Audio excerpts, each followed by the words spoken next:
Chapter 35-19. As the mechanical demon bug entered the Black Beetle Queen Star nest, a series of 5 system notifications rang out in Yi Xian's mind. Congratulations, host. Discovered that you can devour intelligent life form. Emperor Xiaofeng, mechanical life form. Evolution level, medium. Do you wish to devour it immediately? Congratulations, host. Discovered that you can devour intelligent life form.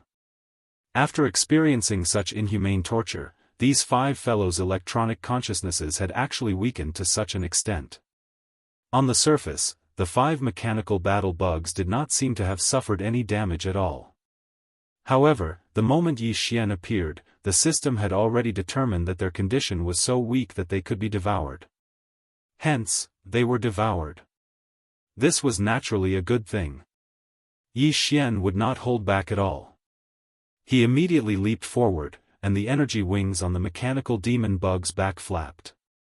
In an instant, all 5 mechanical battle bugs' heads were chopped off and rolled on the ground. It could not be helped. Their bodies were too big, and Yi Xian could not devour them whole. He could only chop off their heads and then devour the rest of the mechanical demon bug's head. This was because after the Tianji race activated their mechanical fusion ability, the main body of their electronic consciousnesses was within the mechanical demon bug's head. Seeing this scene, Chanas, who was in the mechanical demon bug's abdomen, fell to the ground again. It was as if he had lost his soul. He muttered to himself, and his face was pale with fright. This time, he had really poked the heavens. Sir Sha clearly did not even want to let go of the young patriarch of the Tianji race. Now, he had completely boarded the pirate ship. Once something happened, even if Sir Sha did not survive, he would not end up well either. At this thought, Chanas shook his head and laughed bitterly. He had completely given up. Yi Xian did not care about all this. He directly restored the mechanical battle bug size to 50,000 meters in diameter inside the Black Beetle Queen Star nest. Then, he swallowed all 5 heads in one gulp. After a round of refinement, the familiar system notification rang out in his mind again. This time, it was still 5 consecutive notifications. Ding! Congratulations, host. Successfully devoured intelligent life form. Obtained 1 mechanical intelligence core. Ding! Congratulations, host. Successfully devoured intelligent life form. Obtained mechanical intelligence core. As the 5 system notifications rang out, 5 more crystals appeared in Yi Xian's body. In addition to the 3 crystals he had obtained previously and the one from Sha Baofeng, Yi Xian now possessed a total of 9 mechanical intelligence cores. Each mechanical intelligence core represented the life of a Tianji clan member, just like the soul of a human cultivator. In other words, Yi Xian now had 9 identities of the Heaven's Legacy race that he could use. This was because each mechanical intelligence core was unique and had different source codes, so the frequency of the electronic consciousness was different. To Yi Xian, this was definitely a great convenience because in the headquarters of the Tianji clan, the Tianji city, every Tianji clan member had a different level of authority. Even the young clan leader, De, couldn't have full authority. Clan leader De had his own considerations in this regard. Apart from himself, no one else could have full authority in Tianji city. That would be too dangerous. Yi Xian now had 9 Tianji clan core high-level electronic consciousnesses in his hands. When he entered Tianji city, he would be able to touch and control a portion of the different levels of authority in each area. It would be very convenient for him to do things. After doing all this, Yi Xian immediately stored the remains of the 5 mechanical battle bugs into his body and handed them to the devouring system to strengthen the power of the super death light bomb. Including the remains of the devil battle ship that he had obtained from devouring Sha Baofeng, the materials for the super death light bomb now amounted to 9 fortresses of various sizes.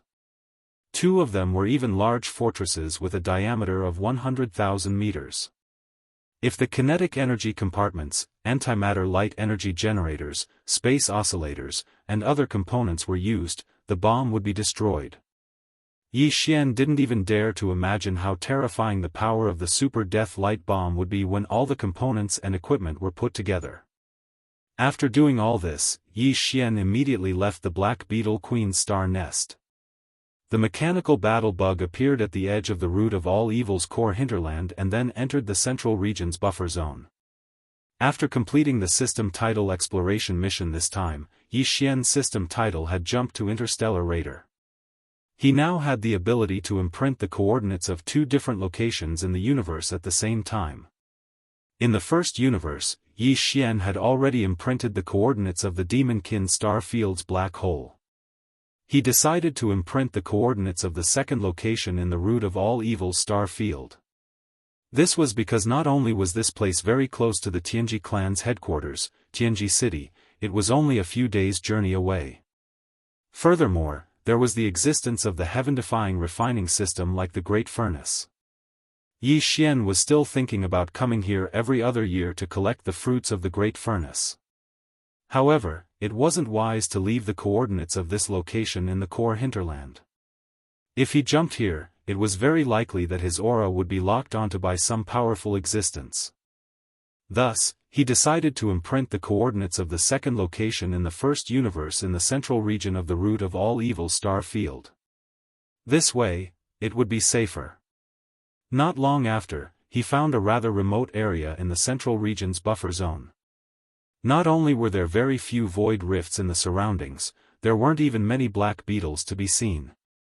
When Yi Xian gave the system the order to begin imprinting the coordinates of the second universe, the system's notification sound quickly rang out in his mind, guiding Yi Xian through the steps of imprinting the coordinates step by step. A strand of primordial spirit that had been processed through various methods was quickly refined into a special imprint by Yi Xian. Then, this primordial spirit imprint was shot out of his body in an extremely mysterious and complicated manner, connecting and merging with the void rift in front of him until it completely fused with it in the end. Although this was the fourth time, Yi Xian still couldn't get used to the pain of forcibly separating a tiny strand of his own primordial spirit. This was simply indescribable with words.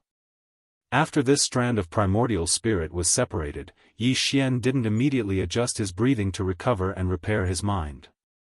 Instead, he forcefully endured the various discomforts of his injured primordial spirit and forced himself to focus. Again and again, he used different and complicated methods to continuously condense this strand of primordial spirit. This process took the time of a meal. In the end, Yi Xian paid close attention to the entire process, from connecting the void to matching the primordial spirit imprint and finally fusing it perfectly. In the end, he didn't dare to relax in the slightest from beginning to end, so much so that his entire person seemed to be on tenterhooks. Chapter 35-20. After rushing out of the outskirts of the source of all evil star field, Yi Xian was immediately shocked by the scene in the distant void. The vast void was still burning with flames. The hundreds of fortresses were not small in scale. They were a huge fleet. After they were completely blown up, it would take a certain amount of time for the energy to burn. Damn! No wonder the two consciousnesses of the Supreme Ancients didn't start a massacre after returning.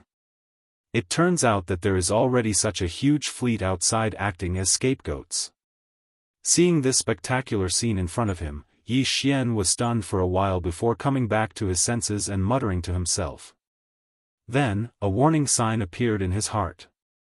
Without hesitation, he immediately had the Wild Star Field Life Fortress deactivate the mechanical demon bug state and return to the demon battleship's appearance. Then, he activated the concealment array. Fa quickly left this troublesome place. According to his guess, this fleet should have been sent by the Heaven's Legacy race to reinforce Emperor Xiaofeng and the others. Now, they had lost contact with Emperor Xiaofeng and the others, and the reinforcements had been completely annihilated. The vast void was illuminated by flames, so this matter must have alarmed the Heaven's Legacy race. Base Camp. Perhaps the reinforcements sent by the Tianji race were already on the way and would arrive soon. The matter of the demon battleship and young emperor's encounter had not yet been leaked. If people saw the demon battleship appear in this star field, it might arouse the suspicion of some people. The best way to deal with this matter was to quickly retreat and pretend that they had never been to this star field.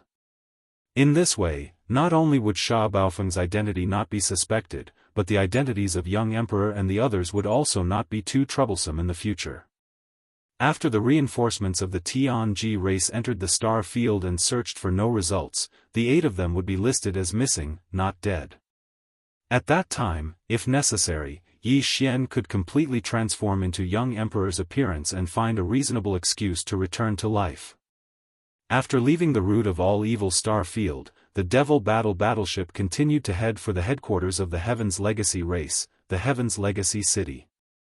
However, it did not choose the main route to the Heaven's Legacy City because that would lead to encountering the reinforcements of the Heaven's Legacy race, which would bring unnecessary trouble.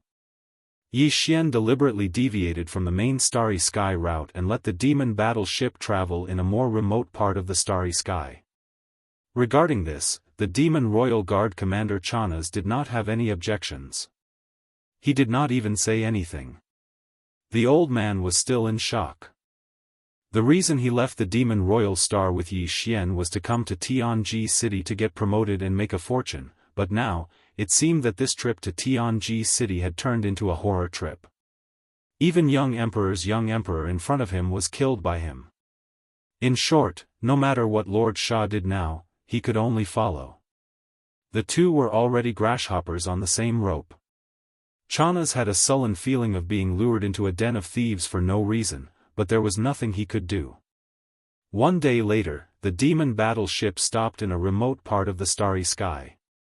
There were only 5 days' journey ahead from the Tianji race's base camp. Yi Xian did not plan to continue forward, because he needed to at least digest the harvest this time. This digestion was not referring to the shocking harvest he obtained from the great furnace in the core hinterland of the Tianji race, but the mechanical intelligence cores of young emperor and the other 8 core members of the Tianji race. The dark furnace lotion, all evil origin liquid, the 9-colored meat paste, and the remains of the 12 powerful ancient creatures were all resources that could be used in the future. Their levels were too high, so they could only be used at critical moments, such as when breaking through realms and tearing apart some shackles of the human body. They could only be used to heal the body's hidden ailments and injuries. However, the mechanical intelligence cores of the 8 core members of the Tianji race had to be digested as soon as possible, because the Tianji race's headquarters was right in front of them. These 8 mechanical intelligence cores contained the memories of the 8 core members of the Tianji race, as well as their understanding of the mechanical fusion ability. For Yi Xian, these were the things that he needed the most and were the most important at the moment. He chose an inconspicuous and barren planet in this remote starfield, and then had the demon battleship shrink in size and enter a huge fissure on the planet's surface. After taking a detour for a while, he hid in the depths of the earth. Chanas did not ask much about Yi Xian's strange actions. He was now completely disheartened. In any case, following this madman, he could encounter all kinds of strange things, so he would just muddle along. If there was a chance, he would clean himself up and leave him far away, never to return. If he provoked, the most important part of the 8 mechanical intelligence cores was the electronic consciousness of young emperor and the other 8 core members of the Tianji race. This part took up 2/3 of the crystal intelligence cores, and the other 1/3 was the electronic life memories of the 8 people. To put it bluntly, it was actually data and pieces of information, which could be said to be extremely long and complicated. What Yi Xian had to do now was to memorize all the data and information in these 8 mechanical intelligence cores, carefully browsing and even sorting them out. This would be useful for him when he entered the Tianji race's base camp, Tianji City. There would be great benefits for him. As the saying goes, know yourself and know your enemy, and you will not be defeated in 100 battles. After all, these were all the life memories of the 8 life consciousnesses, and the amount of data and information was completely unimaginable. Fortunately, Yi Xian had the help of the Devouring system, which helped him sort out the data and then browse through them one by one. As a result, in a short period of time, Yi Xian had already gone through all of the data in his memory and engraved it in his heart. Moreover, all of this was stored in a separate database of data that the devouring system had separated out. If there was a case where he forgot something, or if there was a particular matter that needed to be carefully investigated, Yi Xian could at any time search through this database of data and information.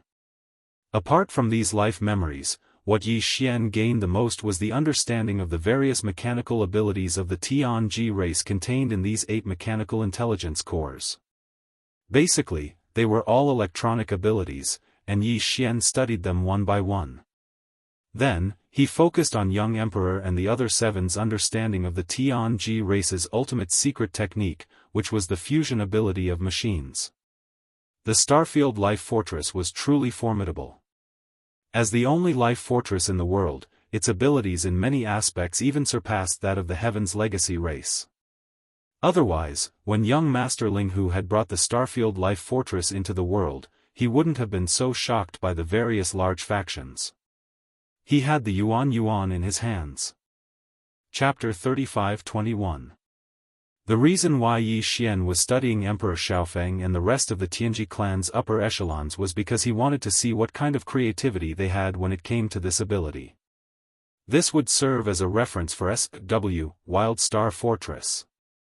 The so-called inspiration was actually creative thinking and inspiration. Everyone was different. Yi Xian was now able to study the inspiration of the 8 Tianji clan's upper echelons. This was a rare opportunity. The Tianji clan was different from any other life form. They didn't have flesh, soul, or soul. They didn't even have spiritual energy. All they had was a strand of electronic consciousness.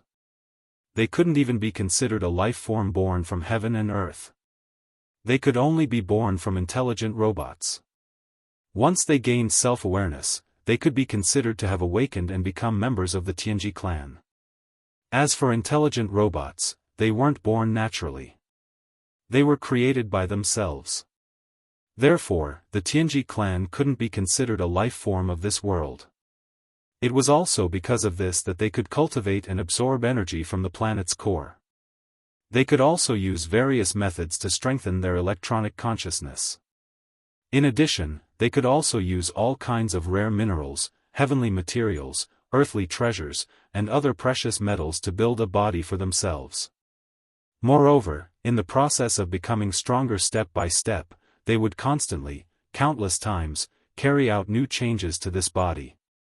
However, all of this could not change the most fundamental fact, and that was their foundation, the most fundamental source of their existence, was ultimately just a stream of electronic data. Therefore, no matter how powerful the Tianji clan was, they could only rely on modern technology to manifest their strength. Or they could create a body for themselves. No matter how human-like this body was, it could only be a robot body that was infinitely close to a body of flesh and blood. Or it could be a battleship, a fortress, or something like that. In short, if they were only left with the string of data that represented their existence, then they would not be able to survive unless they were stored in an intelligent computer system. And wasn't the so-called intelligent computer system a kind of technological device? At the end of the day, this race was really pitiful. Their existence, without technological equipment, would become a joke. At the same time, the power they could use and control also required technological devices. Unlike human cultivators, they were unable to absorb the spirit chi of heaven and earth to cultivate their cultivation techniques or temper their bodies to walk the path of body refinement. They weren't like other races in the universe who had so-called bloodlines and could obtain inheritances, secret arts, abilities, and power from their bloodlines. They couldn't even compare to the superbrain, which was a species between life and non-life. The Tianji clan had too many weaknesses. Therefore, their advantage was infinitely magnified in the only field they excelled in, which was the field of mechanical construction and control. This was because they couldn't study other fields. All their thoughts were focused on this field. It could be said that in this domain, there were countless races in the entire universe, but there was no race that could compare to them.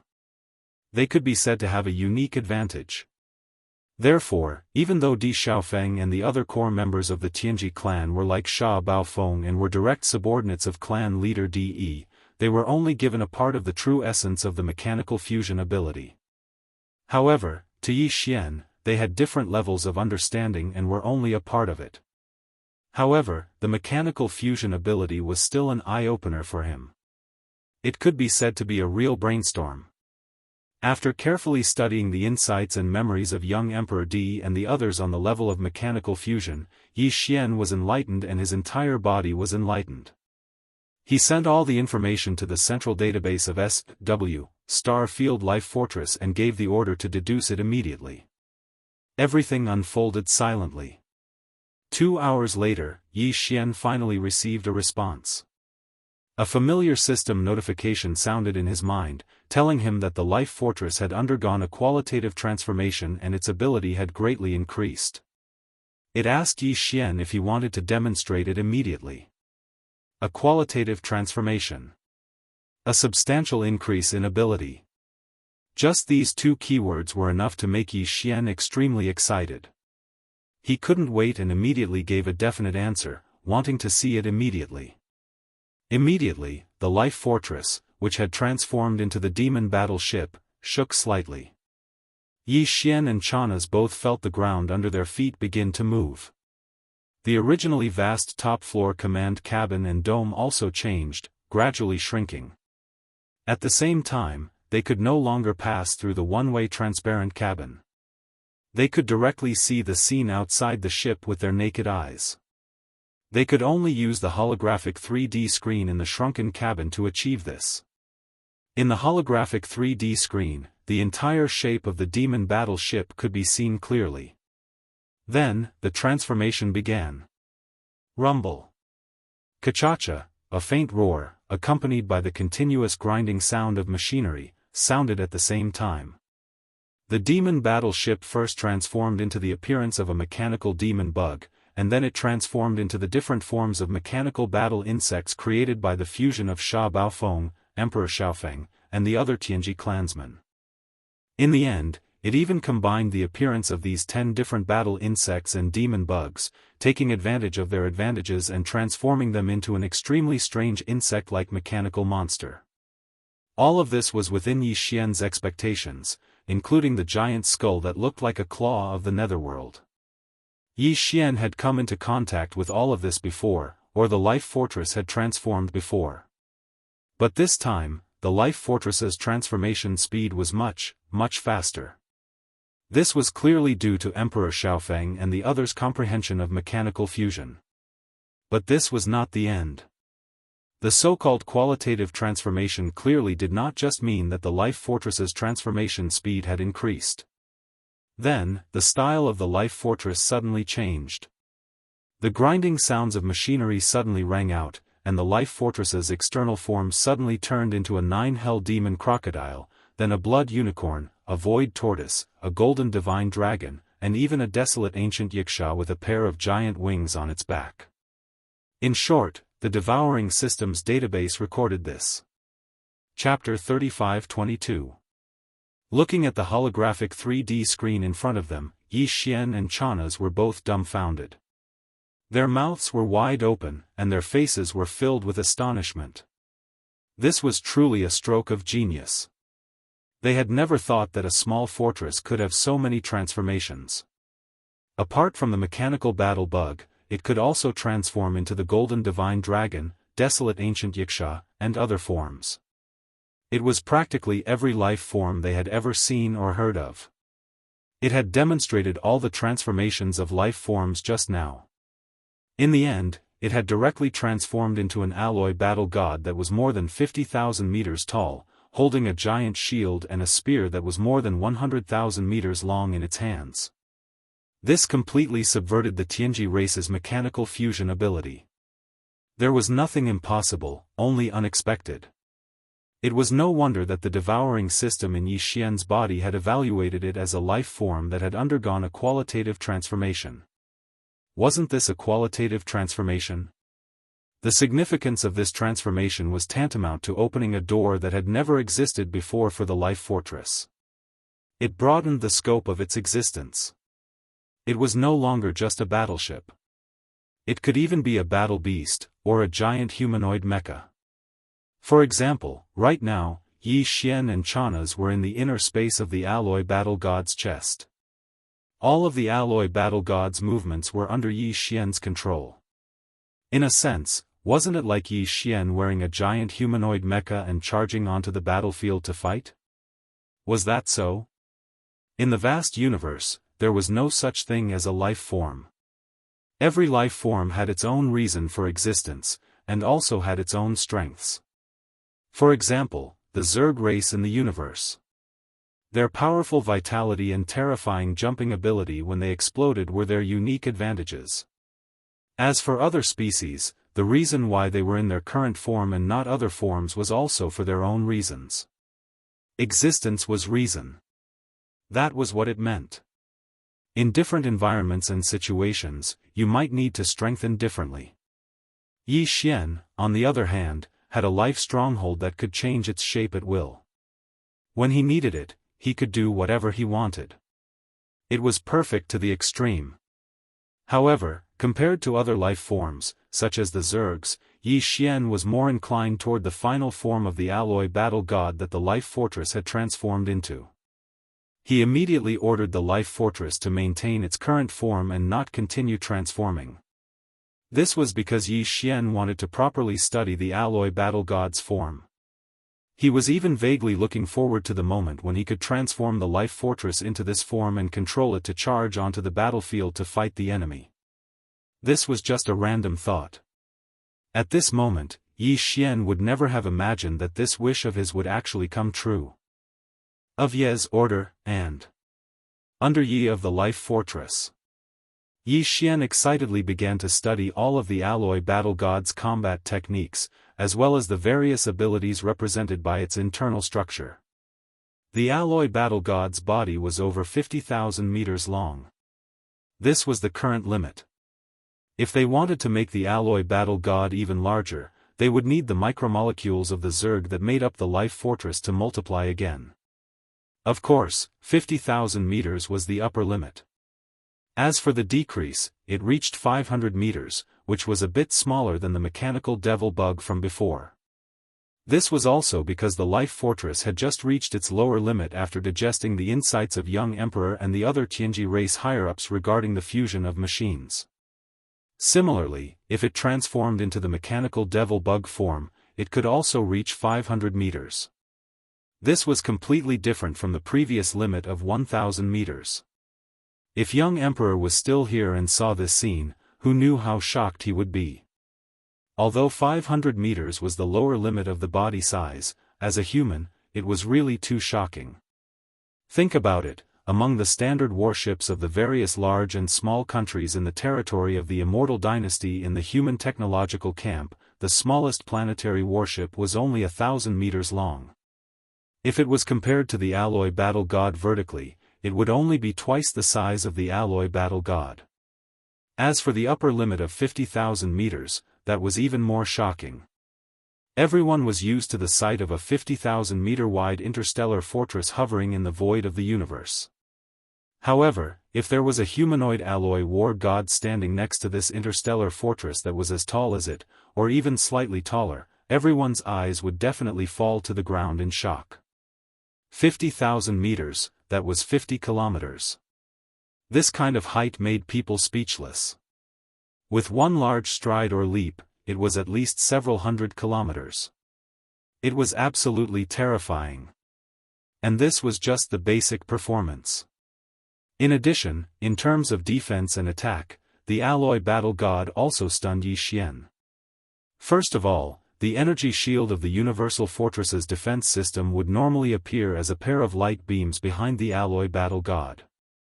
Of course, this pair of light beams also had a shocking cutting ability. When combined, it could protect the body, and when split, it could cut through the sturdy hull of the Universal Fortress. In addition, this kind of defense system's energy shield could also appear in any area of the alloy battle god at any time. For example, if the head was attacked, in an instant, a partial defensive light shield would appear on the alloy battle god's head. The same energy shield could also appear on the chest, back, front, and even the forelimbs and other parts of the body. As for attack power, in addition to blocking attacks, the giant alloy battle god's left hand could also be used as a heavy shield to smash down fiercely. The alloy spear in the right hand was even more indestructible. It could be used as a close-range weapon, and it could also be thrown like a spear. At that time, with the alloy battle god's powerful force pushing it forward, in addition to the inertial acceleration of the spear after it was shot out, it would definitely be a killing move. It could directly pierce through a universal fortress with a diameter of more than 100,000 meters. This was just the alloy battle god's spear and shield. In fact, if Yi Xian needed it, the alloy battle god's shield and spear could even be in the form of energy, such as antimatter light energy. This form of the battle god's shield could cancel out all attacks. The penetration and lethality of this form of the battle god's spear increased exponentially. It could be called a killing machine. In addition, the alloy battle god's knees and elbows also had sharp attack structures. At the same time, it could also activate the ship's cannons and fire antimatter energy death ray cannons. Including the shoulders and the back, everything was fine. Chapter 35-23. After understanding everything about the alloy war god, Yi Xian was even more satisfied. He could not put it down and immediately grinned. Even the two-handed shield and spear have two forms. The super alloy form and the antimatter light energy form. There's no need to try the former. Use the super alloy form in a regular battle. This can also confuse the enemy. The second antimatter light energy form is a trump card. At the critical moment, the form of the spear and shield can suddenly change. It will definitely have a miraculous effect. I just don't know how strong the penetration of the antimatter light energy form of the battle spear is. At this point, Yi Xian licked his lips, and an eager expression appeared on his face. He turned his head and looked at a huge abandoned planet in the distant void. Then, before Chanas could recover, Yi Xian had already issued an order to the alloy war god. The next moment, the alloy war god's right hand suddenly shook, and the thick spear that was more than 100,000 meters long quickly shrank and disappeared in the blink of an eye. In its place was a battle spear of the same length but completely black. This battle spear was not a physical object, but a condensation of antimatter light energy. It could not be touched at all.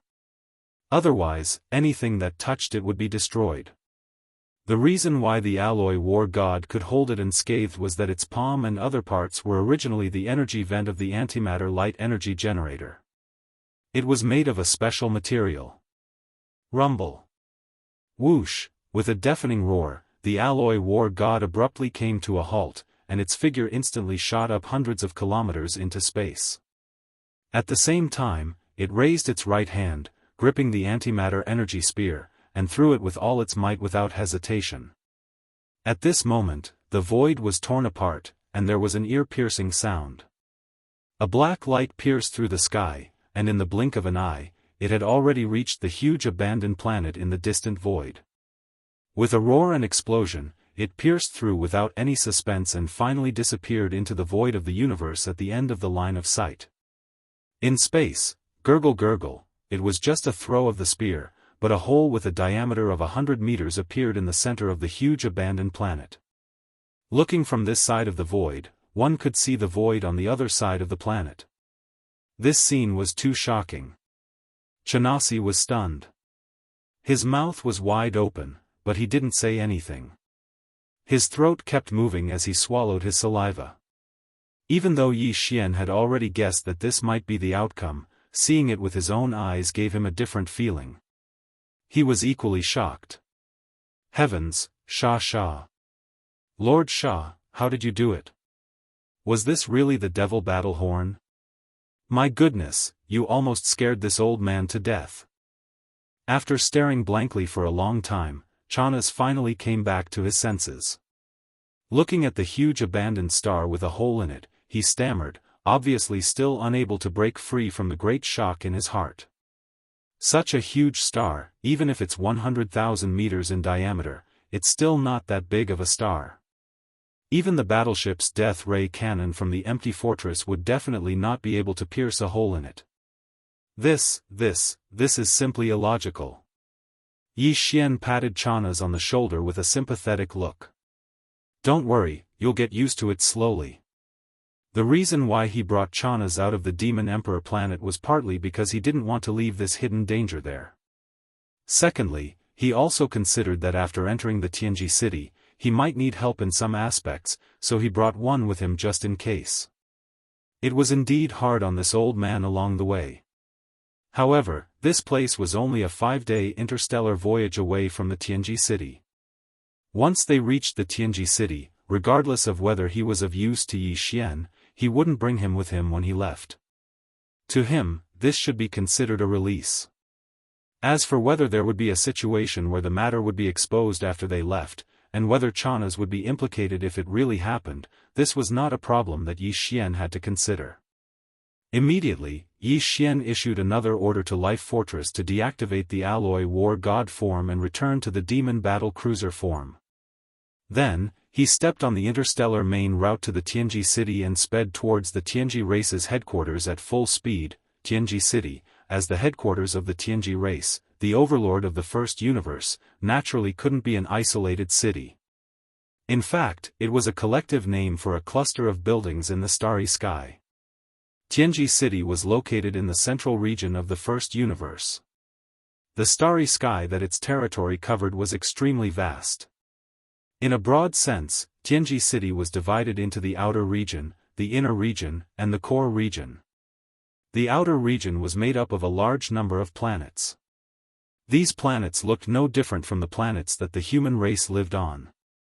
There were many cities on the surface of the planets, but they were all majestic steel cities. Living on these planets were either a large number of intelligent robots or some of the first universe's slave races. The Tianji race had a unique ability in the area of mechanical research and development. These planets that housed a large number of intelligent robots and slave races of the Tianji race were actually star-grade industrial manufacturing bodies. A large number of intelligent robots, battleships, and other mechanical equipment were built on these planets. There were tens of thousands of such industrial planets. These tens of thousands of industrial planets surrounded the inner region of Tianji city, forming the outer region of the industrial ring.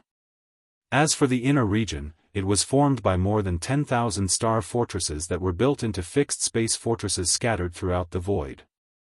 If the outer region was the industrial ring, then the inner region was the defensive ring. Right in the center of the inner defensive ring was a gigantic mechanical city the size of a continent. This was Tianji city. Normally, Tianji city looked like a flat continent made of the strongest cosmic alloy. It was vast, but it could be transformed. If necessary, this flat void alloy continent could be transformed into a super cosmic fortress with a diameter of 1 million meters. A sphere with a diameter of 1 million meters was equivalent to 1,000 kilometers, and the space inside was even more so because of the space folding technology. It was tens of thousands of kilometers wide. Even the human race didn't have many cities like this, and all of them were located inside the stars and couldn't be moved. In a sense, the headquarters of the Tianji race could appear anywhere, including the second and third universes. Compared to the largest majestic cities of the human race, Tianji city's greatest advantage was its ability to transform. It could be a floating alloy continent in the void, or it could be a terrifying cosmic fortress with a diameter of 1,000 kilometers. It could perform interstellar travel, perform wormhole jumps, defend, and attack. It was because of this that Tianji city had an unparalleled reputation in the three universes. Chapter 35-24. 5 days later, the demon battle cruiser arrived at Tianji city. Although Yi Xian had already seen the magnificence of Tianji city through the memories of Baofeng Sha, young emperor, and the others, at this moment, he was still deeply shocked when he saw the massive buildings formed by countless planets that were made into the strongest alloy star fortresses. The Demon Royal Guard commander was even more stunned. He had never been to Jianghu City before and had only heard about it. Therefore, he was equally shocked by everything in front of him. The human race's population was much larger, but they were spread across countless star sectors and administrative planets in the third universe. Basically, it was impossible for a large number of administrative planets to cluster together in a small star sector. This was because whether it was the human race, the other races of the Federation in the second universe, or even the demon race and other slave races in the first universe, almost all of them were life forms. Life forms had requirements for the climate and environment of the planet they lived on. For example, an atmosphere was one of the most basic requirements. Without an atmosphere, it was impossible to block out all kinds of harmful cosmic rays. In the vast universe, although there were countless stars, which was how the term, scattered like the stars in the sky, came about, most of them were mineral stars and abandoned planets. Although there were many planets with atmospheres that were suitable for life forms to inhabit, they were basically scattered. This directly caused the human race and all the other races of the Federation in the second universe to be scattered. Of course, the current starry sky network was extremely developed. Even if they were separated by a star sector, there was no problem in terms of communication. However, Jianghu City was different. In this small star sector, all the planets were used. There were more than 10,000 planets in the periphery and more than 10,000 planets in the inner circle. Among these 30,000 planets, the ones that had atmospheres and were suitable for life forms to live on were left for the slave races. The other planets that didn't have atmospheres and weren't suitable for life forms to live on all had cities. They were built into star-level industrial bases or defensive fortresses, and all the people moving around on them were intelligent robots. As far as Yi Xian could see, all of the stars in his line of sight were actually steel and majestic cities. Not a single one of them was bare and unused, and this was only the periphery of Heaven's secret city. Such a strange phenomenon could only be seen in the Jianghu City star sector in all the three dimensions of the universe. As soon as the demon battle cruiser arrived at the edge of the star sector of Jianghu City, a fleet of 10 small fortresses with a diameter of 50,000 meters immediately came to greet them. There were all kinds of fortresses and fortresses everywhere.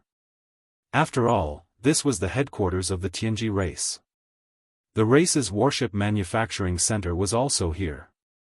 Warships and fortresses were sailing everywhere in the starry sky. Every planet's star docks were filled with fortresses and fortresses. Yi glanced around and saw at least tens of thousands of fortresses with a diameter of 100,000 meters. This number was simply terrifying. Once they were all sent to the star battlefield, a star sector would be destroyed in a second. Yi Xian immediately used Sha Baofeng's electronic consciousness to connect with the command ship of this patrol fleet. Sha Baofeng was a core member of the Jianghu race and a direct descendant of Patriarch De. Although his status wasn't as high as Emperor Xiaofeng and the others, he was definitely an important figure in Jianghu City. There were many such patrol fleets in the entire star sector. Although each patrol fleet had 10 small fortresses, in fact, only the command ship had a real Jianghu race member. The other 9 fortresses were filled with intelligent robots. There weren't many real Jianghu race members. Up until now, it was said that there were only a few million of them. Some of them had to be sent out, while the rest in the headquarters had to be spread out to almost 30,000 star fortresses and industrial bases. Therefore, it was rare to see real Jianghu race members gathered together. Basically, the Jianghu race members who had missions would work with a bunch of intelligent robots without self-awareness. Of course, this was also a kind of tempering for them, because the Heaven's Legacy race was born from these sentient robots. The reason why the Heaven's Legacy race was able to create so many sentient robots and create so many sentient robots in so many different domains and regions was because they were led by a real Jianghu race member was leading them. In addition to carrying out their own work and completing missions, there was another purpose. They hoped that this kind of guidance would lead to the birth of more intelligent robots. As a core member of the Jianghu race, Sha Baofeng didn't dare to run rampant in the core region of the three major regions. At the very least, he could do it in this peripheral industrial area. However, on one hand, Yi Xian had returned. He wasn't in Sha Baofeng's exclusive fortress, but on the Devil battleship. On the other hand, he saw that the atmosphere in this peripheral area was different from the scene he saw in the memories of Sha Baofeng, Emperor Xiaofeng, and the others. There seemed to be a lot of fortresses, large and small, gathered at the edge of the peripheral area, as if you were planning to go to war. This was different from normal situations, and it was somewhat abnormal. Therefore, he took the initiative to contact the patrol fleet's command ship. While revealing his identity, he also asked for a few words of information. After confirming Yi Xian's identity, the other 9 small fortresses of the patrol fleet immediately retreated. Only the command ship with a Tianji race member in charge stayed behind to explain the reason for this gathering phenomenon to Yi Xian. The information he obtained shocked Yi Xian. They were actually preparing for war. This was thousands of fortresses and fortresses of various sizes. As for the 3,000-meter-long stellar-level battleships, there was a black mass of at least hundreds of thousands of them parked in the void further away. Such a scale of preparation was clearly the rhythm of a plane-level decisive battle. Yi Xian had never seen this before, so he was naturally shocked. He originally thought that the Tianji race was going to war with the human race of the Third Universe, or at least with the entire Wanluo Federation. However, the reality surprised Yi Xian. The Tianji race's preparation for war this time had nothing to do with the human race of the Third Universe. Even the Wanluo Federation didn't participate. It was completely a private action of the races of the Second Universe Federation. That's right, just a few days ago, led by the Blood Wyrm race, the Cyan Rock race, and several other powerful races that ranked in the top 10 of the Federation of the Second Universe, almost half of the races of the Second Universe Federation issued a joint statement at the same time, declaring that they would attack the First Universe at all costs. Chapter 35-25. This time, more than half of the Federation races in the Second Universe had publicly declared that they would all participate in the war. Among the top 10 races in the Second Universe Federation, other races such as the Blood Dragon race, the Green Rock race, the Battle Lion race, the Inji race, the Barbarian Bull race, the Golden Eagle race, the Colorful Python race, the Greedy Wolf race, and the Tree Spirit race had all declared their stance. Originally, the human race of the Third Universe and the headquarters of the Myriad Luo Federation thought that the 9 supreme beings of the top 10 races of the Second Universe were just joking. After all, this kind of war announcement was simply unreasonable and too strange. It was more like a prank. But soon, from the vast star field of the Second Universe, news of the various races preparing for war and gathering a large number of fleets at the edge of the wormhole that led to the First Universe plane came from the Second Universe. At this point, the headquarters of the Myriad Luo Federation panicked and realized the seriousness of the situation. This was clearly a sign that the races of the Second Universe Federation had lost control and no longer listened to the Federation's control. The headquarters of the Federation immediately made an official request, requesting the races of the First Universe Federation, especially the 9 leading races of the top 10 races except the Dark Turtle race, to give an explanation for this declaration of war. At the very least, an internal communication was necessary to explain a reason, right? However, in the face of the request from the headquarters of the Federation, the races of the Second Universe Federation were unprecedentedly tough. They directly declared that this was a large-scale war between the First and Second Universes and had nothing to do with the Myriad Luo Federation or the humans of the Third Universe. They hoped that they would not participate. Otherwise, it would affect the internal unity of the Federation. At this point, the headquarters of the Myriad Luo Federation and the humans of the Third Universe realized that something big had happened. The races of the Second Universe Federation would definitely not start such a war for no reason. It should be known that for many years, the entire Myriad Luo Federation had only fought to a draw with the overlord of the First Universe, the Tianji race. There were countless battles, big and small, and basically, there were victories and losses on both sides. The entire myriad Luo Federation included the humans of the third universe and the races of the second universe. It could be said that the overall combat power of the human race in the third universe was slightly stronger than that of all the races in the second universe. Now, the various races of the second universe were clamoring to face the overlord of the first universe, the Tianji race, alone. Either they were crazy, or there was some hidden factor that forced them to fight. Because in such a war, the chances of the races of the second universe federation winning was less than 20%. Basically, it would result in a crushing defeat. Obviously, the former possibility was almost non-existent. It could be explained if one race had a brain malfunction, but the entire second universe federation had a brain malfunction. That was definitely not scientific. In other words, the truth was already very clear. The various races of the second universe federation had their own reasons and difficulties. But as for what their reasons and difficulties were, no one in the outside world knew except for themselves. After confirming that the various races of the Federation of the Second Universe were not joking, the headquarters of the Myriad Luo Federation and the two camps of the human clan sent out a large number of scouts to the Second Universe and the First Universe. It was to find out the reason why the various races of the Second Universe Federation were determined to fight to the death. On the other hand, it was to prepare for a rainy day. In the First Universe, it was to spy on the Tianji race's reaction to this unexpected event and their various countermeasures. In any case, the various races of the Second Universe were part of the Myriad Luo Federation. Their combat power was equivalent to 40% of the total combat power of the entire Myriad Luo Federation.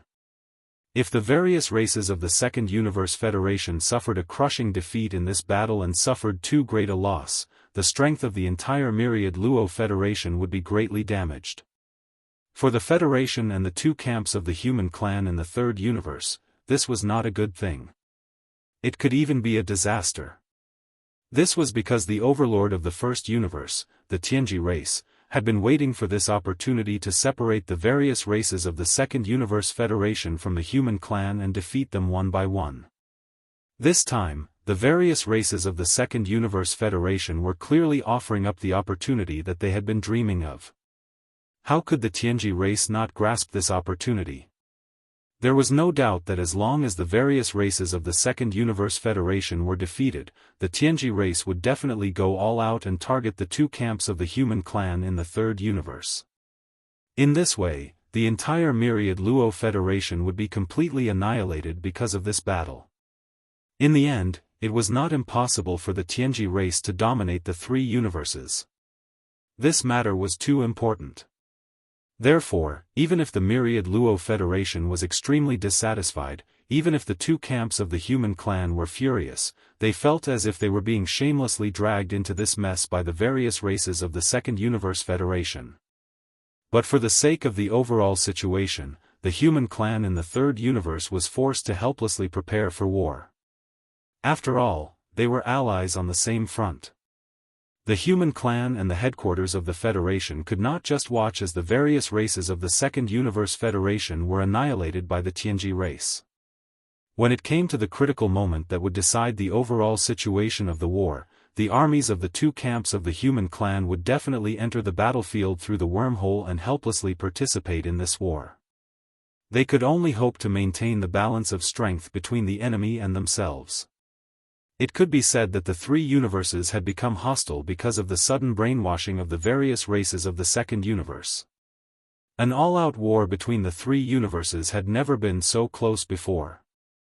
This was because both the various races of the Second Universe Federation and the two camps of the human clan in the Third Universe had already started.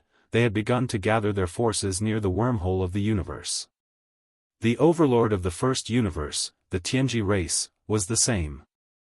During the few days that Yi Xian was rushing to Tianji City, all the races of the Federation in the First Universe, including the Demon Clan, had received the Tianji race's Level 1 battle preparation order. Countless slave races were preparing for war with all their might. However, for Yi Xian, although this was not good news, it was not enough to make him burn with anxiety. After all, once this kind of planar universe war broke out, it would take hundreds or thousands of years. It was not something that could end in a day or two. Even the scales of the war, which camp would eventually tilt towards, could not be seen in a short period of time. If it was a full-scale war, it would take at least 100 years before there would be a sign of it. It could be said that it was really too early to be anxious about this. However, in fact, when Yi Xian learned of this news, he was indeed anxious at the first moment. The reason was very simple. Patriarch De of the Tianji race had already said that the tens of millions of void soldiers captured from the black hole of life in the demon domain not long ago would be sent by the Tianji race in the first fleet camp on the battlefield. Moreover, the only mission of these void soldiers was very simple. Chapter 35-26. In the face of the challenge from the Federation of the Second Universe, the Heavenly Legacy race, as the overlord of the First Universe, was the only opponent of the Myriad Net Federation for many years. Being able to deal with both the human race of the Third Universe and the superpowers of the Second Universe Federation of the human race of the Second Universe, they naturally couldn't keep a low profile. The Heavenly Legacy City didn't make any sort of declaration of war. It was meaningless. They simply began to prepare for war at the first moment, using their actions to prove everything. Without a doubt, in this kind of planar war, the Heavenly Legacy race would definitely be the core force of the First Universe, but they might not necessarily be the main force.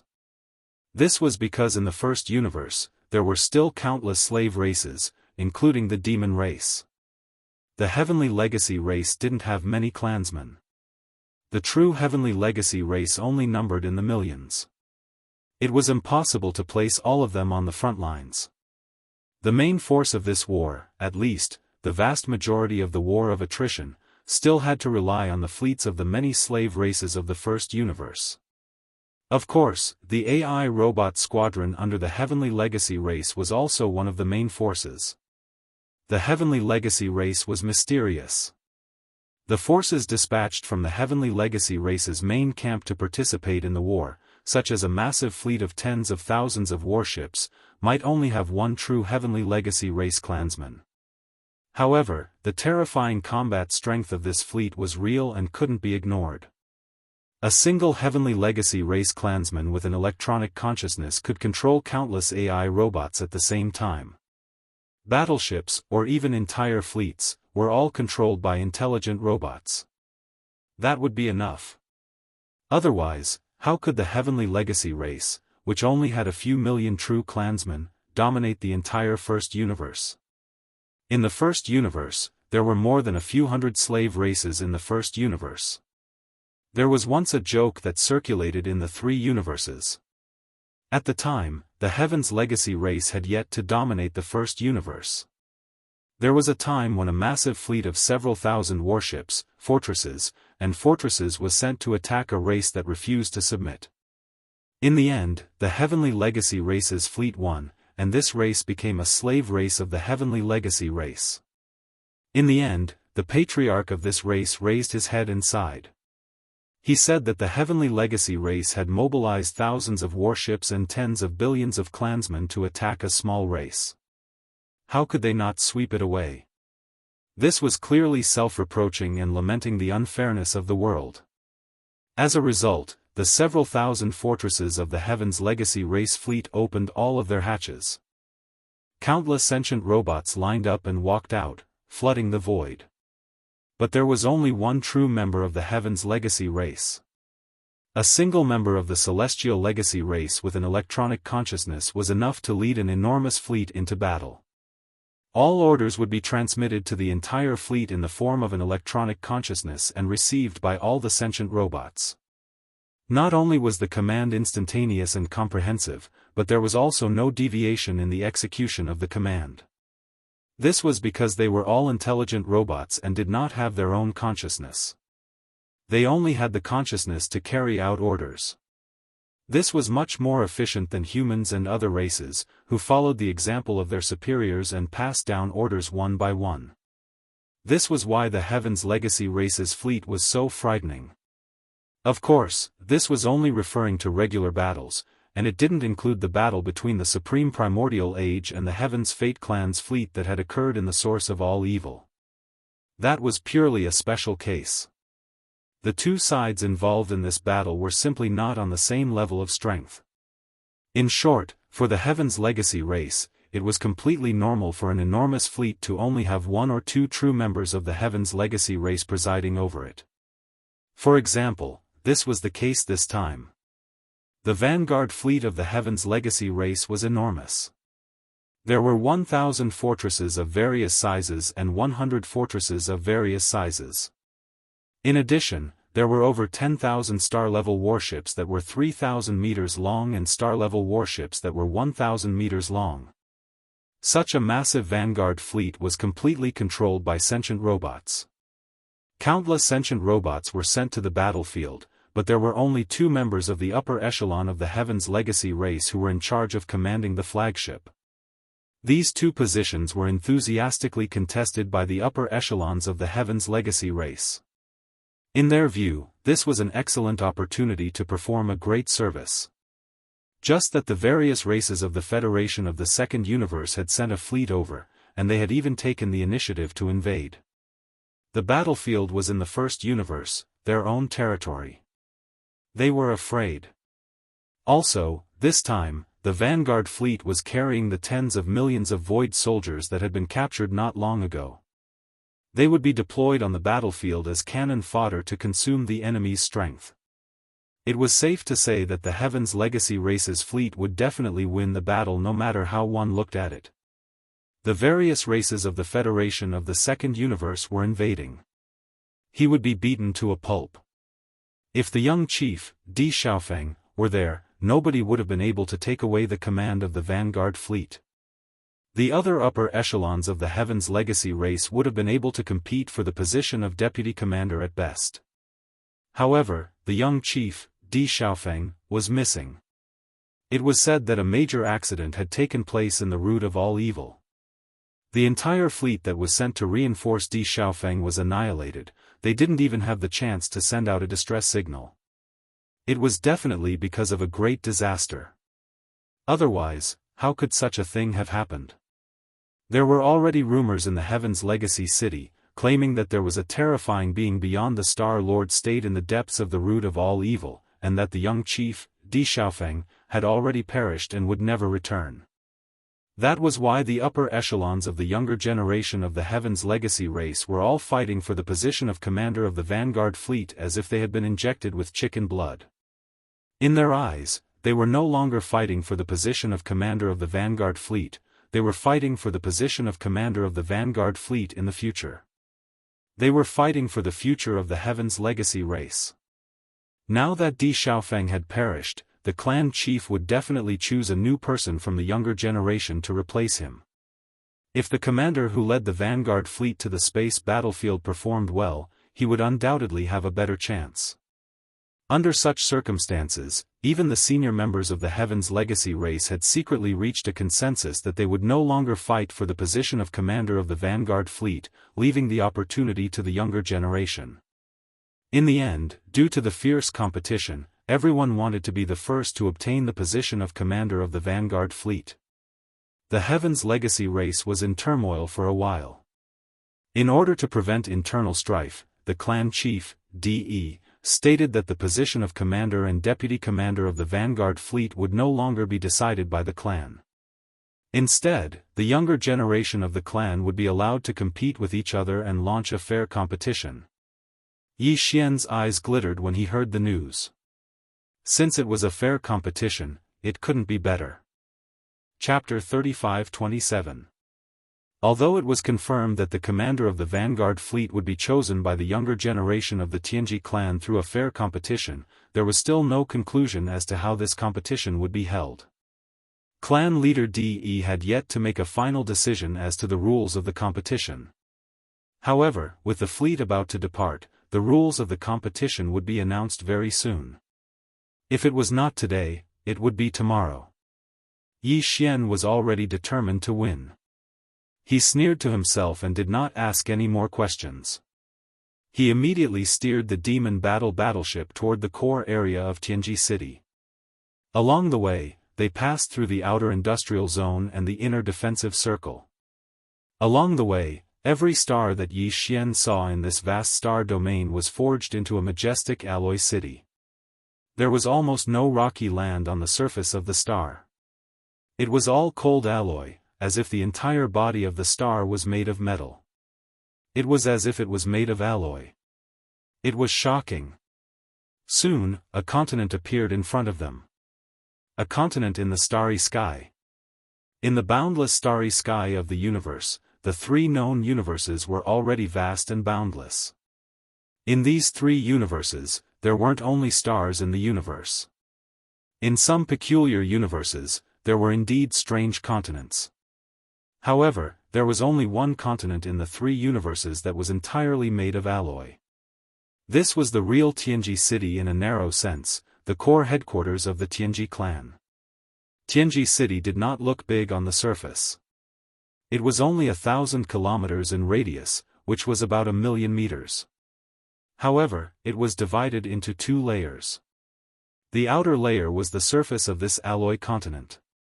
The inner layer was the internal space, just like the underground area of the continent. Due to the use of space folding technology, the underground area of this alloy continent was even wider. That was an important place.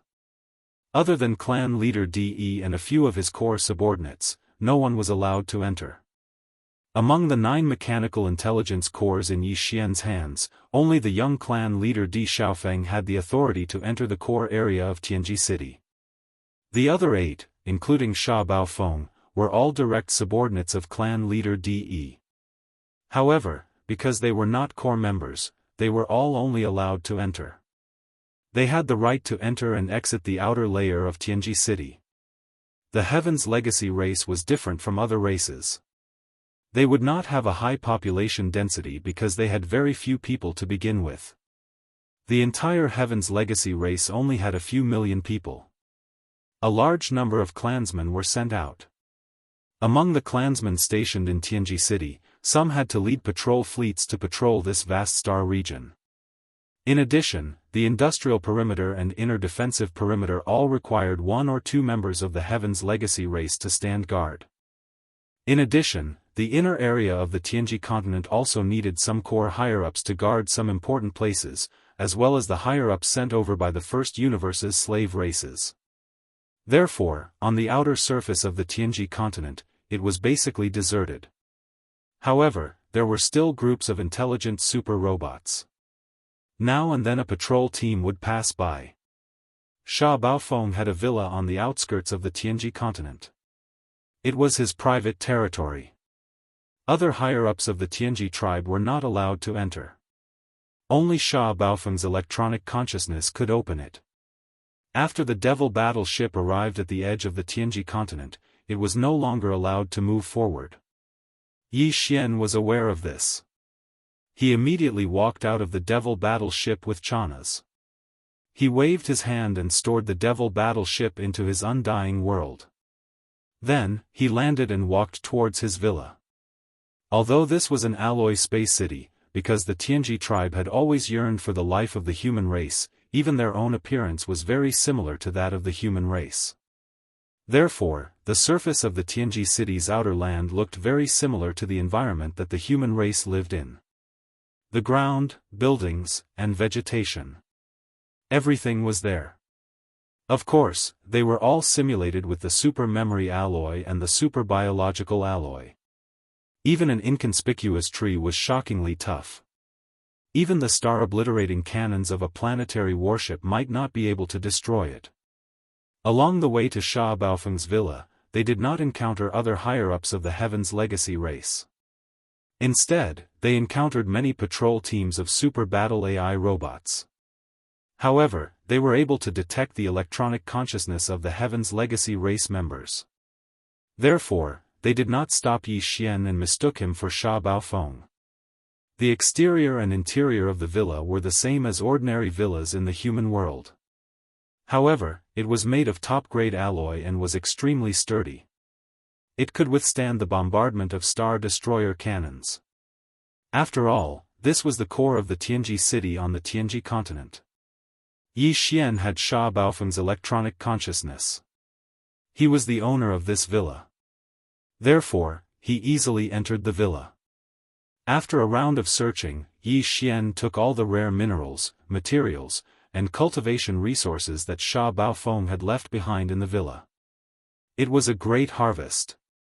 Although it was not a lot, the things that Sha Baofeng had left behind in his base were all top-grade treasures. Yi Xian almost couldn't hold it in. He wanted to directly change his electronic consciousness and rob the villa of young Emperor Feng and the others. However, in the end, he held himself back and didn't make a move. If that happened, he would undoubtedly be exposed immediately.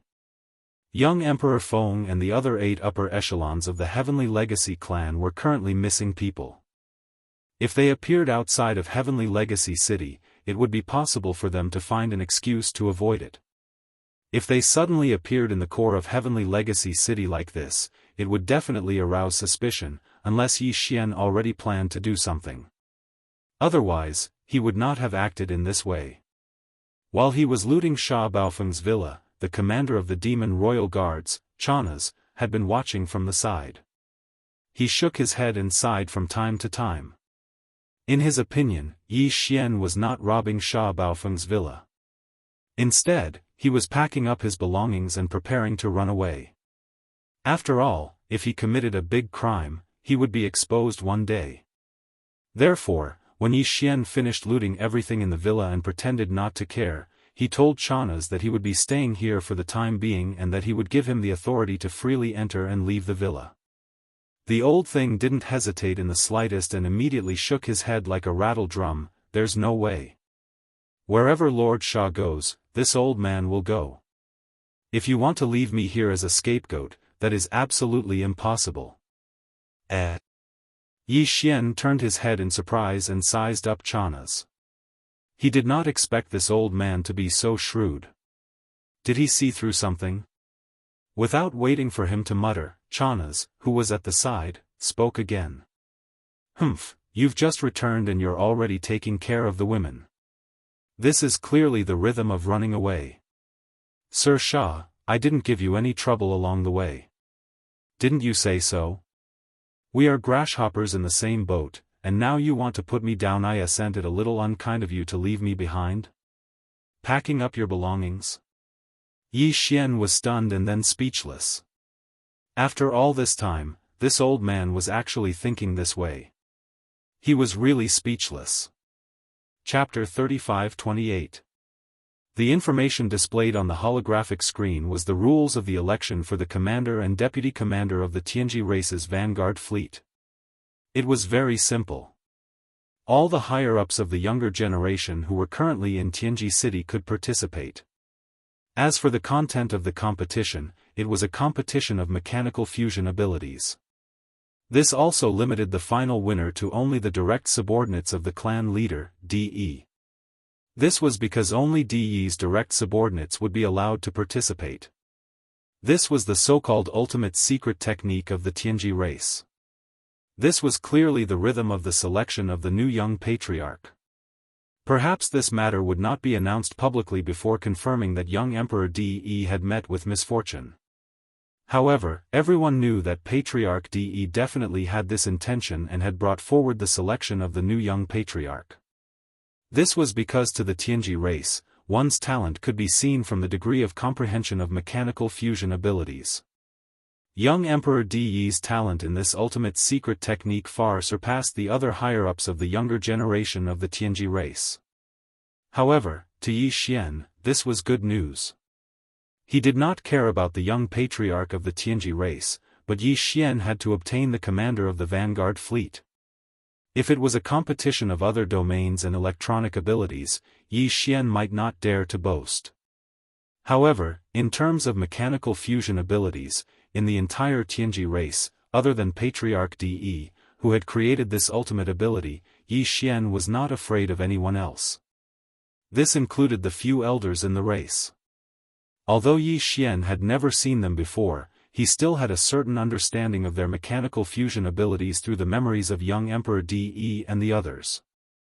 In other words, if nothing unexpected happened, the commander of the Tianji race's vanguard fleet this time would be none other than Yi Xian.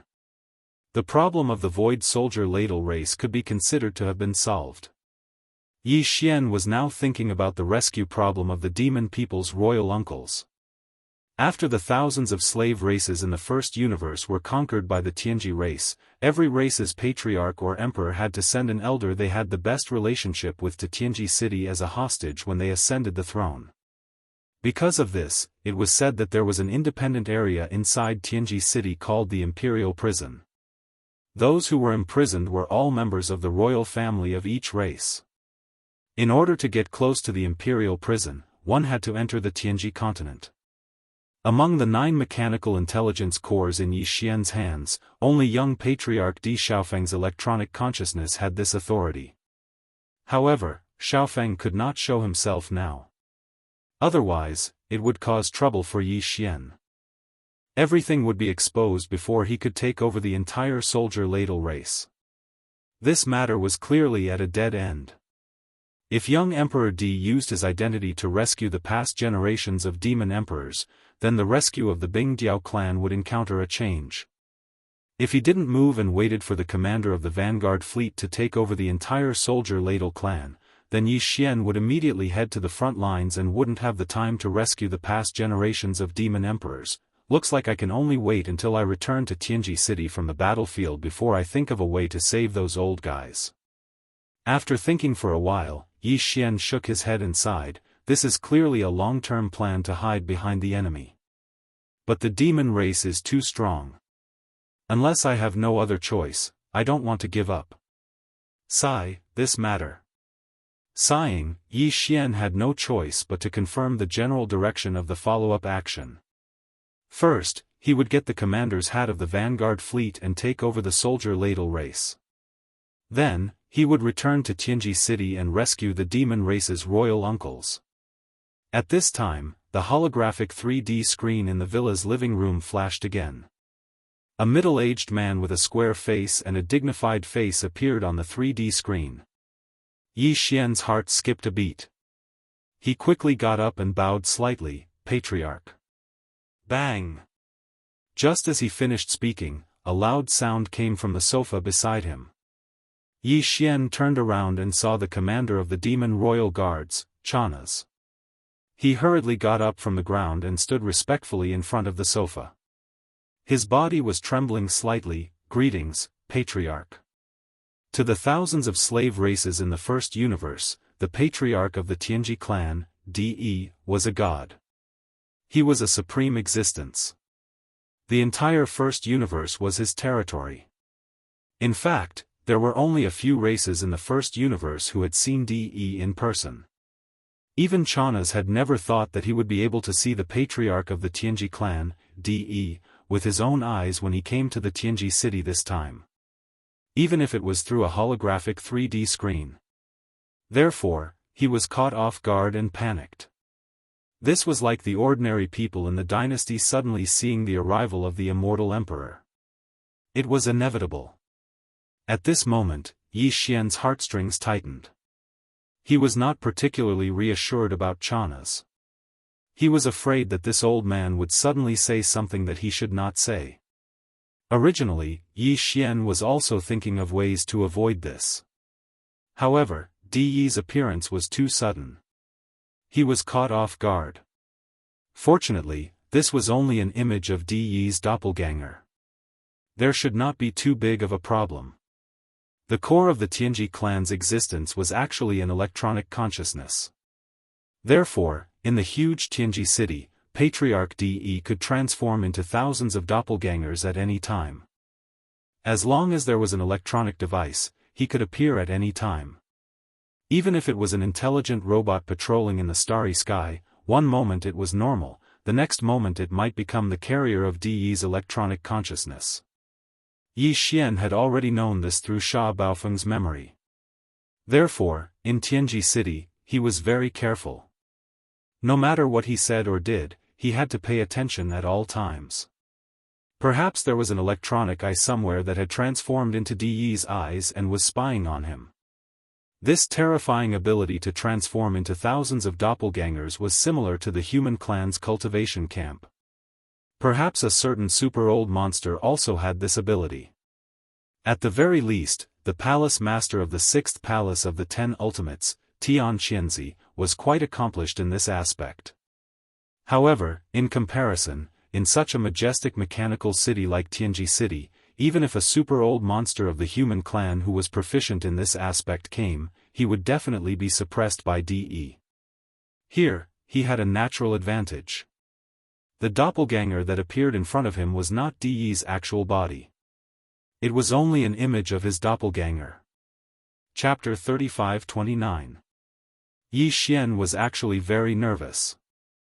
Although the image in front of him was only an image from the holographic screen, and this image wasn't DE himself, but just an image of his clone, the identity of the other party was still there. The biggest boss of the first universe, with his current cultivation strength, if he were to continue, at that time, he was not even qualified to talk to the doppelganger image. How could he not be nervous? However, things were going more smoothly than he had expected. After all, this was Tianji City, and Yi Xian was now in Bao Fengsha's private villa.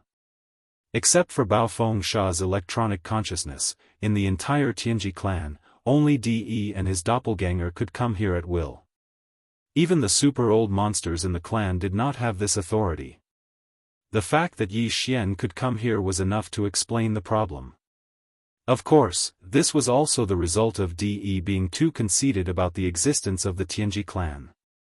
He did not expect that the electronic consciousness of the Tianji clan could be devoured.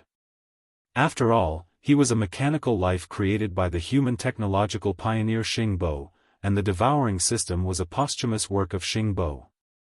It was understandable that it surpassed DE's ideas in some aspects.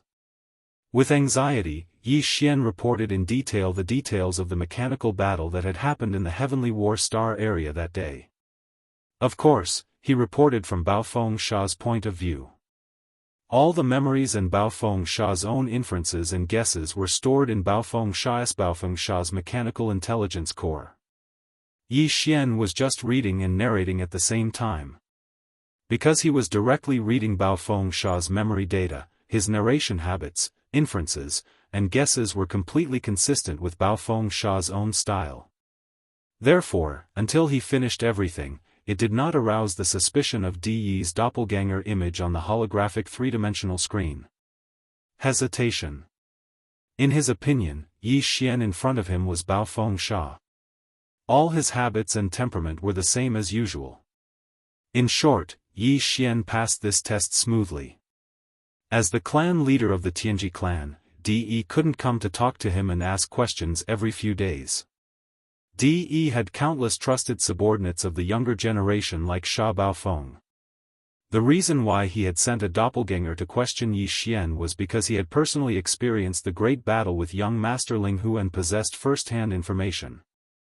Otherwise, when Yi Xian came to Tianji City this time, he might not have the chance to see DE, even if it was just a holographic image of his doppelganger.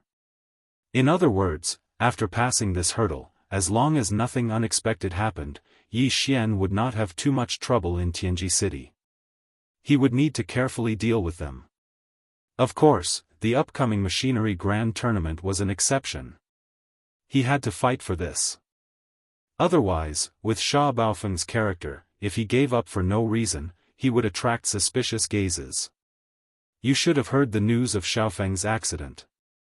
This is an opportunity for all the trusted subordinates of the younger generation. After Yi Xian reported everything in detail, DE's doppelganger did not make any comments. Obviously, he was also puzzled by the fact that young Master Linghu had also displayed the ultimate secret technique of the Tianji clan, the machinery fusion ability. For the time being, it was difficult for him to discern the truth. At this moment, DE's doppelganger continued, whether or not Xiaofeng has encountered an accident, this scale selection is of great significance to all of you. You fought young Master Linghu. That guy is indeed extraordinary. Even now, I can't figure out the key points. With the Star Sky Black technology in his hands, that battle must have inspired you a lot. Perform well. If something has really happened to Xiaofeng, you should know what this scale selection means. I've given you the opportunity. Whether you can seize it or not is up to you. Thank you for your guidance, clan leader. Yi Xian secretly breathed a sigh of relief and lowered his head even more. Just as he was speaking, the holographic three-dimensional screen in front of him flashed and went silent. At this point, the commander of the Demon Royal Guards, Chanas, who had been trembling on the side but had never been looked at by Di Yi's doppelganger, finally came back to his senses. With lingering fear, he glanced at the holographic three-dimensional screen that had disappeared beside him. Then, a look of surprise appeared on his face. He cupped his hands and walked over to Yi Xian. Sha. Sir Sha, congratulations. Clan leader clearly has the intention of cultivating you. No wonder you. Ha, so you've already expected it. As soon as these words came out, Yi Xian was so scared that he immediately trembled. This guy was too reckless, saying such things in Tianji City. If Di Yi's doppelganger had not left but remained dormant, just these two sentences alone would have ruined everything. Shut up. No one will take you for a mute if you don't speak. Yi Xian's heart trembled slightly. He immediately shouted softly, interrupting Chana's words. At the same time, he glanced at the holographic three-dimensional screen that had already gone silent. Chana's was stunned, and then his face turned completely pale. This guy was not a fool. Just now, because of the sudden turn of events, he was so happy that he forgot himself. At this moment, when he was reminded by Yi Xian's soft shout, he was so shocked that his back was full of cold sweat. The machinery competition will begin tomorrow. Before that, I have to go and get my base fortress back. When I went to the Devil Emperor planet to carry out the mission, I asked the base fortress at the periphery of the industrial circle to improve its performance. After all, it is my personal vehicle. It will be more convenient for me to use it in the competition this time. Turning his head and glancing at Chana's, Yi Xian directly walked out of the villa after he finished speaking. This was also why he was so meticulous. The machinery grand competition was no small matter. Baofeng Sha's vehicle was a large fortress with a diameter of 100,000 meters. With his personality, he would not abandon his own vehicle and use the demon battle horn that he brought from the demon race as a temporary means of transportation. However, if that was the case, then there would be a new problem in front of Yi Xian. That was, although the Life Fortress Star Field could change its appearance at will, as long as Yi Xian obtained the various performance data of Baofeng Sha's vehicle, he could directly change its appearance. However, the scale was very difficult to change. Baofeng Sha's vehicle was a large fortress with a diameter of 100,000 meters, while the Life Fortress Star Field was only a small fortress with a diameter of 50,000 meters. The difference was too big. If Yi Xian really brought Baofeng Sha's vehicle into the competition, he would definitely lose. Although he had the electronic consciousness of the Tianji race and had done some research on the integration of machines, how could he compare with the real Life Fortress Star Field? If he wanted to win, he had to use the Life Fortress Star Field to change into Baofeng Sha's vehicle. Chapter 35-30. A short while later, Yi Xian and Chana's arrived at the outer industrial circle. They saw Sha Baofeng's ship, Baofeng, in the star dock of a huge industrial star. Yi Xian had Sha Baofeng's electronic consciousness, so he entered this huge fortress without any hindrance. He immediately copied all the performance data of this huge fortress and entered it into the database of the Devouring system. Through the Devouring system, it was transmitted to the star dock. The Wild Fortress. However, even with these performance data, the Wild Star Dock could not directly transform into Baofeng's appearance. The size of the Wild Star Dock was a shortcoming. The Wild Star Dock had to increase its size from its current diameter of 50,000 meters to 100,000 meters. If it was in the past, this would definitely be impossible to accomplish in a single night. However, Yi Xian still had a Master Life Crystal. If he reluctantly used it, he could still accomplish this. Previously, when he won the system competition mission against Fairy Xianxia, the prize that Yi Xian obtained from the exchange store was a Master Life Crystal. The reason why he wanted this Master Life Crystal was because it had a miraculous effect on the evil spirit slimes. This way, the fairy crystal that Yi Xian needed would definitely be of a higher quality. This was an important problem that had always been troubling him. One of them. The fairy crystal came from a creature called the evil spirit slimes. It was the crystallization of the energy within the evil spirit slimes. This crystal was one of the natural life energies that the world bugs could absorb. The evil spirit slimes were an alien race in the first universe. They were very ugly, and their bodies secreted a dark green poisonous liquid.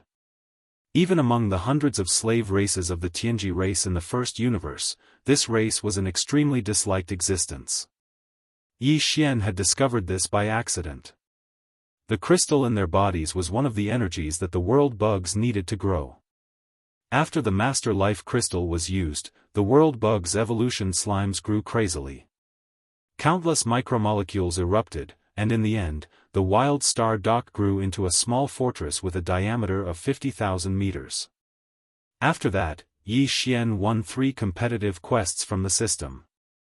His targets were the Unfettered One, the Fallen Demon Child, and the Witch Dust Lady. Among them, he didn't find any Master Life Crystals from the system exchange store of the Carefree Master and the Demon Dust Maiden, so he chose other treasures that were also extremely precious. However, Yi Xian found a second Master Life Crystal in the exchange shop of the Fallen Demon's Son and chose it immediately. And now, this Mother Life Crystal had come in handy. Yi Xian immediately retrieved this Mother Life Crystal from his undying world and threw it to the Devouring system. Ding! Congratulations to host for obtaining Mother Life Crystal. Quality, pure and flawless. Effect, Life Evolution Energy Crystal. Can rapidly and continuously increase the life level of evil spirit slimes. Do you want to use it now? The system notification sounded in his mind very quickly. Following which, a golden crystal the size of a baby's fist was directly absorbed by the Devouring system and injected into Yi Xian's undying world, the Wild Star Fort. Sha sha sha, rumble. Soon, low and continuous muffled sounds rang out from within Yi Xian's body, accompanied by a dense amount of weak rustling sounds. It gave off the feeling that countless silkworms were eating, nibbling away at the mulberry leaves in a sea of mulberry leaves. The Wild Star Fort floating in his undying world was rapidly expanding at a speed visible to the naked eye. Not only was its size expanding, the exterior of the battleship was also changing. Yi Xian quickly ordered the Devouring system in his body to connect to the AI of the Wild Star Fort. This time, the growth of the battleship was limited to a diameter of 50,000 meters. After reaching this standard, the growth of the battleship would immediately stop, and all the micromolecules that were multiplying after that would all be thrown into strengthening the battleship's performance and internal and external structure, striving for perfection. All of this unknowingly happened. In a short 10 minutes, the starfield stronghold within Yi Xian's body finally grew to a diameter of 100,000 meters. From then on, it stopped growing. However, the change in the life level of the evil spirit slime race caused by the energy of the second life crystal was still there. Continue. All of the subsequent energy was used to strengthen the interior of the Wild Star Fort. This way, it would inherit its greatest feature from before. On the surface, it looked like a huge fort with a diameter of 100,000 meters, but in reality, its performance was much better. In the end, everything ended after more than half an hour. The energy of the second prime life crystal was finally depleted, and the evolution of the vengeful slime group stopped. The massive increase in reproduction energy provided to the world worm spawn group stabilized, and the evolution of the Starfield Fortress came to an end. Complete. At this time, after devouring the mysterious energy of the two Mother of Life crystals, the evil spirit slime's life level had been raised to a very high level. On the backs of all the evil spirit slimes, there was an additional golden line that ran from head to tail, and it was a whole line. There were also specks of gold on both of their bodies. Even the mucus secreted by their bodies had turned into a faint golden color. Perhaps it was no longer appropriate to call them evil spirit slimes. It would be more appropriate to call them golden slimes. After everything was completed, Yi Xian gave the order to transform the wild star fort into a perfect replica of the treasure maple. All of this happened very quickly, but no one knew about it. Everything was completed in his undying world. Following which, Yi Xian waved his hand and stored the treasure maple into his body. At this moment, if someone was in his undying world, they would definitely be shocked by this scene. The two identical forts were lined up side by side, floating in the air of Yi Xian's undying world. With a thought, the real treasure maple was searched by Yi Xian with Sha Baofeng's electronic consciousness. All of the important resources and materials were taken out and stored in the undying world. They didn't stay in the treasure maple. This was because Yi Xian had a feeling that as he shone in the Heavenly Fate clan's mechanical grand competition, he might not be able to take this treasure maple away. DE might be interested in it. Of course, what it was interested in was the fake treasure maple, which was the Star Field Life stronghold. However, it was impossible for Yi Xian to hand over the Starfield ship. He could only use the real treasure maple ship to make up the numbers. Chapter 35-31.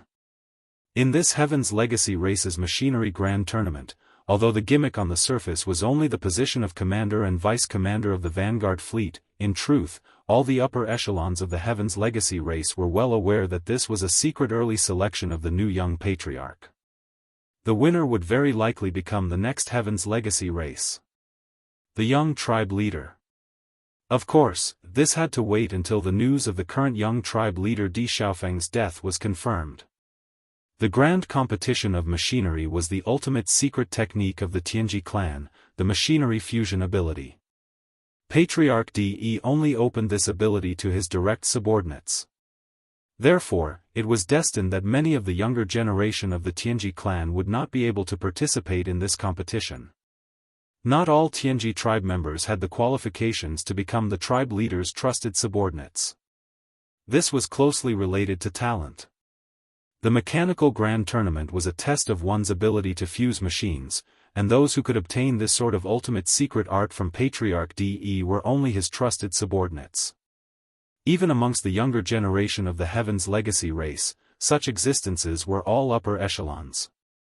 Therefore, their mounts were small fortresses with diameters of at least 50,000 meters. Most of them were large fortresses with diameters of at least 100,000 meters. As such, the grand competition of machinery's venue could not be too small. It was a vast void with a radius of 100,000 miles.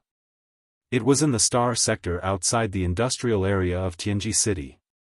The next morning, when Yi Xian rushed over with Chanas, this vast void with a radius of 100,000 miles was already filled with fortresses of various sizes.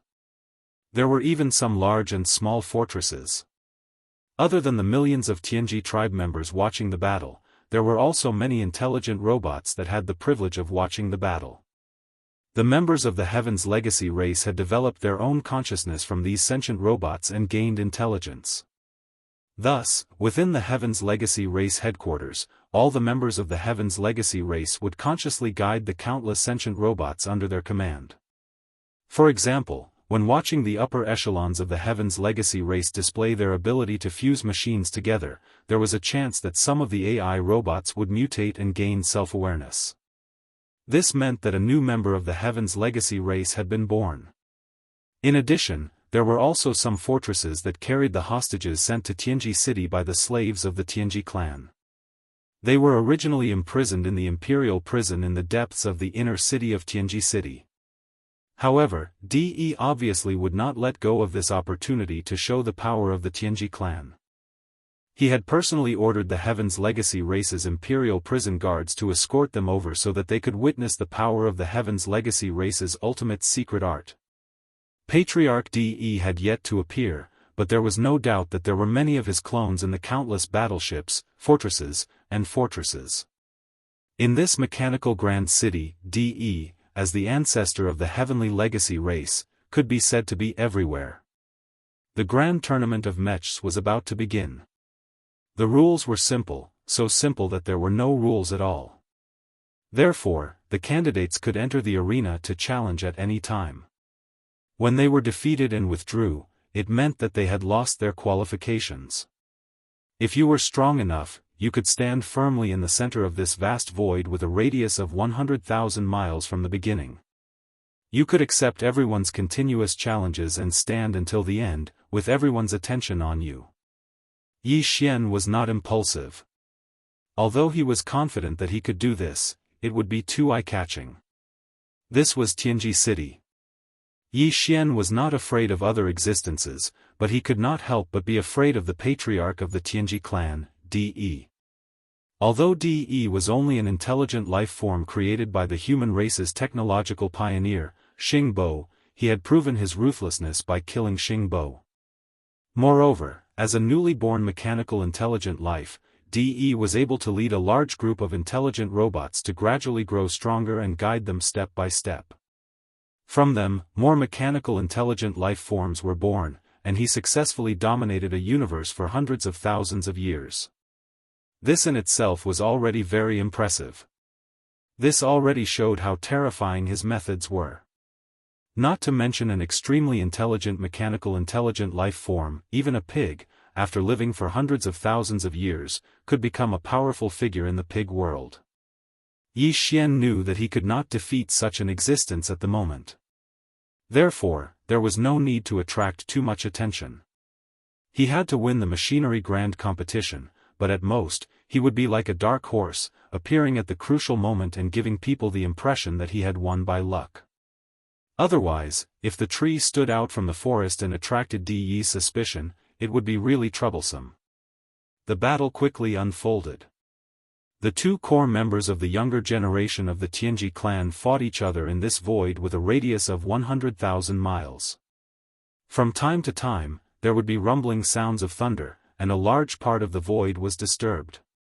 These two high-level members of the younger generation were not weak. Their mounts were large fortresses with a diameter of 100,000 meters.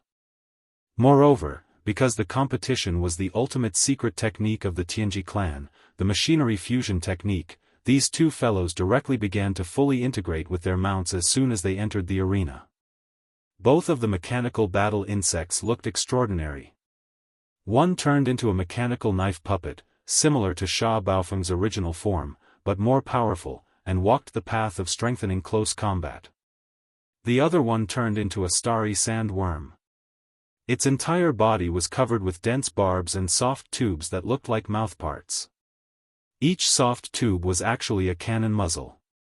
It walked the path of long-range combat strength enhancement.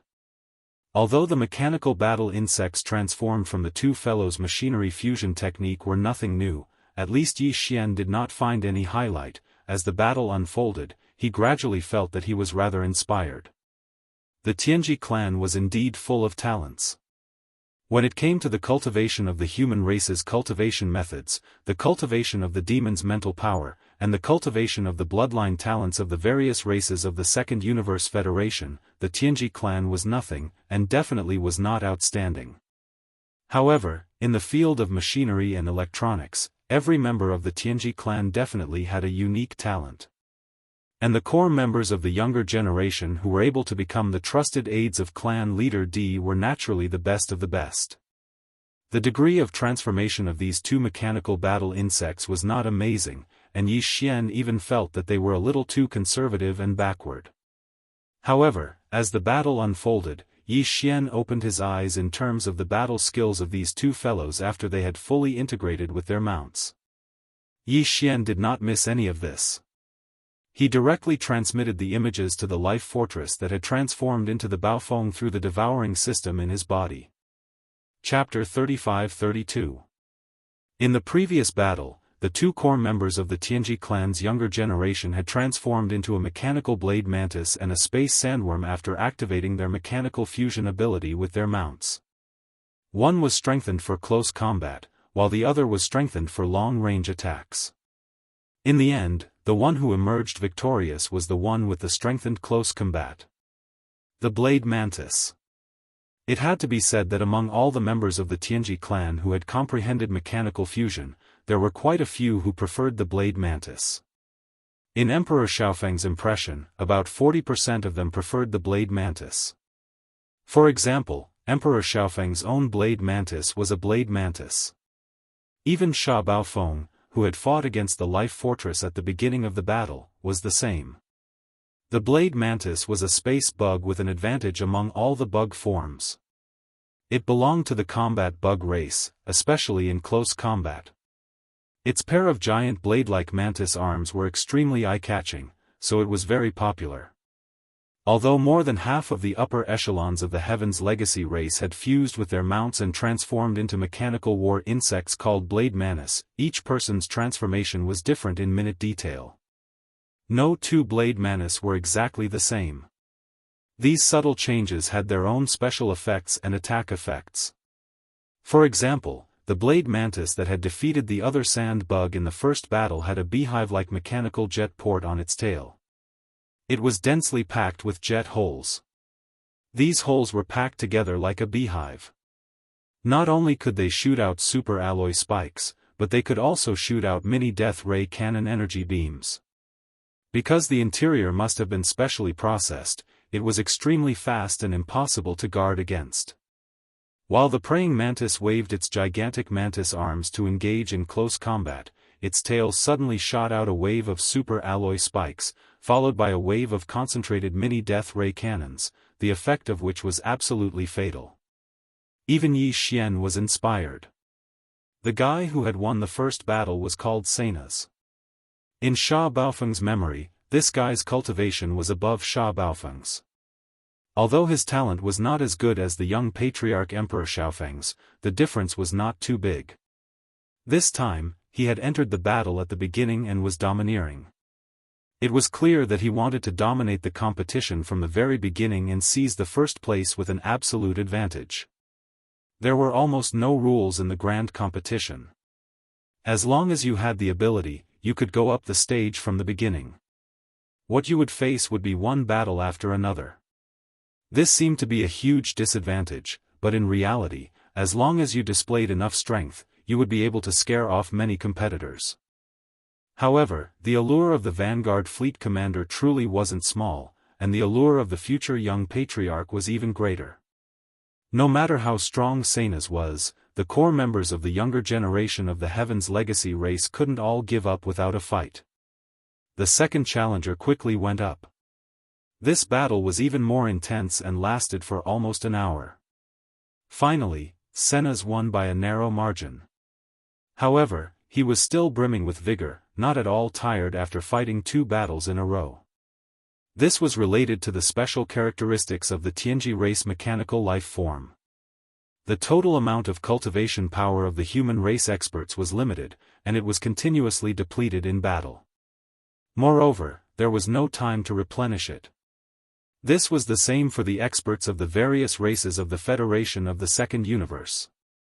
This was because no matter how boundless one's physical strength was, it would still be depleted in an intense battle. However, the Heaven's Legacy race couldn't do this.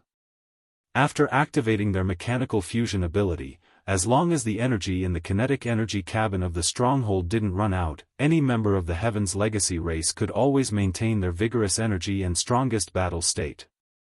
To put it bluntly, as long as the electricity didn't run out, they would always be full of energy.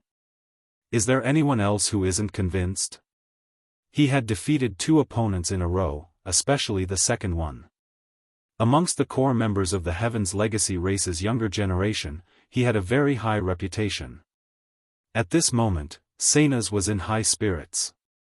His 100,000-meter-long mechanical blade hovered in the air, exuding a domineering aura as he loudly roared. Perhaps they were scared off by his previous battles and extraordinary might, but for a moment, the surrounding void was filled with discussions. However, no one stepped up to accept the challenge again. Yi Xian frowned. Just as he was about to step forward and prepare to enter the arena, a cold laugh sounded out from the left side of the void. His figure flashed as he entered the large competition space. This was a purple-haired young man who looked quite demonic. His temperament and aura were both cold and gloomy. The aura he exuded was at the 11th stage of the mystic light realm, the same as Yi Xian. As for Sena's, he was at the 12th stage of the void realm, the peak of the 9th stage of the void realm. On the surface, it seemed that Sena's had the upper hand in this battle. This was because although the battle between mechanical life forms depended on the comprehension of the upper echelon of the Heaven's legacy race in terms of mechanical fusion, as well as the basic capabilities of the stronghold, the cultivation of the person fusing with it was also a factor. Sena's cultivation was a whole realm higher than that purple-haired young man. After fully fusing with the mechanical life forms, he could control them much more smoothly. However, in reality, after seeing this purple-haired young man enter the arena, Sena's expression immediately changed and became somewhat gloomy. On the other hand, that purple-haired young man had a calm expression, as if he didn't put Sena's in his eyes at all. "Yi Luo, when did you return? How come I didn't know?" With a gloomy expression, Sena's asked, calling out the purple-haired young man's name. His tone was filled with obvious fear. Yi Xian's heart skipped a beat as he immediately remembered who this person was. Yi Luo, in the younger generation of the Heaven's legacy race, his talent in electronics was second only to the young patriarch, Di Xiaofeng. Back when Di Xiaofeng wasn't the young patriarch yet, only this person had the strength to compete with him. Although the position of young patriarch eventually landed on Di Xiaofeng's head, Yi Luo's electronics talent wasn't erased. Among the younger generation of the Heaven's legacy race, his electronics talent was still publicly recognized as one of the best, second only to the young patriarch, Di Xiaofeng. However, Yi Luo had been sent out to carry out a secret mission 2 years ago and wasn't in the race. It was precisely because of this that Sena's and the other younger generation experts of the Heaven's legacy race, who were weaker than him in terms of electronics, were moved and wanted to seize this opportunity to fight. What Sena's didn't expect was that Yi Luo had actually returned and appeared in today's competition. This made him feel uneasy because he didn't have much confidence in fighting against Yi Luo. Yi Luo's electronics talent was very strong, and his comprehension of mechanical fusion was even stronger. He had surpassed Sena's. Chapter 35-33. Each one of them is more arrogant than the other. Yi Xian raised his hand and rubbed his forehead. He already felt that Sena's was arrogant enough, but he didn't expect Yi Luo to be even more pretentious than him. It seemed that the core members of the younger generation of the heavenly legacy race were all like this. He flipped through the mechanical intelligence cores of young Emperor, Baofeng Sha, and the other 8 and found that this was indeed the case. Baofeng Sha was also a very arrogant person. Yi Xian had thought that it would be best to win this battle by a narrow margin and keep a low profile, but now it seemed that this wasn't possible. Baofeng Sha was arrogant to begin with, and if he kept a low profile, it would instead arouse suspicion. Just as he was muttering to himself, in front of him, in the void with a radius of 100,000 square kilometers, came a large number of mechanical grinding sounds, accompanied by the rumbling of thunder. After Yi Luo stepped into that light purple illusory fortress, he immediately started the mechanical fusion. The fortress with a diameter of 100,000 square meters immediately began to change shape and actually began to shrink inward. Once the Heaven's legacy race's mechanical fusion ability was fully unleashed, the largest size of the mecha battle bug would be the diameter of the stronghold itself. As for the smallest size, it would depend on the mecha race clansman's comprehension of this ultimate secret technique. For example, young Emperor Xiaofeng's fortress was 100,000 square meters in diameter, so after fully activating the mechanical fusion, the mechanical battle insect that young Emperor Xiaofeng and his fortress transformed into could be 100,000 square meters in length at most. This was related to the original performance of the fortress, so it was a hard limit. As for the smallest, it could reach 5,000 meters. This was already an extremely impressive comprehension ability. Among the 8 Heavenly Legacy clan members that Yi Xian killed in the Origin of All Evil Star region, there was also a fellow who had a large stronghold that was 100,000 meters in diameter. His smallest limit was 7,000 meters. This person's talent in electronics was only second to young Emperor Xiaofeng and Yi Luo, and he was ranked third among the younger generation of the Heavenly Legacy race.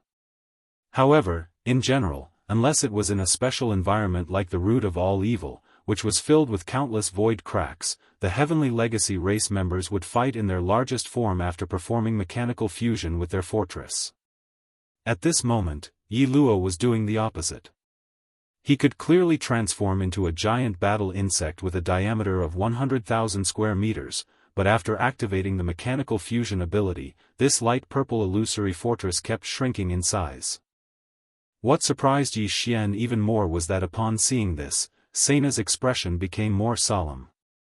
He frowned and muttered, "Rapid insect again?" Then, without hesitation, he stepped into the fortress that was suspended in the void beside him. After the last battle, he had temporarily dispelled the fusion. The creaking sounds of machinery grinding could be heard, and soon, the mechanical blade puppet that had won 2 battles appeared once again. At this time, Yarrow's light purple fantasy fortress had basically completed its transformation. The loud grinding sounds of machinery gradually weakened, and in the end, they could no longer be heard. What appeared before them was a very strange mechanical battle insect. It was only 5,000 square meters in size, which immediately drew cries of surprise from the surrounding void. Heavens, 5,000 square meters? Yi Luo's comprehension of the mechanical fusion ability actually broke through again. A fortress of 100,000 meters. His previous limit was 6,000 meters. In the entire Heaven's Legacy race, only young Patriarch Di Xiaofeng was able to reach 5,000 meters. I didn't think that Yi Luo would be able to do the same.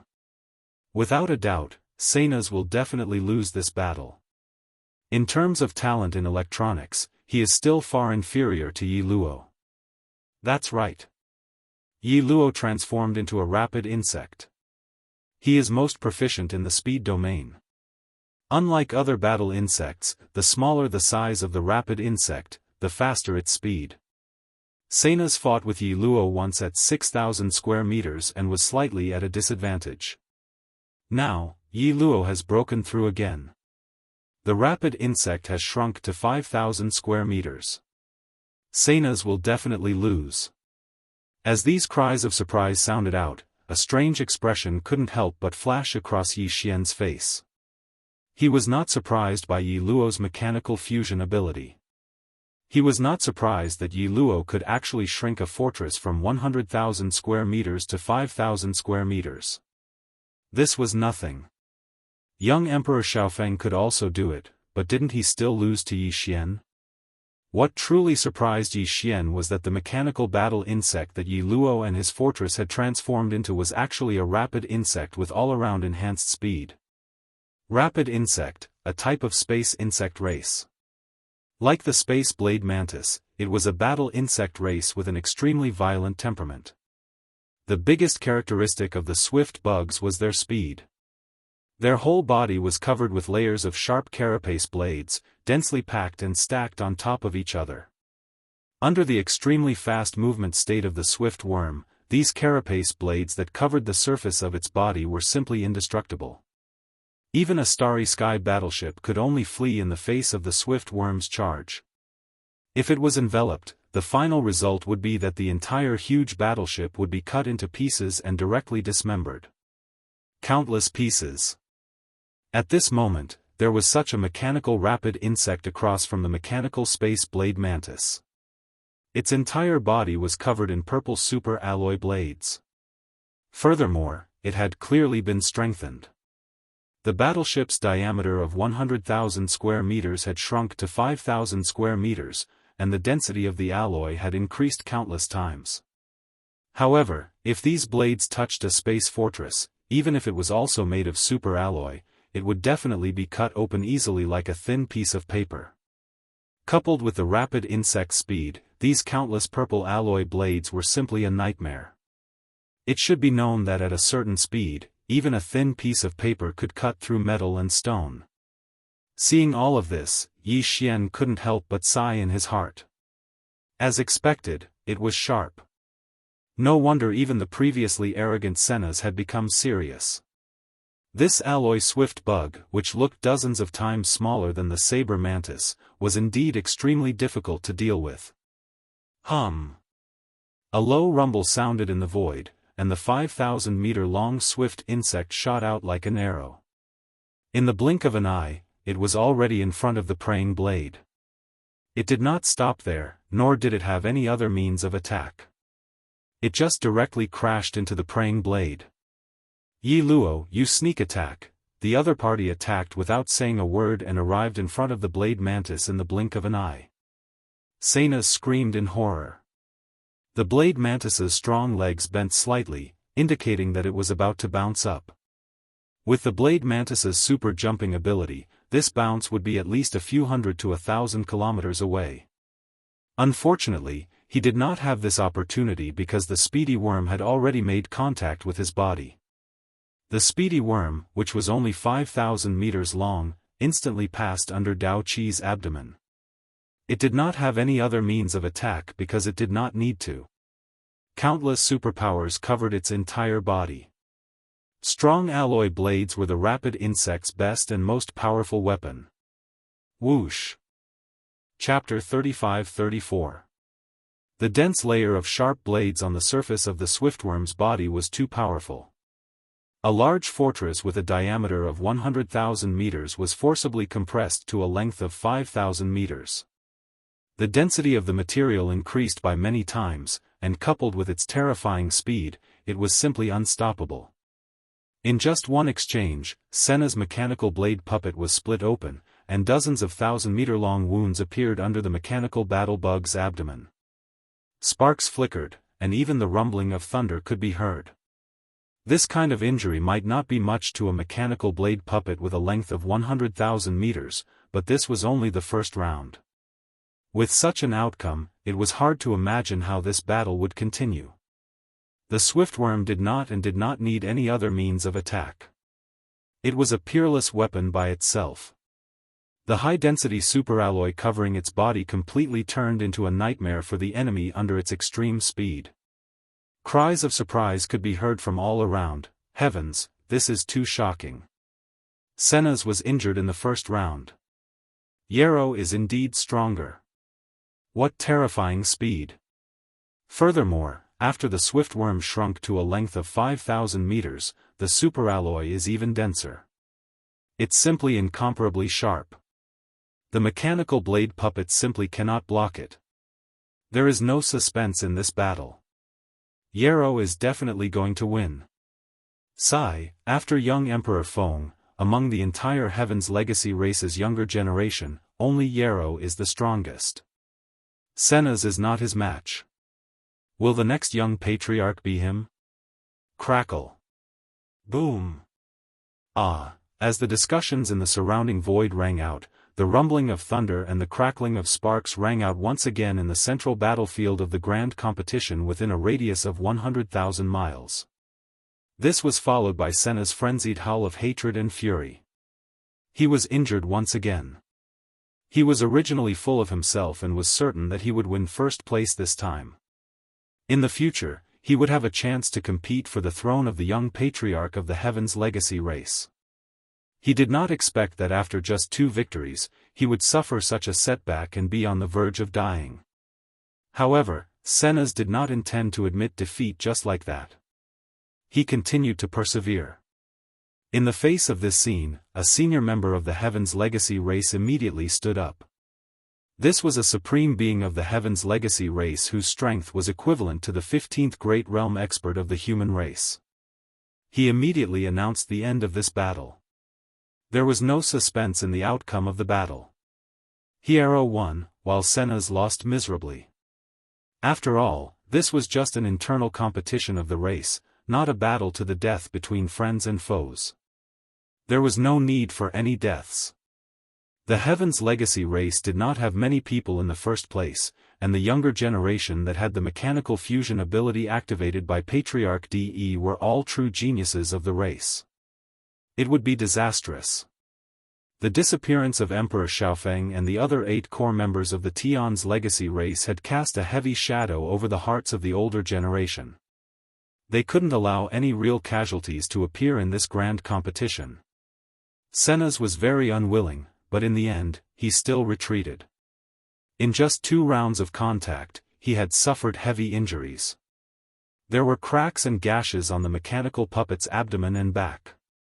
Fortunately, that senior member of the Heaven's Legacy race spoke up to stop the battle. Otherwise, in the end, it was very likely that his flying fortress would have been destroyed, and its electronic consciousness would have been severely damaged. It would take a long time for it to recover. As Senna's left, only the purple-haired Hiero was left standing in the void of this grand competition battlefield. He had already removed the mechanical fusion state with his flying fortress, and that light purple illusory fortress was floating beside him.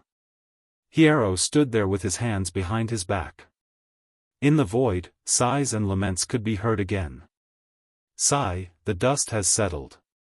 The vanguard fleet commander of this battle is none other than Hiero. This is an indisputable fact. It's just that we all thought that Hiero had not returned to the race. Perhaps even the Patriarch did not know. Otherwise, there would be no need for this mechanical grand competition to continue. That's right. Among all the geniuses of the younger generation in the race, other than the young Patriarch, Di Xiaofeng, who else can defeat Hiero? The speedy bug is too scary. Furthermore, Hiero's understanding of the mechanical fusion ability has reached such a level. He could actually shrink a huge fortress with a diameter of 100,000 meters to only 5,000 meters. This way, the power of the speedy bug has skyrocketed again. It's simply invincible. What do you mean by simply invincible? It's already invincible, okay? Now, in the race, other than the experts of the older generation, who else in the younger generation can be Hiero's match? Even Senna's lost miserably in just 2 moves. Sigh, this mechanical grand competition should be over. Senna's will be the vice-commander of the vanguard fleet. To him, this is even more of a humiliation. With the 2 of them working together, I'm afraid there will be many unexpected episodes. In the surrounding void, some of the spectators had already started to leave. The huge black fortress that carried a large number of slaves and hostages from the imperial prison had also started to move slowly in the direction of the Tianji continent. Obviously, everyone thought that this mechanical grand competition had already ended. Hiero was so powerful that no one in the younger generation would show up and jump out to be abused. Even Hiero himself thought so. With his hands behind his back, he looked around the void. After looking around, he did not even say a few polite words. He directly waved his hand and stored the light purple dreamy fortress beside him into his body. Then, his figure flashed and was about to leave. At the same time, the commander of the Demon Royal Guards, Chanas, beside Yi Xian, looked at Yi Xian with suspicion. Based on his understanding of Yi Xian during this period of time, he was definitely muttering and doubting in his heart. What's wrong with Sir Sha today? Why isn't he planning to interfere? In fact, in the next instant that suspicion arose in Chanasi's heart, Yi Xian's loud and clear voice that carried a hint of ridicule was already loudly heard. Hiero, why are you in such a hurry to escape? Don't worry, this is the clan competition, not a battle between us and the enemy. I promise I won't beat you up. Silence. A deathly silence. The large and small fortresses in the surrounding void that were retreating one after another all stopped, including Hiero, who was about to leave. In the next moment, everyone's gazes converged on Yi Xian. After seeing that these words were actually spoken by Sha Baofeng, the expressions on the faces of the Heavenly Fate clan experts immediately became strange. The upper echelon of the older generation that had forced Senna's to retreat even frowned. Chapter 35-35. As soon as he finished speaking, Yi Xian's figure took a step forward and stepped into the void of the 100,000-kilometer-wide competition in front of him. The commander of the Demon Royal Guards, Chanas, who was originally standing side by side in the void to watch the competition, immediately turned green and howled miserably in his heart. He knew that this guy was not someone who would rest easy. Just a moment ago, he was still muttering about why he had changed his personality, but now he was suddenly making trouble again. While smiling bitterly, Chana suddenly had a flash of inspiration, and then his eyes lit up. He suddenly understood why Yi Xian was so determined to kill the young patriarch, Emperor Xiaofeng, in the source of all evil star field. It turned out that he wanted to replace him. Although Yi Xian seemed powerful, Chanas had seen with his own eyes how Yi Xian tortured Emperor Xiaofeng and the others. The 8 high-ranking members of the Tianji clan were all geniuses of the younger generation. Even when they used the mechanical fusion ability, they were still no match for him. Now, Yi Xian was merely ranked behind Emperor Xiaofeng. What could Yi Xian be compared to?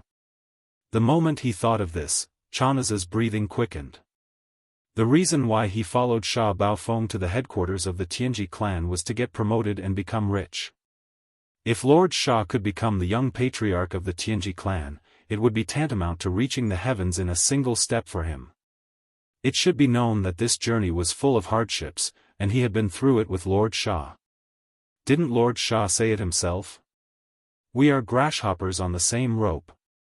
Thinking of this, Chanas immediately raised his arms and shouted excitedly, as if he had just been injected with chicken blood, "Lord Sha, do your best, as long as you don't beat the shit out of him."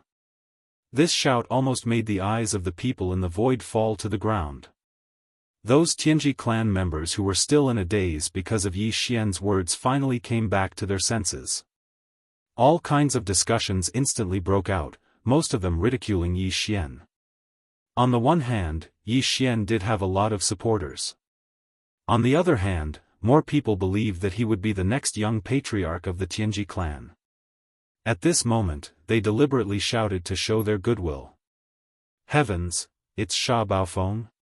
What's wrong with this guy? You're actually courting death. There's a good show to watch now. Yi Luo will definitely beat him to a pulp. I was just thinking that I wasn't satisfied enough just now. I didn't expect there to be such a pleasant surprise. How laughable. A fellow that's ranked far out of the top 20 of the younger generation actually wants to challenge the second-ranked Yi Luo. This kind of confidence is simply unimaginable. Young Master Linghu must have damaged his brain. This guy just suffered a big loss in the heavenly battle starfield not long ago. I didn't expect him to be so forgetful and want to die as soon as he comes back. That should be it. Young Master Linghu must have damaged his brain. Otherwise, how could he be so confident? Not only did he challenge Yi Luo, he even dared to boast that he would beat the shit out of him. His brain damage knows no bounds. What a pity. After this battle, Yi Luo's ranking among the younger generation will most likely fall below the top 100. This is because he was previously recognized by the Patriarch and was granted the ability to fuse machines. Otherwise, he would be at least below the top 1,000. As these one-sided discussions and evaluations spread, Yi Luo, who had stopped leaving because of Yi Xian's arrogant words, took a step forward and returned to the center of the battlefield. He looked at Yi Xian with a sneer and said, "Baofeng Sha, did you just challenge me? I'll give you one more chance. You can change your words now." "Can I change my words now?" Based on Baofeng's character, he would never keep a low profile if he had the strength to defeat Yi Luo. Therefore, even if Yi Xian didn't want to be in the limelight, he could only follow Baofeng's temperament at this moment. Otherwise, it would arouse suspicion. In the face of Yi Luo's arrogant words, he did not show any trace of politeness. He rolled his eyes and continued, "You, on the other hand, if you change your mind and admit defeat now, I will definitely fulfill my promise and not beat the shit out of you." Ha ha ha, interesting, interesting. I didn't think that your brain would really be damaged by young Lord Linghu. In the face of Yi Xian's unyielding attitude, Yi Luo was so angry that he laughed.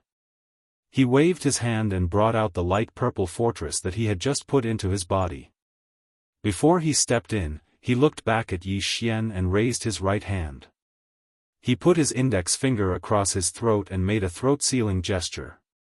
"I won't. What promise did I make? Be careful in this battle. I've been in a bad mood recently, so I can't guarantee that I won't go too far. If you die, don't blame me. If it was before, you would indeed have the qualifications to say such words in front of me. Yi Xian sneered as he replied forcefully once again. Moreover, he gave the surrounding Heavenly Legacy clan members a precaution in advance, so as to prevent them from displaying an overly powerful mechanical fusion ability and attracting unnecessary suspicion. However, ever since my battle with young Master Linghu, this kind of thing has never happened. You've already lost your qualifications. That's right. In that battle, this Great One was indeed beaten quite badly by young Lord Linghu, but I wholeheartedly accept my loss. You didn't even have the honor of fighting such a peerless genius, so what right do you have to be so arrogant here? Taking advantage of this opportunity, Yi Xian shamelessly praised himself. Although this Great One lost, this Great One's gains in that battle are beyond your imagination. It's too shocking. Even now, when this Great One thinks about it, this Great One can't help but be fascinated. If this Great One had the chance, this Great One would really want to be beaten by young Lord Linghu again.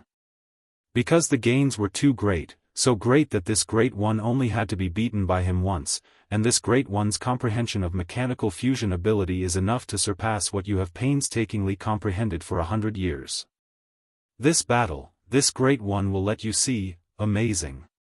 From my progress, this Great One will let you be fascinated by young Lord Linghu's peerless genius.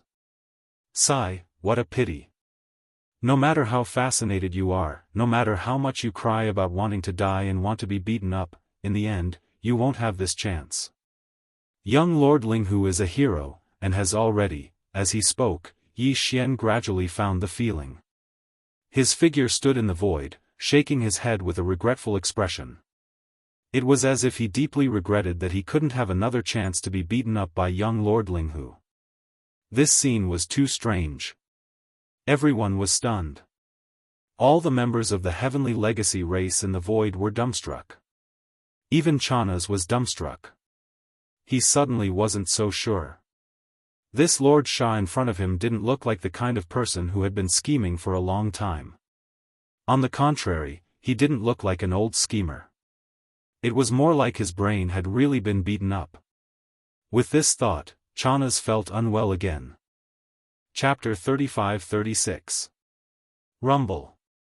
Kachacha, as Yi Luo stepped into the light purple fortress, the sound of machinery grinding could be heard. He once again activated his mechanical fusion ability. The light purple fortress with a diameter of 100,000 meters quickly transformed into a 5,000-meter-long speedy bug. Yi Xian also waved his hand and summoned the treasured maple from his body, causing it to float in the void. Of course, this was not the real treasured maple, but a transformed version of the life fortress, the Starfield. After all, it was a life battleship, made up of countless micromolecules derived from the world bugs. It could also mimic a 100,000-meter-long space fortress at a microscopic level, including the electronic frequency. There were absolutely no flaws or omissions. Even if the patriarch of the Tianji race, DE, was here, he would not be able to see through it. Immediately after, Yi Xian turned around and stepped into the treasured maple. At the same time, he gave the order for the treasured maple to begin its mechanical transformation. The same sound of machinery grinding could be heard. In the eyes of the many Tianji race members in the void outside, this was Sha Baofeng activating his mechanical fusion ability, causing the treasured maple to begin its mechanical transformation. However, in reality, this was all the Starfield Fortress's own actions. Yi Xian did not participate at all. He was just leisurely waiting in a small cabin inside the treasured maple. Of course, once this transformation was completed and the fortress entered battle mode, Yi Xian would still use Sha Baofeng's electronic consciousness to control it. No matter how flexible the life fortress was, it did not have any battle experience. This was all up to Yi Xian. After all, the opponent now was not in existence like Sha Baofeng, but the second most talented person in the younger generation of the Tianji race. It might not be safe to leave everything to the life fortress. Previously, when he was fighting with young Emperor Feng and the others in the source of all evil, Yi Xian had used Sha Baofeng's electronic consciousness to enter the life stronghold and used his own battle experience to control the mechanical demon insects to fight. Otherwise, if the life stronghold were to fight by itself, it definitely wouldn't have such a result. As the grinding sounds of machinery came from inside the treasure maple, the shape of the enormous ship began to change. The gazes of all the Tianji clan clansmen in the surrounding void all gathered on the ship, including more than one unknown doppelganger of clan leader De. They were all very curious about what the treasure maple would become. Based on Sha Baofeng's usual habits, he should have used a 100,000-meter-long mechanical puppet. However, considering the speed and attack characteristics of the swift bugs, Sha Baofeng should have shrunk the size of the mechanical puppet. That way, the pressure would be much less. In the past, when Sha Baofeng performed a complete mechanical fusion, the smallest size of his Baofeng could be shrunk to about 10,000. The surrounding experts didn't think that it would be the same this time. In the beginning, the surrounding experts of the Tianji clan did think that Sha Baofeng was out of his mind to provoke and even infuriate Yi Luo. However, after hearing what he said later, the experts of the Tianji clan had a different opinion. The Tianji clan had indeed received news of Sha Baofeng's recent battle in the third universe. Many of the higher-ups were shocked. The black technology possessed by young Master Linghu was still a mystery to this day. He had actually surpassed the Tianji clan, who had always possessed extraordinary talent in electronics and machinery manufacturing. The Tianji clan of the three major dimensions.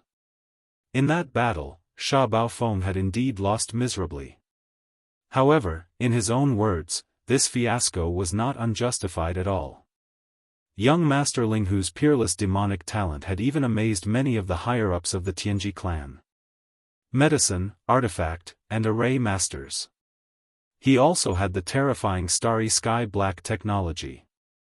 In this world, only Prince Xian, the invincible god of war, and the person who had caused an uproar in the second universe not long ago. Even now, he had provoked a Star-Lord old monster to roar and chase him all over the world, but no one could find him. Only young Master Nether Ming and the other two could be compared to him. It would be a lie to say that he had not gained any inspiration and gains from fighting such a peerless demonic talent. Therefore, when Yi Xian ridiculed Yi Luo with such words just now, not only did the latter not get angry, but he also became serious. Although he was not convinced by young Master Linghu, he was actually fascinated by the other party's demonic talent. It could be said that whether it was the higher-ups of the Tianji clan in the surrounding void or Yi Luo, who was about to fight Yi Xian, at this moment, there was an inexplicable expectation in the bottom of their hearts. They were all looking forward to Sha Baofeng really gaining something from that battle and not just bragging. Yi Luo was so fascinated by young Master Linghu. Although he could not fight young Master Linghu because the other party had been proven to be exiled, if he could beat Sha Baofeng, who had suffered a crushing defeat at the hands of young Master Linghu and had gained some inspiration and gains, he would be scared witless again. Because, at least on the surface, from a certain perspective, his demeanor was at a level comparable to young Master Linghu. At least he was not inferior. As for the higher-ups of the Tianji clan in the surrounding area, their expectations were related to the entire clan. There was no doubt about Yi Luo's strength.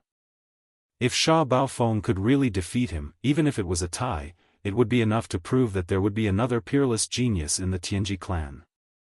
Although this genius was trained by the peerless demonic talent of the human clan, it did not matter. Being able to constantly improve oneself in battle with the enemy was the attitude and talent that a real expert should have. If Sha Baofeng could do it, the higher-ups of the clan would regard him more highly from now on. So what? So what? Yi Xian was completely unaware of all of this. Following his orders, the sound of machinery grinding could be heard from the inside of the Baofeng. Very quickly, the mechanical changes were completed. Yi Xian did not choose the combat form of the mechanical demon bug. The speed of the rapid bug was too fast. Although the mechanical demon bug had a strong jumping ability and 4 antimatter death ray cannon barrels, it was very likely that it would not be able to lock on to the target. Therefore, Yi Xian chose the combat form of the humanoid alloy war god this time. Of course, while the Baofeng transformed into the humanoid alloy war god, its original terrifying size of 100,000 meters was also constantly shrinking. In the end, when the humanoid form of the alloy war god was completely revealed, its height of 100,000 meters was also constantly shrinking. When the alloy war god was fully formed, its height had reached only 5,000 meters. This was not Yi Xian's limit. The limit: he could shrink a small fortress of 50,000 meters to 1,000 meters, and a large fortress of 100,000 meters to 2,500 meters. But that was not necessary. On the one hand, it was not suitable for this battle. On the other hand, Yi Xian did not want to expose his limit. Chapter 35-37. After a series of mechanical clanking noises, Baofeng completed its mechanical transformation. A humanoid alloy war god stood in the void, and the huge fortress with a diameter of 100,000 meters shrunk to a height of only 5,000 meters. In its left hand was a huge alloy shield, in its right hand was an alloy spear that was more than 10,000 meters long, and behind its back was a pair of energy beams that flapped from time to time, creating ripples in the void. It looked majestic and extraordinary. This scene shocked all the spectators, and a wave of exclamations came from the surrounding void. "Oh my God, what the hell is this? A humanoid? A humanoid? What is Baofeng Sha trying to do? Isn't the mechanical fusion ability only able to transform into various forms of mechanical combat insects? I've never heard of humanoid mechanical transformation before. It's indeed a little strange. The reason why the mechanical fusion ability of our race can transform into various forms of mechanical combat insects is because the characteristics of these insects are suitable for combat. However, everyone's understanding is different, and the form of the mechanical combat insect may not necessarily be correct. Baofeng Sha has broken the shackles of this thought.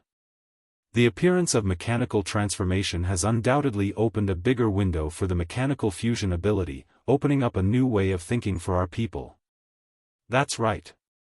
Since mechanical transformation can transform into various forms of mechanical combat insects, why can't it be humanoid or other forms of dire beasts? This is a new research direction. Just this point alone is enough to prove that he has indeed learned something in that battle. It was worth it to be beaten up. Our understanding has been completely overturned. In the past, it was a mechanical sword mantis, but now, it's a humanoid combat form. I'm really looking forward to the performance of this humanoid alloy war god. You have all overlooked a fact. Did no one notice that this humanoid alloy war god is only 5,000 meters tall? Just like the swift bug, this shows that Baofeng Sha's mechanical fusion ability has indeed improved greatly. Among the younger generation of our race, the only one who can fuse a huge fortress of 100,000 meters to a height of 5,000 meters is Baofeng Sha.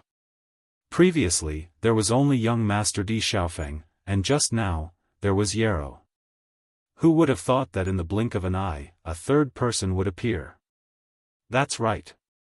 Based on this point alone, Sha Baofeng is qualified to fight with Yi Luo. This is really suspenseful. Before this, no one was optimistic about him. When Yi Luo appeared, everyone said that he would be the winner. Who would have thought that a dark horse would appear at the last moment?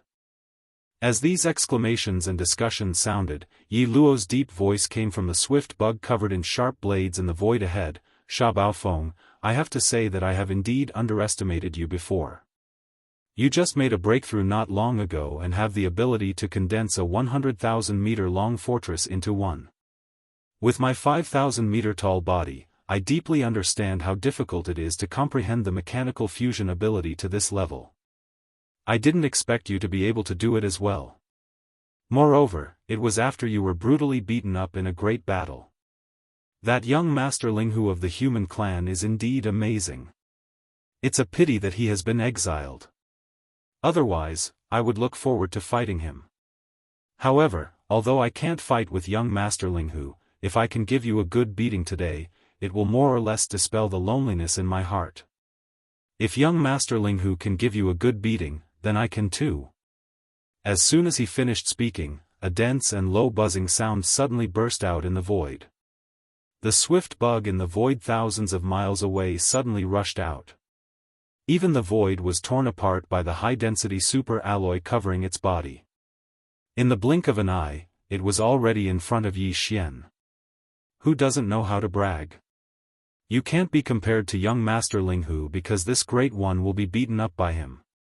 As for you, you can only be beaten up by this great one. Whoosh!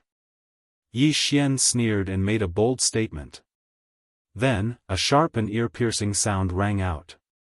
The alloy battle god standing in the void suddenly shook its right hand, and the super alloy spear that was more than 10,000 meters long was instantly thrown out. No one could see its trajectory at all. Its speed was actually faster than the swift bug's. In the blink of an eye, it was in front of the swift bug that had turned into a shadow, blocking it in the void thousands of miles away from the alloy battle god. If the swift bug hadn't stopped and dodged, this super alloy spear that was shockingly fast would have pierced through its body in the next instant, ruthlessly killing it in the void.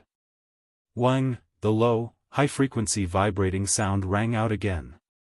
The swift bug that had turned into a starry sky shadow came to a sudden stop.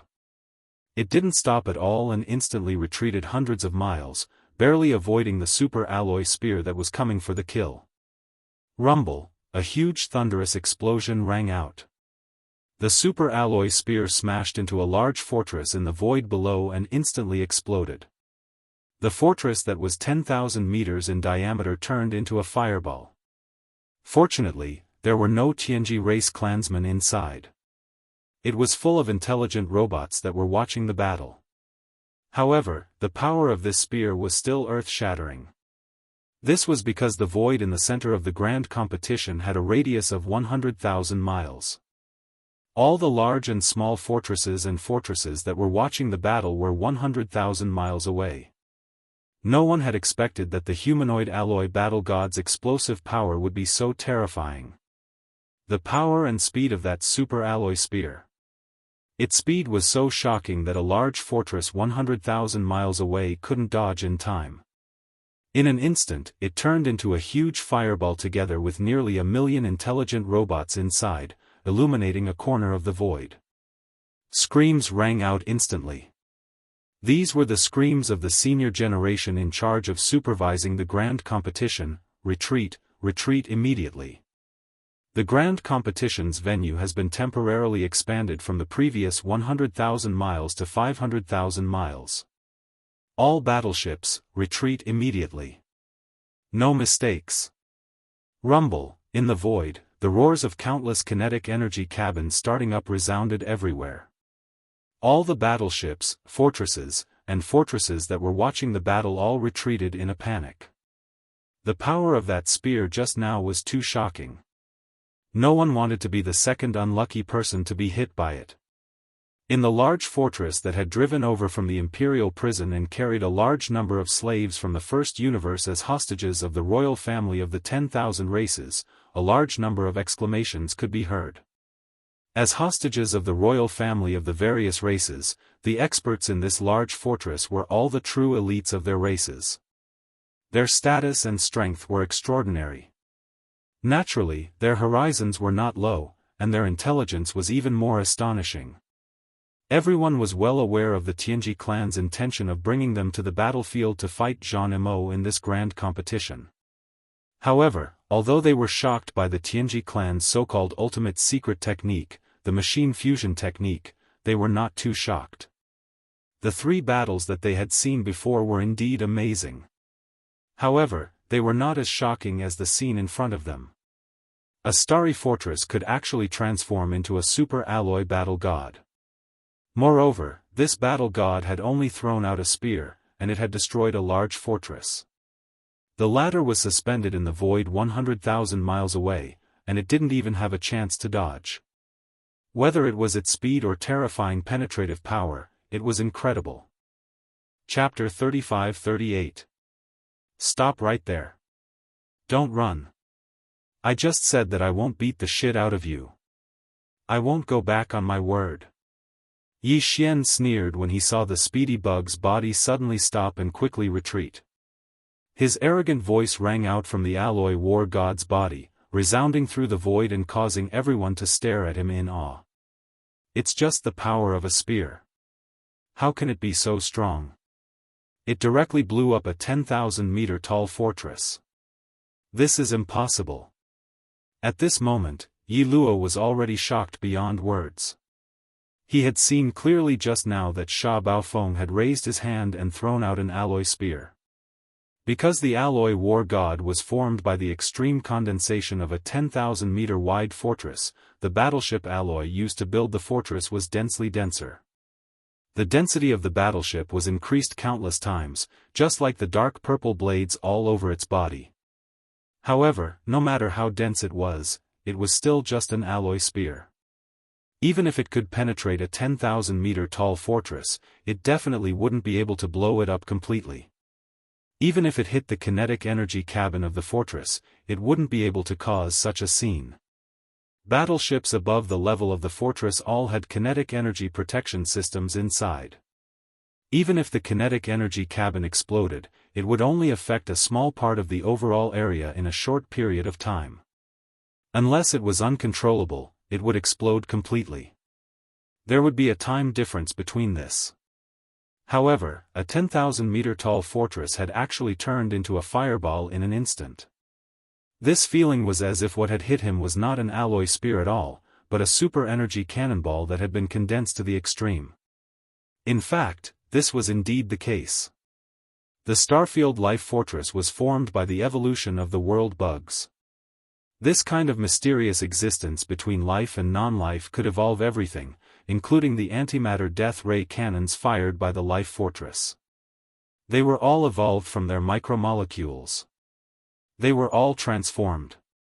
Although the spear that Yi Xian threw out looked like an alloy spear on the surface, it was formed from countless micromolecules of the world bug.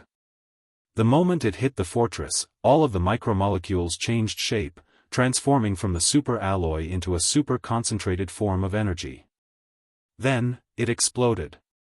Under such circumstances, it would be strange if the fortress wasn't destroyed in an instant. Yi Luo wasn't an ordinary existence. Although he didn't know how Yi Xian did it, he saw the strangeness in it. Before he figured out Yi Xian's method, he didn't dare to rashly attack. At this moment, he quickly retreated and at the same time tested with words. He wanted to know himself and his enemy, and solve the doubts in his heart. He was confused, and think about it. Unfortunately, Yi Xian wasn't fooled. As the arrogant words came out of his mouth, the alloy war god pressed forward step by step. With a single step, he was already 100 miles away. His empty right hand buzzed as it once again condensed an alloy spear. At this time, the fortresses and strongholds of the battleships watching the battle in the surrounding void had already retreated to 500,000 miles away. The void in the central district was much wider, and the speed bug's speed advantage had more room to play. Yi Luo saw that the other party didn't fall for his trick and didn't reveal anything.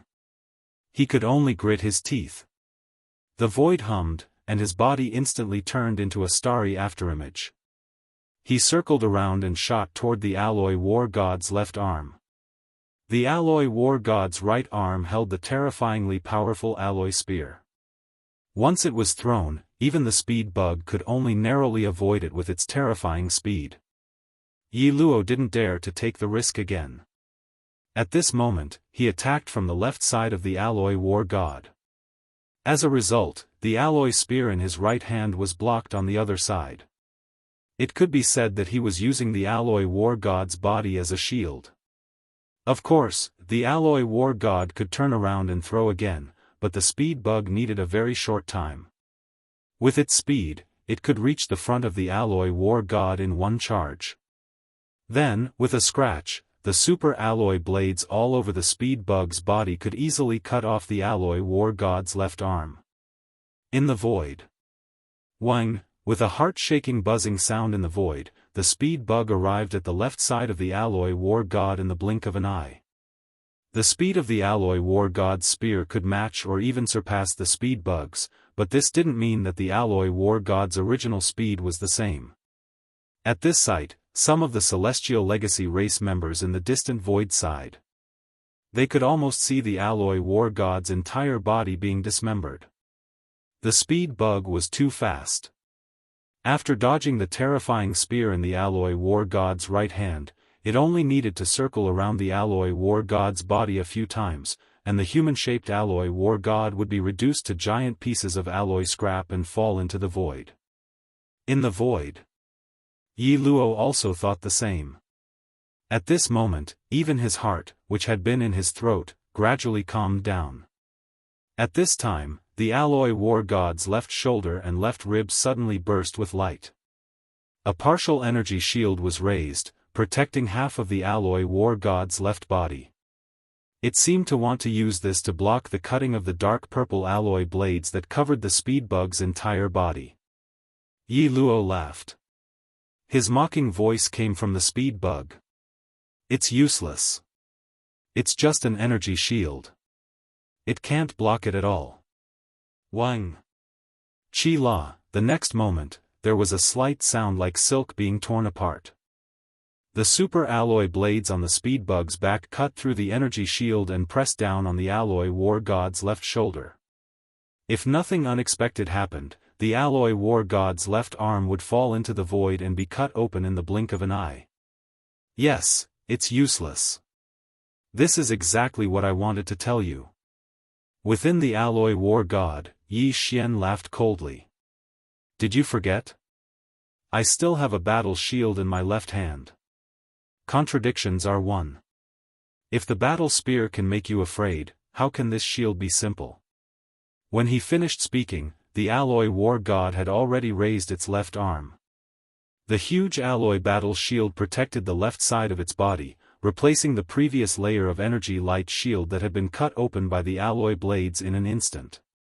It was also at this moment that the layers of dark purple blades on the left side of the speed bug's back came crushing over. Wang. The moment the two came into contact, the battle shield, which was made of super alloy material just a second ago, suddenly changed form and turned into a pitch-black antimatter death light shield. No, rip. Rip. As Yi Luo screamed in horror, there was a series of faint but dense ripping sounds. It was like boiling oil being poured into ice. The dense layer of dark purple blades on the left side of the speed bug's back began to melt at a speed visible to the naked eye. As long as the black antimatter death light shield came into contact with it, it would instantly and completely disappear without a doubt. Chapter 35-39. Whoosh, ah. A series of strange noises rang out like boiling oil splashing on ice. A small portion of the left side of the swiftness bug's back melted in an instant. At this moment, Yi Luo had fully activated the mechanical fusion ability of his warship, and he could feel the pain. The uncontrollable pain made him let out a miserable howl. Void. All of this took a long time to describe, but it happened in the blink of an eye. The upper echelons of the Tianji clan, who were watching the battle from 500,000 li away, only saw a blur before their eyes, and then the tide of the battle had completely turned. At this moment, the war spear in the alloy war god's right hand was raised high again, and the cold tip of the spear was aimed at the swiftness bug that had not yet retreated. In the next instant, the spear was thrown out and killed Yi Luo on the spot. It was also at this moment that several core upper echelons of the Tianji clan of the older generation flew into the void of the Central Domain Grand Competition at the same time and announced the end of this battle. The Grand Competition was over, and the winner was Sha Baofeng. Everything was settled at this point. Stop howling. This great uncle said that I would never beat the shit out of you. Today, this great uncle will let you live. After Yi Xian's words rang out, the alloy war god put away its shield and spear, and then ordered the Baofeng to deactivate its mechanical transformation. With a series of grinding sounds, the humanoid war god quickly returned to the original fortress form of the Baofeng. Yi Xian took a step forward and then immediately put it away with a wave of his hand. While doing all this, Yi Xian's heart was in his throat. He was indeed worried that one of the clones of the Tianji clan's patriarch, De, would immediately appear before he could put away the Baofeng. If that really happened, the other party would definitely find all kinds of excuses to keep Yi Xian's Baofeng for research. This would be a dead end. Yi Xian would never hand over the life fortress. If that happened, he would definitely be in big trouble. Fortunately, his movements were fast enough. He waved his hand and stored the life stronghold into his body before the other party appeared. At this time, even if one of the identities of the Heavenly Legacy race's patriarch, De, appeared again and made the same request, Yi Xian wouldn't be afraid at all. Within his undying world, there were two identical treasure maple ships suspended side by side. One was transformed from the life fortress that he had just absorbed into his undying world, while the other was the real treasure maple ship.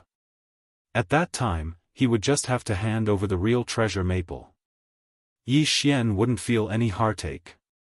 Now that the life fortress had grown to such a height, even a 100,000-meter wide fortress wouldn't be able to move him. Compared to the life fortress, no fortress could compare. Stuffing them would be useless. I accept my defeat wholeheartedly. Very soon, Yarrow also deactivated his mechanical transformation state, and the swift worm returned to the appearance of a light purple fortress. Its surface was bumpy, and it looked rather pathetic. The super alloy blade that had been corroded by the black antimatter shield in the left hand of the alloy war god had been formed from the toughest part of the outer wall of the light purple fortress. That was a real corrosion, which had directly led to the terrible appearance of the light purple fortress. However, this was the headquarters of the Heaven's Legacy race, and there were countless industrial planets in the periphery. It could be easily repaired. Moreover, Yarrow had also been deeply affected by this battle. Thus, when he waved his hand to absorb the light purple fortress into his body, he turned to look at Yi Xian. His expression was strangely calm. There wasn't the slightest trace of resentment. However, there was a complicated expression in his eyes. He suddenly stopped midway and stared at Yi Xian for a while before suddenly sighing. Young Master Linghu is truly a peerless genius. I didn't think that just by being beaten up by him, you would actually have such a huge change in your understanding of mechanical fusion. That antimatter shield is dead. It can ignore any attack, and there's no need to worry about close combat. In terms of long-range attacks, you have that alloy spear with terrifying explosive speed. Even the speed of the swift worm is slightly inferior. TSK, TSK, TSK. You have trump cards in both long-range and close combat. This is simply heaven-defying. You have a big brain hole, but no one can think of a way to break it. Impressive. At this point, Yarrow seemed to have suddenly thought of something. He changed the topic, and the expression on his face became even more strange. If I'm not wrong, that alloy spear should also have another kind of transformation, right? Antimatter death light spear? This is what it means to be truly invincible. In the end, he smiled bitterly and sighed again.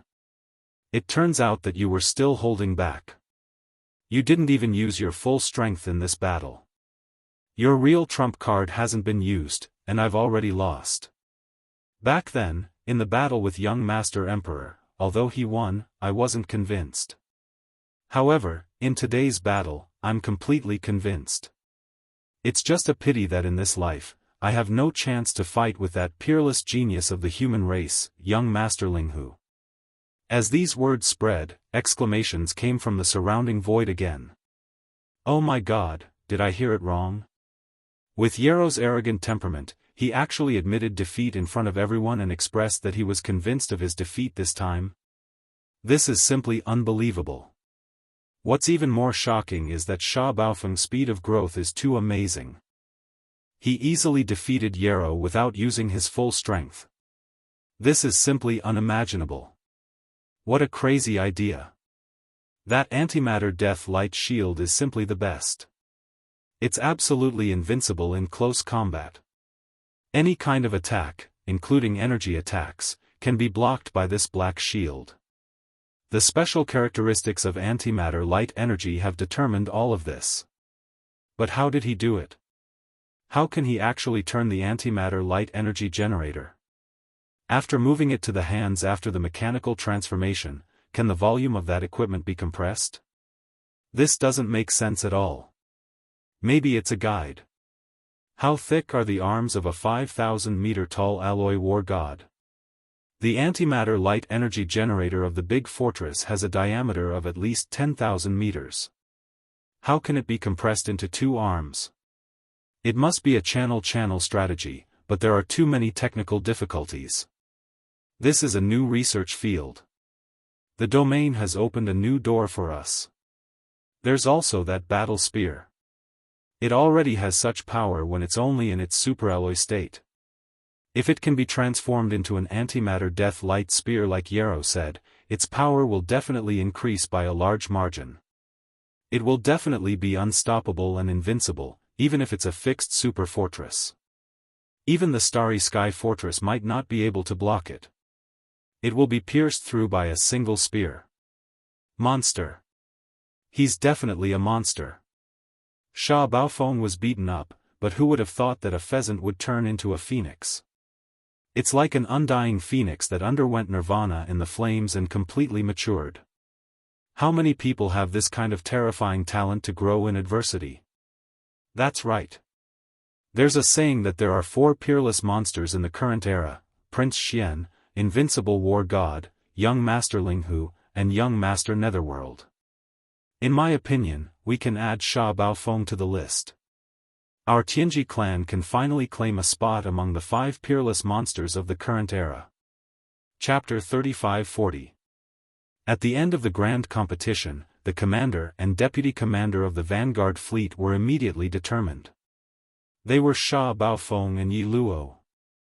Although this result had long been expected, when the several senior core members of the Tianji clan announced it in public, it still caused an uproar in the surrounding void. Quite a few people shot strange glances at Yi Luo, but his expression was calm, without the slightest hint of embarrassment. He exuded a self-cultivated temperament that would remain unperturbed by favor or humiliation. When the senior core members of the Heaven's Legacy race saw this, they immediately nodded to themselves. Obviously, Yi Luo had also gained a lot in this battle. Perhaps Sha Baofeng had been tortured by young Master Linghu, but this was the Phoenix Nirvana rebirth, which had created a miracle for him.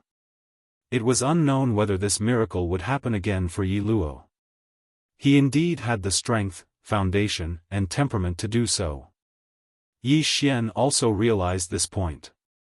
He turned and looked the expressionless Yi Luo up and down a few times, frowning slightly, somewhat unhappy in his heart. If this battle had really helped the Tian's Legacy clan create a monstrous genius of the younger generation, then it would truly be too shocking. At the same time, in a secret room in the core area of the Tianji continent, there were no doors, windows, or passages at all. Sitting cross-legged in front of a holographic 3-dimensional screen, the high priest of the demon imperial city, Wenxing, was frowning at this moment. His eyes were deep, as if he was thinking about something. There was no one else in the entire secret room, and the holographic 3-dimensional screen in front of him showed the vast grand competition void in the outer star field of the Tianji city. The figures of Yi Xian and Yi Luo could be seen clearly.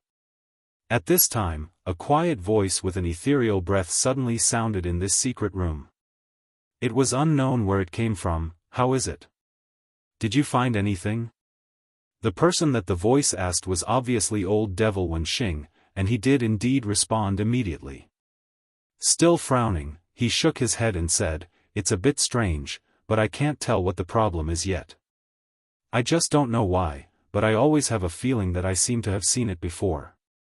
I don't know if it's this fortress or this person. Unfortunately, the heaven measuring technique can't be derived at all. It is forcibly interrupted at every critical moment, as if there is some kind of power blocking all of this." At this point, Wenxing did not say anything else, and the secret room fell into silence. After a short while, the voice of De, the leader of the Tianji clan, sounded again. Since there is a problem, we must investigate further. However, Sha Baofeng's words are barely acceptable. We can't be too reckless. It's rare for our Tianji clan to have such a monstrous genius. Outside, he will be the next young clan leader, so we can't be at odds with him because of this. So, let's start with the Baofeng first. If there is no problem with the battleship, then it must be the people's problem. Then, we'll make a decision based on the situation. At least the target range has been narrowed down. We have a clear target. Are you suspecting that the treasure maple is the life battleship that Old Ghost left behind? Old Ghost Wenxing's voice rang out once more. The so-called life battleship was nothing more than a legend back then. Whether or not it really exists has yet to be confirmed. In these past few years, you and I have been searching for it, but to no avail. How could it appear in the hands of a core member of the Heaven's Legacy race's younger generation? We can't be too careful. You've seen Sha Baofeng's mechanical fusion ability. Even I can't use the antimatter death light spear and the antimatter death light shield, not to mention the rest. De's voice suddenly became serious. According to my analysis, even if Sha Baofeng's mechanical fusion ability improved by leaps and bounds because of that battle, it should not have reached this level. So the problem basically lies with his battleship. It is very likely that there is something hidden in it that we don't know. If Sha Baofeng is innocent, as the leader of the Heavenly Legacy race, how can I sit back and watch a rare genius of our race fall into a trap? Besides, the disappearance of Xiaofeng and the others is too strange. The two auras detected at that time were clearly unparalleled beings beyond the Star Lord state. There must be a great secret hidden in that star zone, the source of all evil. I don't know if there's any connection between these two matters, but they've happened at the same time in a short period of time without any interval, so it can't help but arouse suspicion. If it was some sort of arrangement set up by that old bastard Xing Bo all those years ago, then it would be bad. But one thing is certain, and that is that those old bastards from the second universe suddenly launched an attack on the first universe. They didn't even care about the inquiry of the human race and the myriad Sift Federation. There must be some shocking secret behind this, and it is very likely that it is related to the mysterious arrangement in the origin of all evil. De heaved a sigh. Unfortunately, I've explored that star zone many times, but I was only able to enter the central region's buffer zone every time. All I saw were some void rifts and a lot of black beetles. Those above the Star Lord state couldn't enter the central region at all. I can make a trip there. In fact, I've always been suspicious about the source of all evil. I once went to the edge of the central region, but I almost didn't make it back, because I ran into a Star Lord Black Beetle Queen, when Xing took over the conversation and took over this matter. You also know that the hidden cultivation of this clone of mine is only at the late stage of universe realm. Facing that kind of existence, being able to come out alive is already a great fortune. However, it seems that such a low level of cultivation is actually a convenience. I can enter the central region of the source of all evil again. Speaking of this, Wen Xing, who had been sitting cross-legged on the floor of the secret chamber, suddenly stood up and disappeared completely. However, his voice still reverberated in the secret chamber. As for everything in the base camp, it's all up to you. Sha Baofeng, do as you say. Investigate the battle first. Then, we'll decide whether or not to investigate himself. A long sigh was heard from the empty secret chamber after a long time. It was De, the leader of the Heavenly Fortune clan. Sigh. Even a clone doesn't want to stay here for too long. You found an excuse and left in a hurry, but what's the point of that? Where's your righteousness? Don't forget that your original self is still in the Heavenly Fortune City. You can't leave. You know everything, but you're still running away from reality. Am I really? Chapter 35-41. Patriarch De didn't show up in his real body. Instead, he sent a doppelganger, but his cultivation was also very high. His voice was not loud, but it spread throughout the void. All the intelligent robots in the void and in the warships all knelt down on the ground, while the members of the Heavenly Fate clan bowed to him. The content of the speech was very brief. First, it was an official evaluation of the competition. Then, it was announced that one day later, the Vanguard fleet would set off to the battlefield and lead the Demon Tribe Star area to the other end of the wormhole leading to the second universe. They would start a war with the allied forces of the various races of the Federation from the second universe. Finally, Di Yi's doppelganger changed the topic and mentioned Baofeng Sha and Yi Luo. In the name of a reward, he asked Baofeng Sha to leave his ship behind and hand it over to a senior core member of the Heavenly Fate clan to take it to the first star dock for upgrade and modification. Yi Xian sneered in his heart, but some cold sweat appeared on his back. Fortunately, he had anticipated this in advance. Otherwise, he would have been in big trouble this time. After giving all these instructions, Di Yi's doppelganger floated away. The senior core members of the Heavenly Fate clan also turned to Yi Xian with a strange expression on their faces. Obviously, they were not fools. Everyone could see that something was wrong when the Patriarch suddenly asked Baofeng Sha to leave his ship behind. However, they didn't think too much about it. They just wondered if Baofeng Sha's heaven-defying fusion ability was related to the first star dock. Was it related to the fortress? For a long time, everyone thought that the strength of the Heavenly Fate clan's mechanical fusion ability was only related to the members of the Heavenly Fate clan who performed the fusion ability. As long as one's understanding in this aspect was deep enough, even the most ordinary warship could be fully integrated with it. Strong combat power. But now, the Patriarch's action had reminded them. Many people were thinking about the deeper meaning behind it, and some people even had a look of realization on their faces. After Sha Baofeng fused with his mount, the antimatter death ray energy form of the alloy battle god's spear and shield was indeed correct. A bug, and it was basically impossible to achieve. However, if the warship itself was modified, it was still possible. Even Yoruidu seemed to have sensed something. He suddenly recalled that when Baofeng Sha was carrying out his last mission, the Baofeng ship had been left in the clan for modification. He had only just retrieved it from the modification star dock when he returned. That must be it. Yi Luo clenched his fists with excitement on his face. He had finally discovered Sha Baofeng's secret, which opened a new door for him. He realized that the true power of mechanical fusion was not only related to the Tianji race clansman who was fusing, but also to the warship that was fusing with him. After all, whether it was the mechanical war bug or the humanoid alloy war god, it was ultimately a combination of two aspects. While the Tianji race's understanding of the mechanical fusion ability was important, as it was akin to controlling software, it was also not to be underestimated as a forceful fusion battleship. Yi Luo had decided that he would not take the illusory stronghold with him on this expedition.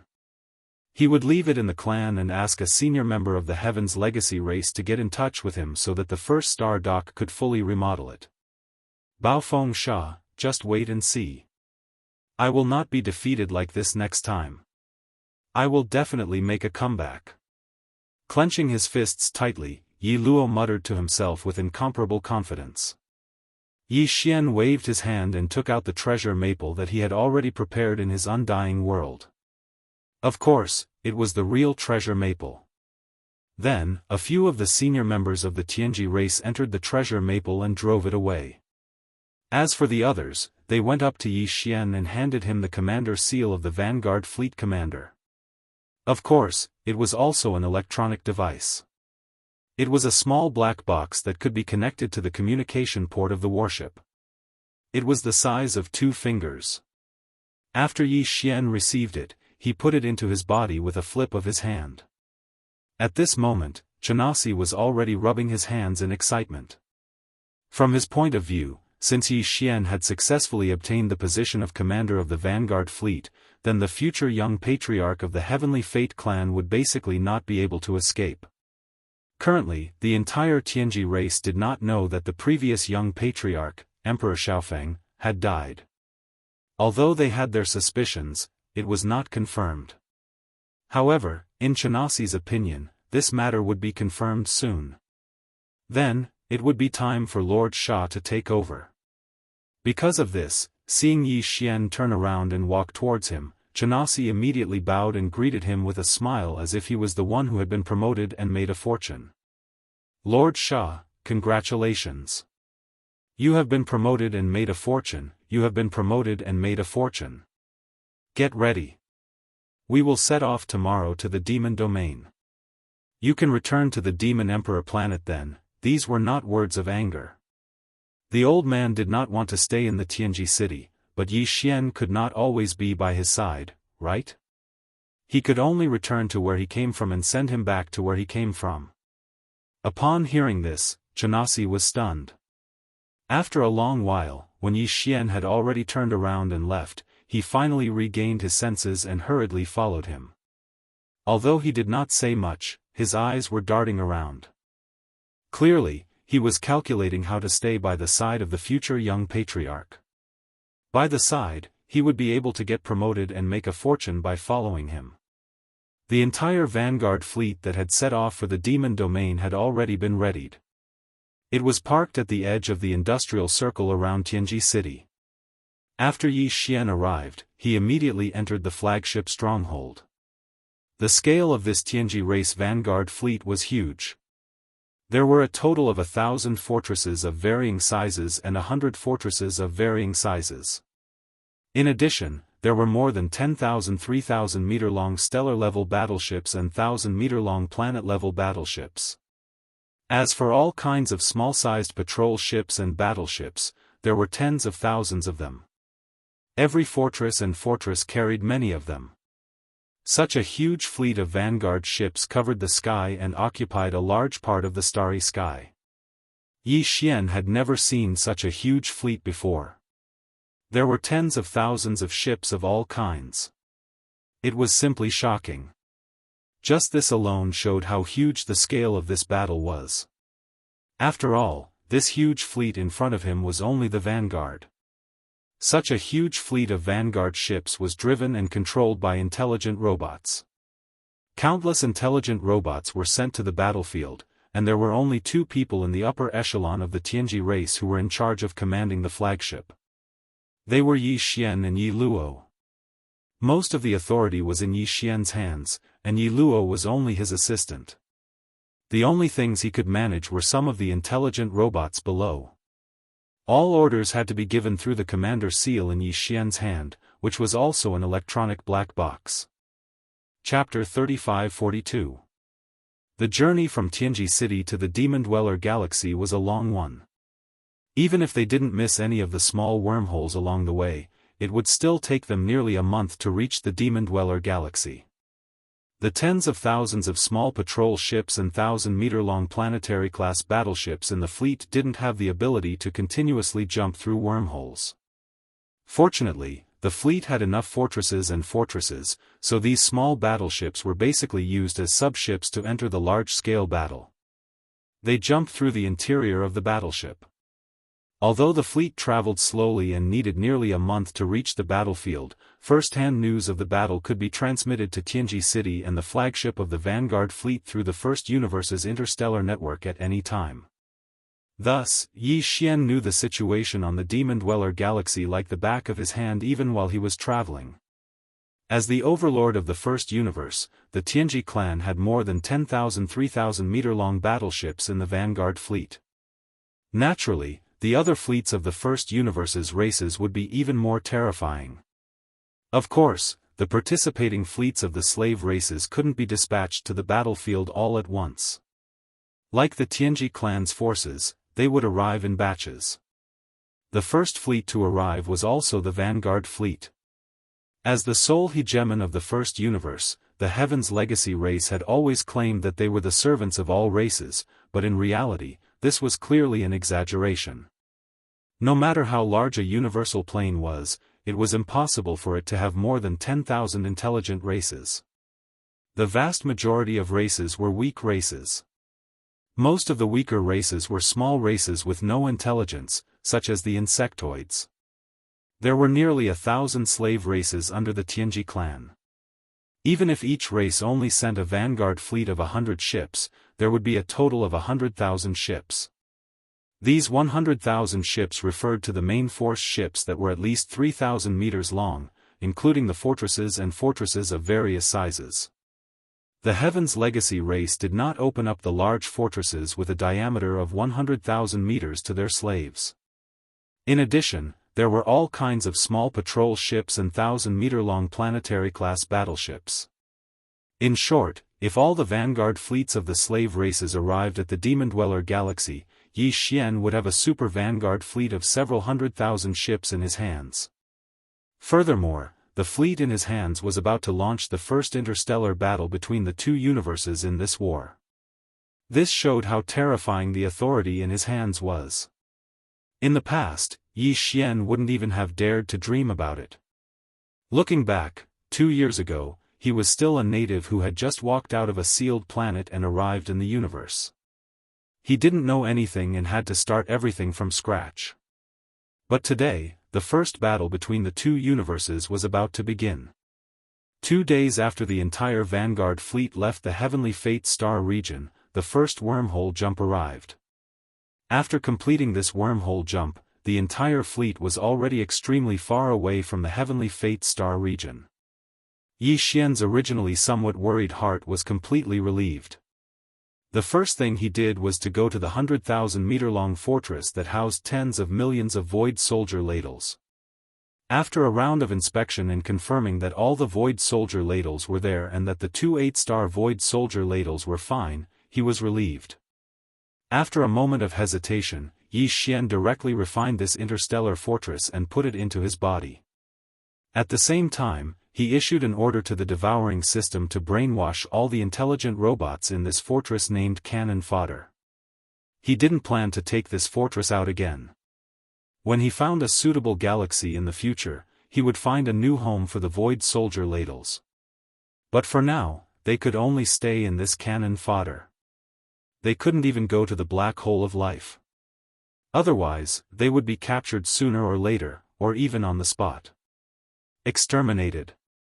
Why did you put away those cannon fodders? As soon as he returned to the flagship fortress, the vice-commander of the Vanguard fleet, Yi Luo, came over with a suspicious expression.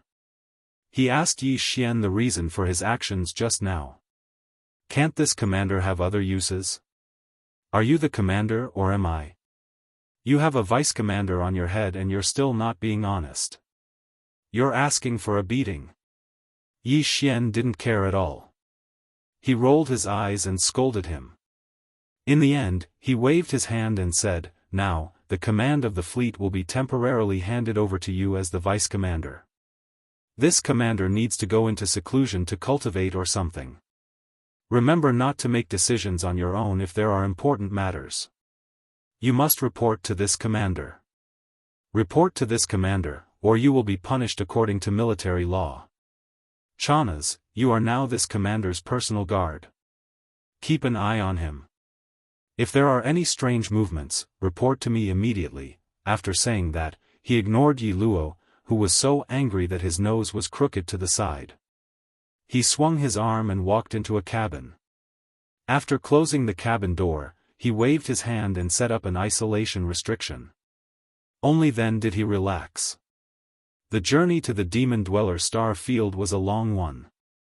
There were still more than 20 days to almost a month's journey. Yi Xian couldn't waste this time. He decided to use this time to cultivate in seclusion. He had already refined the level 12 liquid and had it on hand. As long as the cultivation realm of the physical body and qi reached the great circle of the 9th step of this realm, he would be able to use a tube of level 12 liquid. If the first tube was not successful, there was still a second tube. In short, breaking through to the 12th great realm, the Void Realm, was absolutely a sure thing. Love. Although his cultivation had increased quickly during this period of time, and he was now at the 11th stage, the Mystic Light Realm, the 3rd stage, Yi Xian would feel a lot of pressure when he thought about the Zombie King, Tuoba Linfeng. That fellow was a universe zombie. He could devour all flesh and blood in the universe to increase his strength. Even Yi Xian was shocked by the speed at which his cultivation advanced. If nothing unexpected happened, then the current zombie king, Tuoba Linfeng, would most likely have already advanced to the 12th Great Realm, the Void Realm. Therefore, Yi Xian absolutely couldn't slack off. He had to make the best use of all the time he could to increase his cultivation as much as possible. Apart from that, the research on the level 13 liquid was also very urgent. Once Yi Xian reached the 12th stage, the Void Realm, this matter would become even more urgent. Otherwise, if he still couldn't refine the level 13 liquid when he reached the peak of the 9th stage, the Void Realm, he would be stuck at the 12th stage. If he were to stop at the 13th Great Realm because of this, it would be far too sullen of a loss. With these thoughts in mind, Yi Xian held back his energy and quickly entered a state of cultivation. After an unknown amount of time, when he finished cultivating and opened his eyes, a familiar system notification sounded in his mind, ding! Congratulations to the host. The body's blood chi realm has broken through. Current realm, Mystic Light Realm Level 4. Chapter 35-43. The First Universe, the Demon Dweller Star Zone. Today, the Demon Dweller Star Zone could be said to be a gathering place.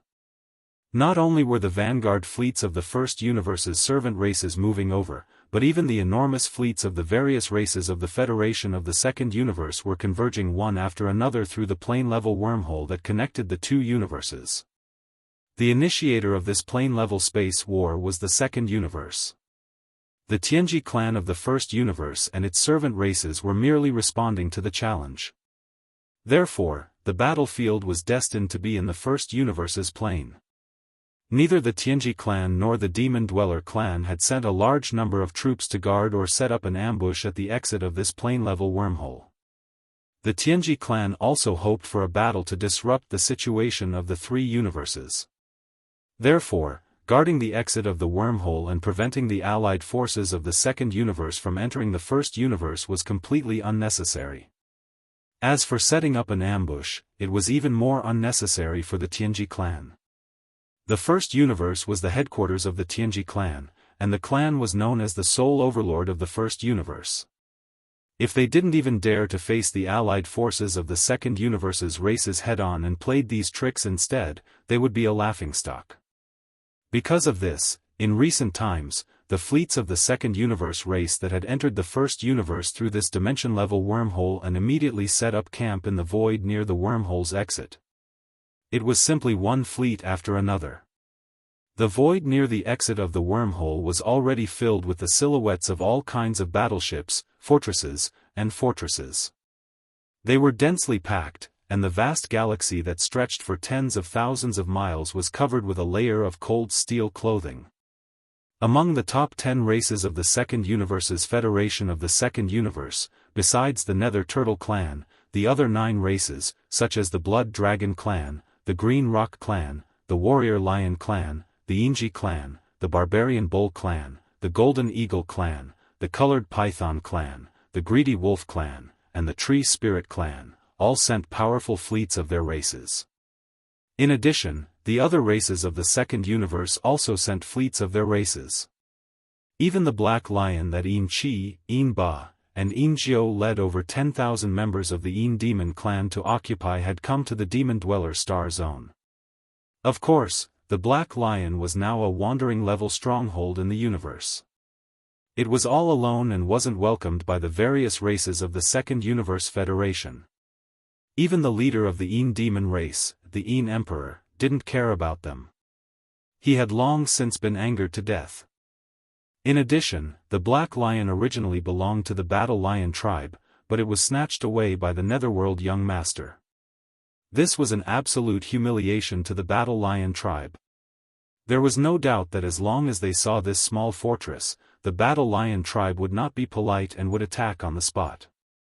Yin Emperor, who had leapt into the Star Lord realm, had already abandoned his entire race. Right now, Yin Emperor was like a madman in the universe, roaming everywhere. Every time he appeared in a starfield, there would be a thunderous roar as he searched for young Master Netherworld everywhere. In fact, even if Een Emperor still cared for the remaining 10,000 members of the Een Demon clan and the Black Lion, the Battle Lion clan wasn't afraid at all. That was because, including the Battle Lion clan, it was said that there was a Star Lord in each of the fleets of the top 10 races of the Second Universe. Although it was very likely that they wouldn't participate in the regular battle, there were 9 Star Lord Elders in the entire Second Universe's allied forces. The role of an eccentric overseer in stabilizing the army's morale was unparalleled. Therefore, the experts of the fleets of the various races of the Second Universe were all in high spirits. The steel battleships that stretched for 10,000 kilometers occupied a part of the void. Even the starry sky was shocked by their momentum, and the light of distant stars dimmed. Although the Black Lion clan had sneaked over for some unknown purpose, it didn't dare to appear in the huge Allied forces fleet. It kept its concealment array active, and occasionally it wouldn't come out to take a breather. It would stay in the distant void at the edge of the Allied forces fleet. They didn't dare to approach, or the Battle Lion clan would definitely take action. It was said that even the former leader of the Een Demon clan, the Een Emperor, had gone crazy and was rushing over to the First Universe at that moment. He said that given the nature of young Master Netherworld, there was no way he would miss a planar battle of this level. He would definitely rush over to extort something. Revenge. When the news spread, the higher-ups of the vanguard fleets of the various races of the Federation of the Second Universe didn't feel good. On one hand, it was because the current Een Emperor was not only a Star Lord old monster, but he also seemed to be a little crazy. For him to crazily interfere in such a solemn and sacred planar space battle was truly worrying. If this old thing were to cause a ruckus, what would the final battle situation be? It was really hard to predict what would happen. Although there were super old monsters that surpassed the Star Lord realm in the various races, including the Heavenly Fate clan and the slave races of the First Universe, such existences wouldn't take action. It was basically impossible for such an existence to show up for a Star Lord who was a little crazy. It was a luxury. In addition, the more important problem was young Master Netherworld. For the various races of the Federation of the Second Universe, that name was definitely an eternal pain in their memory, especially for the top 3 races of the Second Universe, the Blood Wyrm clan, the Cyan Peng clan, and the Battle Lion clan. Back in the Nether Turtle Star Field, they had been suppressed by young Master Netherworld to the point that they couldn't breathe. That matter had already become the #1 laughingstock in the history of the universe. Of course, the experts of the universe who were qualified to laugh were mostly loose cultivators, and there weren't any relatively large forces. That was because more than 60% of the major forces of the 3 universes were involved in that scandal. It was really a big brother who didn't laugh at his second brother. However, if young Master Netherworld really came, it was really impossible to predict what would happen in the end of this planar battle that hadn't happened in 10,000 years. Even now, the higher-ups of the various races of the Federation of the Second Universe were still covered in sweat when they recalled the shameless methods of this freak. They were all sweating profusely. Some people sighed. It was a pity that young Master Linghu had died prematurely. Prince Xian was even more silent, as if he had disappeared. The invincible war god was still in the territory of the cultivators of the Third Universe, playing hide-and-seek with a group of old monsters from the 10 Ultimates' heavenly palaces. He had no time to come. Otherwise, any one of the 3 would have been able to restrain young Master Netherworld. It was also at this time that the various races of the Federation of the Second Universe were discussing and worrying about the news that the Mad Dog Een Emperor and the unknown young Master Netherworld were about to come to the battlefield in space. Another piece of important news came from the Heavenly Fate clan, the overlord of the First Universe. The news was transmitted from the Heavenly Fate clan's base camp, Heavenly Fate City. Chapter 3544. When Yi Xian walked out of the secret room, Chanas, who heard the commotion, immediately came forward to greet him. He nodded and bowed as he greeted him, and then discovered that Yi Xian's cultivation had broken through a small level. Now, he was already at the middle stage of the fourth level of the profound light realm, so he immediately started to flatter him. Yi Luo, who was not far away, could not listen anymore and turned to leave. Yi Xian did not pay attention to him. After asking, he found out that he had spent 3 whole days in seclusion. It seemed that the higher one's cultivation was, the more difficult it would be to increase one's realm. This was something he had expected. Although he was a little depressed, he felt like he was going to fall behind the zombie king Tuoba Linfeng again. There was a huge gap in the future, but there was nothing he could do. However, even though he had spent 3 whole days in seclusion, it was still a long time before they reached the Demon Dweller Star region. There were still about 20 days. Fortunately, the situation on the battlefield had not changed during this period of time. At the exit of the wormhole, the allied army of the various races from the second universe was becoming more and more terrifying. However, the slave races from the first universe were also very strong. The various races' fleets were not weaker than the enemies. Yi Xian was actually looking forward to this planar war in space. After all, it had nothing to do with the human race. It was just a fight between the Tianji race and the various races from the second universe. Yi Xian did not have a good impression of both sides. He did not care how many Star Realm experts died. To be able to use this opportunity to enjoy his addiction of being the commander of a planar war in space was simply a great opportunity that could only be encountered by chance. In the following time, Yi Xian did not go into seclusion again. Instead, he took some netherworld furnace lotion to heal some of the hidden injuries and hidden ailments that the breakthrough this time might have left in his body. After all, the path of physical evolution had this disadvantage. It required one to break through the limits of the human body time and time again, tearing apart the invisible shackles of the human body's potential. This would definitely cause harm to the physical body of an evolver. Perhaps it would only be a small amount each time, but over time, it would explode. The consequences would definitely be severe. However, Yi Xian now had a large amount of netherworld furnace lotion, and even over 2,000 drops of all evil origin elixir. It was enough for him to consume a little every time he broke through, and put an end to the accumulation of this hidden danger in his body. In addition, he spent most of his time deriving the formula for the level 13 liquid. This was a completely new field. For the third universe's human science and technology camp, the top families in the field of gene fluids only had a few finished products of the level 11 liquid in their hands. For example, the Tuoba family had them. The purplish warbler and the other 2 girls also had one each. However, the formula for the level 11 liquid had always been in the hands of Yi Xian and had never been leaked. As for the level 12 liquid, there was no need to mention it. Once they reached level 13, it was simply impossible for them. The top families in the field of gene fluids might not even be able to piece together an incomplete formula.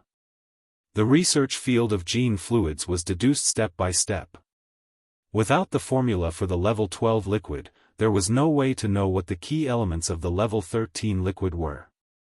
In fact, even the basic elements could not be determined. Although Yi Xian had not been in the field of gene fluids for a long time, he had a large amount of resources through various channels and methods. This included the communication system attached to the devouring system, the preparation manuscripts and a large number of incomplete formulas that he had stolen from the top families and other official forces. In addition, there was the powerful deduction ability of the devouring system. Therefore, it directly led to his rapid advancement in this field. He started from the level 1 liquid all the way to the level 12 liquid. Today, Yi Xian was definitely the number 1 person in the field of gene fluids research. Young Master Ling, whose reputation as the 3 absolutes of medicine, artifact, and array was not casually called out. Even so, the research of the formula for the level 13 liquid still gave him an incomparable headache. On the way to the demon domain, Yi Xian's entire mind was immersed in the research of the formula for the level 13 liquid for the next 20 days. He even successfully concocted another level 12 liquid. However, he still did not succeed in concocting the level 13 liquid. The gene fluids that he concocted either only had 12 colors, or they were a chaotic mess of colors. They were extremely unstable and would become useless medicine. As the time drew closer, they were not very far away from the demon domain. Yi Xian became a bit anxious because once they reached the demon domain and the battle began, he might not have the time to immerse himself in the research of the gene fluids like he did now. Right now, his physical body and blood qi had reached the 11th level of the mystic light realm, level 4. After another 5 levels of breakthroughs, he would be able to use the level 12 liquid. At that time, the need for the level 13 liquid would be even more urgent and could not be delayed. In the end, seeing that they were only 3 days away from reaching the demon domain, Yi Xian made up his mind and added a small pinch of the 9-colored meat paste into the level 13 liquid that he finally deduced. He was just trying his luck. In any case, there were only 3 days left. It was basically impossible for him to deduce a new formula for the level 13 liquid. He had never added the 9-colored meat paste to the other level 13 liquid formulas because Yi Xian didn't know the characteristics of the 9-colored meat paste at all. It was true that the 9-colored meat paste was of the highest level. Even the remains of primordial creatures beyond the Star Lord state had been spat out of the netherworld cauldron as waste. It was not hard to imagine how strong the primordial creatures that had been left in the netherworld cauldron were. Even a drop of blood from their remains was more precious than any heavenly materials and earthly treasures. However, the 9-colored flesh paste was too complex. It was formed from the crushed flesh of all kinds of powerful Desolate-era creatures. Some of their blood was golden, while others were fiery red. They were all different, but now, they were all crushed and mixed together to form the 9-colored flesh paste. No matter how high the grade of this raw material was, how could it be added into the formula when its attributes and characteristics could not be determined? However, what Yi Xian didn't expect was that he would simply add a pinch of the 9-colored meat paste to the last level 13 liquid formula, then carefully mix it according to the formula. 2 days later, when the result was out, he had really obtained a 9-colored meat paste. 2 days later, he had successfully obtained a level 13 liquid. It was a tube of greenish liquid, but if one examined it carefully with their spiritual sense, they would be able to see that inside every micromolecule of the liquid, there were 13 different colors that were arranged in the same way. It worked? What's going on? Yi Xian was dumbfounded as he looked at the precious level 13 liquid in his hand. He suddenly remembered a saying, "You know what you do, but you don't know why." Chapter 35-45. Although the successful concoction of the level 13 gene fluid was something to be happy about, Yi Xian was not in the mood to celebrate. He used a small spatial box to store the level 13 gene fluid and placed it into his undying world. He immediately fell into deep thought. The current him was not even sure if the successful concoction of the level 13 gene fluid was due to the small pinch of 9-colored meat paste. It was very likely that this was just a coincidence. Of course, the probability of this being a coincidence was very small. It was more likely that the success of this concoction was due to the small pinch of 9-colored meat paste. If this was really the case, then this was a great piece of news for Yi Xian. This way, when he encountered a bottleneck in the concoction of the level 14 and 15 gene fluids in the future, he could add a small pinch of 9-colored meat paste to try again. If it was still effective, then the concoction of higher-level gene fluids in the future would not be too big of a problem. He only needed to deduce the basic concoction and then add a small pinch of 9-colored meat paste, just like Quan En's medicine. However, there was no time to verify this point because there was only 1 day left before they reached the demon domain. "What have you been doing these past few days? We're about to reach the battlefield, but you haven't shown yourself for a few days since you entered the inner cabin. Are you treating your role as the commander of the vanguard fleet as child's play?" Yi Xian had spent a lot of effort concocting the level 13 gene fluid this time. The command of the entire fleet had been handed over to Yi Luo. After all, there was nothing else to do but to hurry along. He had buried himself in the inner cabin and basically did not show himself. Now that there was only one day left before they reached the demon domain, Yi Luo was obviously very anxious. When he saw Yi Xian finally come out of the inner cabin, he immediately threw a series of questions at him. "Second brother, please watch your words." Yi Xian was immediately unhappy. His expression darkened as he turned to look at Yi Luo. The word "second brother" almost caused the latter to stumble. "This commander is the commander of this vanguard fleet. You're just my little follower. The next time you overstep your boundaries, I'll punish you for insubordination and expel you on the spot. As for the last major task this commander is busy with." Yi Xian then changed the topic and walked into the command cabin with his hands behind his back.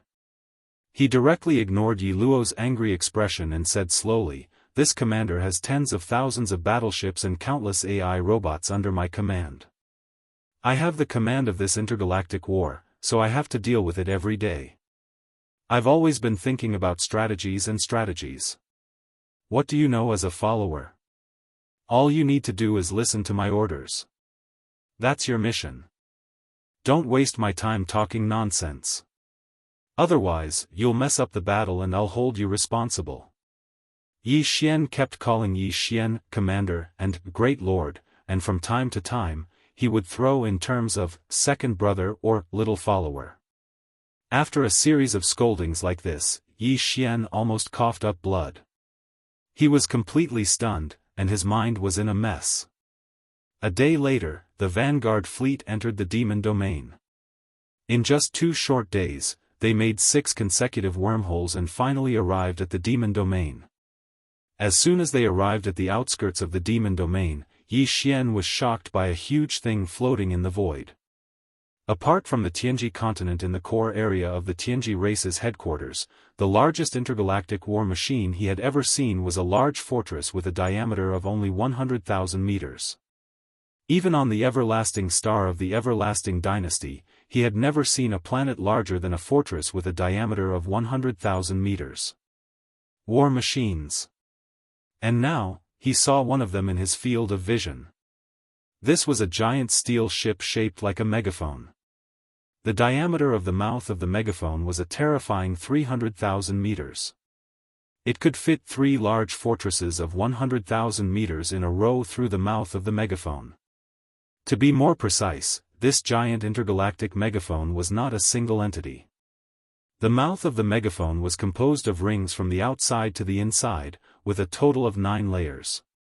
The outer layer of rings was the largest, and the inner layer was the smallest, like the end of the mouth of the megaphone. And behind this smallest layer, there were 9 more layers, each smaller than the last.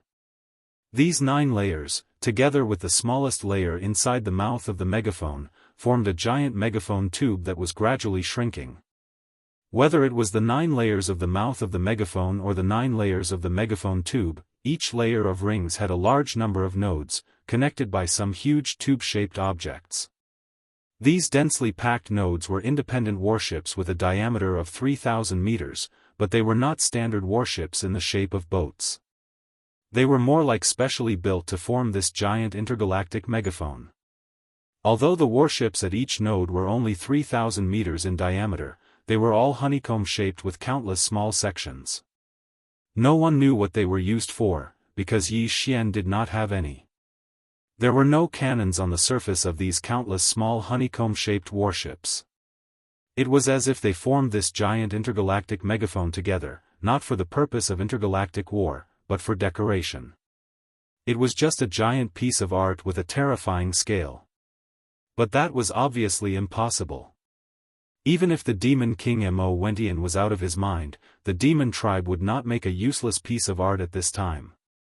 As the vanguard fleet temporarily stopped in the void of the demon imperial star area, Yi Xian and Chanaz immediately walked out of the flagship, the Expulsion, and went to the demon imperial star. The deputy commander, Yarrow, was ordered by Yi Xian to stay in the fortress of the Expulsion. Obviously, Yi Xian did not want him to participate in the command of the vanguard battle. After all, the battlefield was at the edge of the demon imperial star area, and it was the first battle between the Vanguard fleet and the allied forces of various races in the second universe. The demon element was definitely an important part of the battle. The meeting between Yi Xian and the demon tribe was definitely to discuss the battle. Although Yarrow was very angry, he could do nothing. He finally realized that his so-called deputy commander of the Vanguard fleet had clearly been taken over. He was completely reduced to a follower of the commander, Sha Baofeng. And he was just a small follower. There was still Chanaz before him. As soon as Yi Xian and Chanaz entered the demon imperial city, they saw the demon king Mo Wentian and his two uncles. Chanaz was left outside the palace, and Yi Xian and the other three started a secret discussion. What's with that megaphone in the void outside? It looks like it doesn't have any attack power. There are many honeycomb-shaped densely packed nodes, but there are no cannons. After the isolation formation was set up, Yi Xian went straight to the point and asked the biggest question in his mind. Chapter 35-46. Spirit War Pulla. Yi Xian's face was full of constipation. After a while, he mumbled, "Why do I feel like I'm in a top-class restaurant and I'm eating dark cuisine? Isn't this name too hard to pronounce? It doesn't sound like anything good. Are you sure it can really be used on the battlefield?" On the side, the demon king Mo Wentian shook his head and smiled bitterly. Even the two uncles rolled their eyes. In the end, Mo Qigong patiently explained to Yi Xian. His eyes gradually brightened up. It was obvious that he was very interested. Spirit War Pulla was actually a battle megaphone that used spirit energy as a means of attack. The megaphone was only the outer appearance of this star combat weapon. There was obviously a reason why it was a megaphone. After some thought, one would understand that it could amplify the power of one's mental power, which was the same principle as using a megaphone to amplify sound. In this gigantic Spirit War Pulla, there were thousands of honeycomb-shaped battleships with a diameter of 3,000 meters. There were a large number of demon powerhouses. It could be said that almost all of the demon powerhouses from the 8 major tribes of the demon race would be stationed here. And in every honeycomb-shaped node, there would be a high priest of the demon race or a powerhouse of the demon race who was skilled in spirit energy secret arts. Basically, in every honeycomb-shaped node battleship, there would be tens of thousands of demon powerhouses. Under the command of the high priest or royal powerhouse of the demon race, they would fully activate the demon core in their brain and unleash their spirit energy, turning it into a powerful pulse of spirit energy.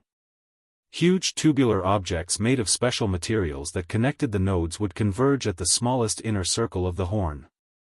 In the end, all the spiritual power pulses gathered from the thousands of nodes would be blasted out by the combined forces of the 9 royal demonkin powerhouses who were sitting in the 9 node beehives in the smallest layer of the horn mouth. After the 9 layers of amplification of the horn, it would form a terrifying and invisible starry sky-level spirit hurricane, bombarding the enemy battleships. This was a great weapon of mass destruction. Moreover, the starry sky-level spirit hurricane that was blasted out was invisible and intangible. There was no way to defend against it. Even the energy shields of the battleships, fortresses were useless. Damn! This is good stuff. Can you get me one too? Yi Xian also had a mind power source core in his brain, so he also had mind power. Furthermore, he had mastered many secret techniques and mystic abilities that even the Demon King and the others didn't know about. Therefore, he was the one who understood the terrifying characteristics of mind power the best. Mo Qigong casually explained a few words, and he immediately understood the terror of this spirit warship. Not to mention, the Devil Cultivator was not proficient in the power of science and technology, and was not enthusiastic about the construction of warships, but the 4 odd beasts that they had made really had the spirit of technological innovation, and actually made the starry sky. Warship technology and the characteristics of the Demonkin's mental power were mixed together and displayed to the greatest extent. It was definitely a pioneering work. Therefore, even Yi Xian was extremely tempted and immediately made a request. "Brat, Are you trying to hijack the entire demon race?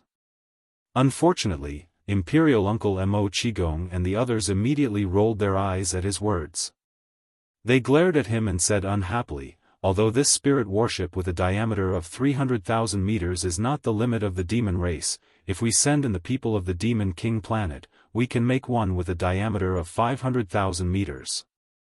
But, what do you want it for, brat? A 300,000 meter diameter spirit worship needs 70% of the demon race's experts to be stationed in it. Do you have that? It was no wonder that the higher-ups of the demon race were dissatisfied. This spirit worship without a large number of demon experts was simply a pile of scrap metal. Yi Xian clearly wanted the worship because he wanted to take advantage of the demon experts.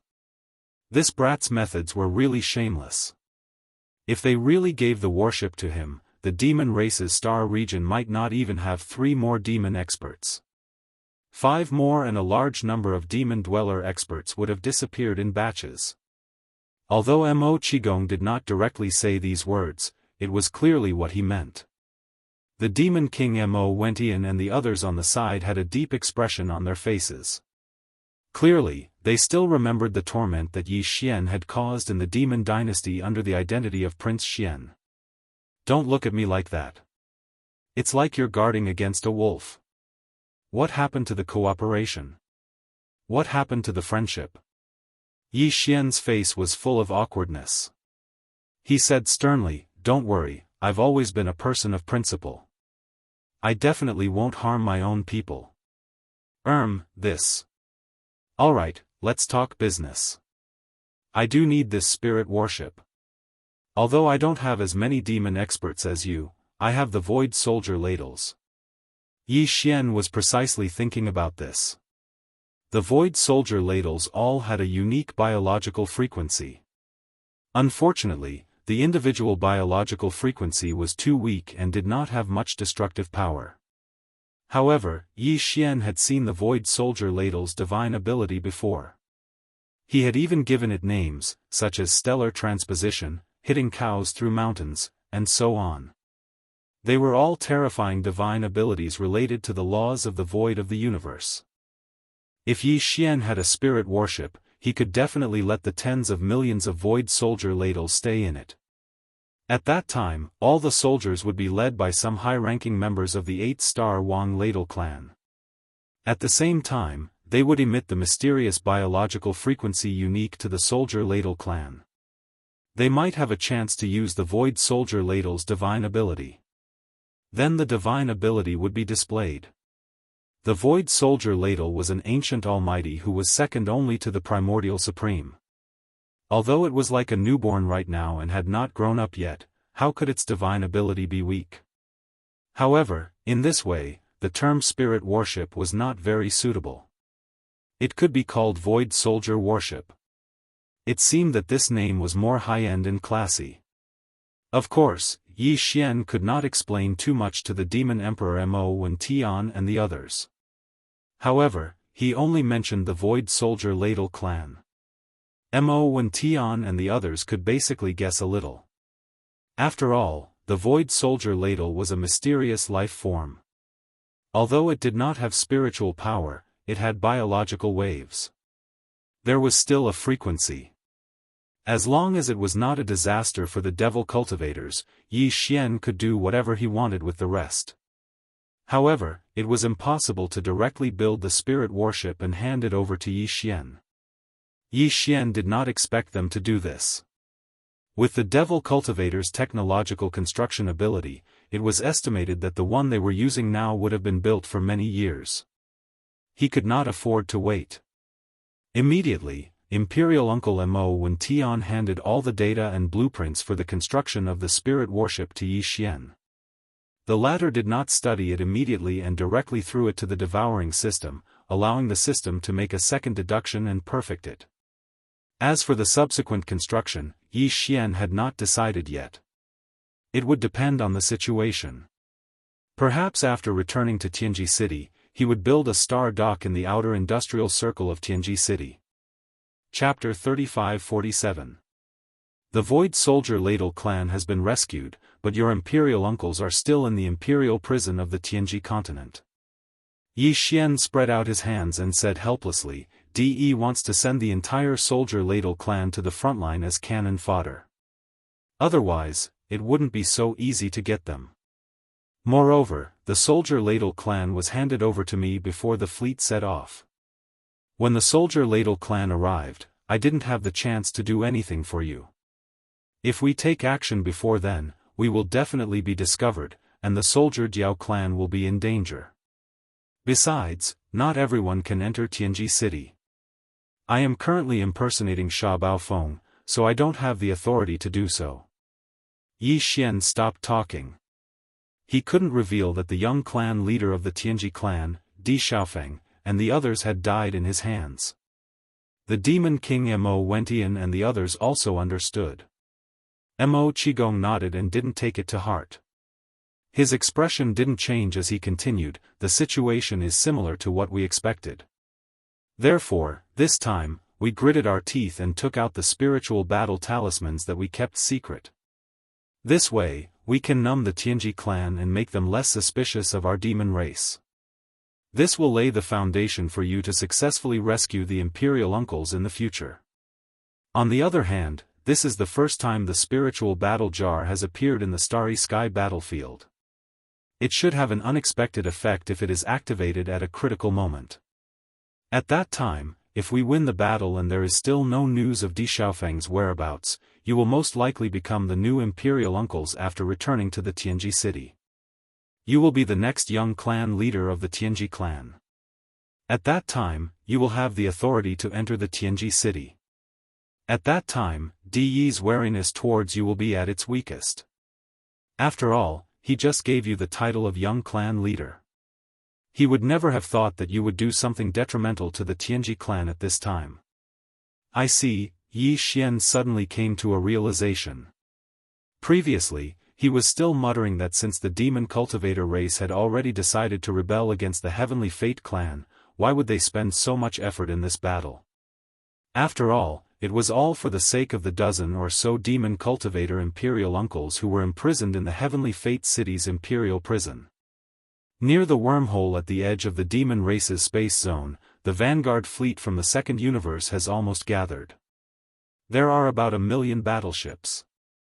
On the first universe's side, the slave races are also gathering in the void thousands of kilometers away. Their forces are equal. Seeing that Yi Xian had a rough understanding of the situation, the Demon Emperor Mo Wentian's expression turned serious. He continued, "As for our demon tribe, we will only use 100 great fortresses as a cover for this battle. The real killing weapon is the spiritual battle.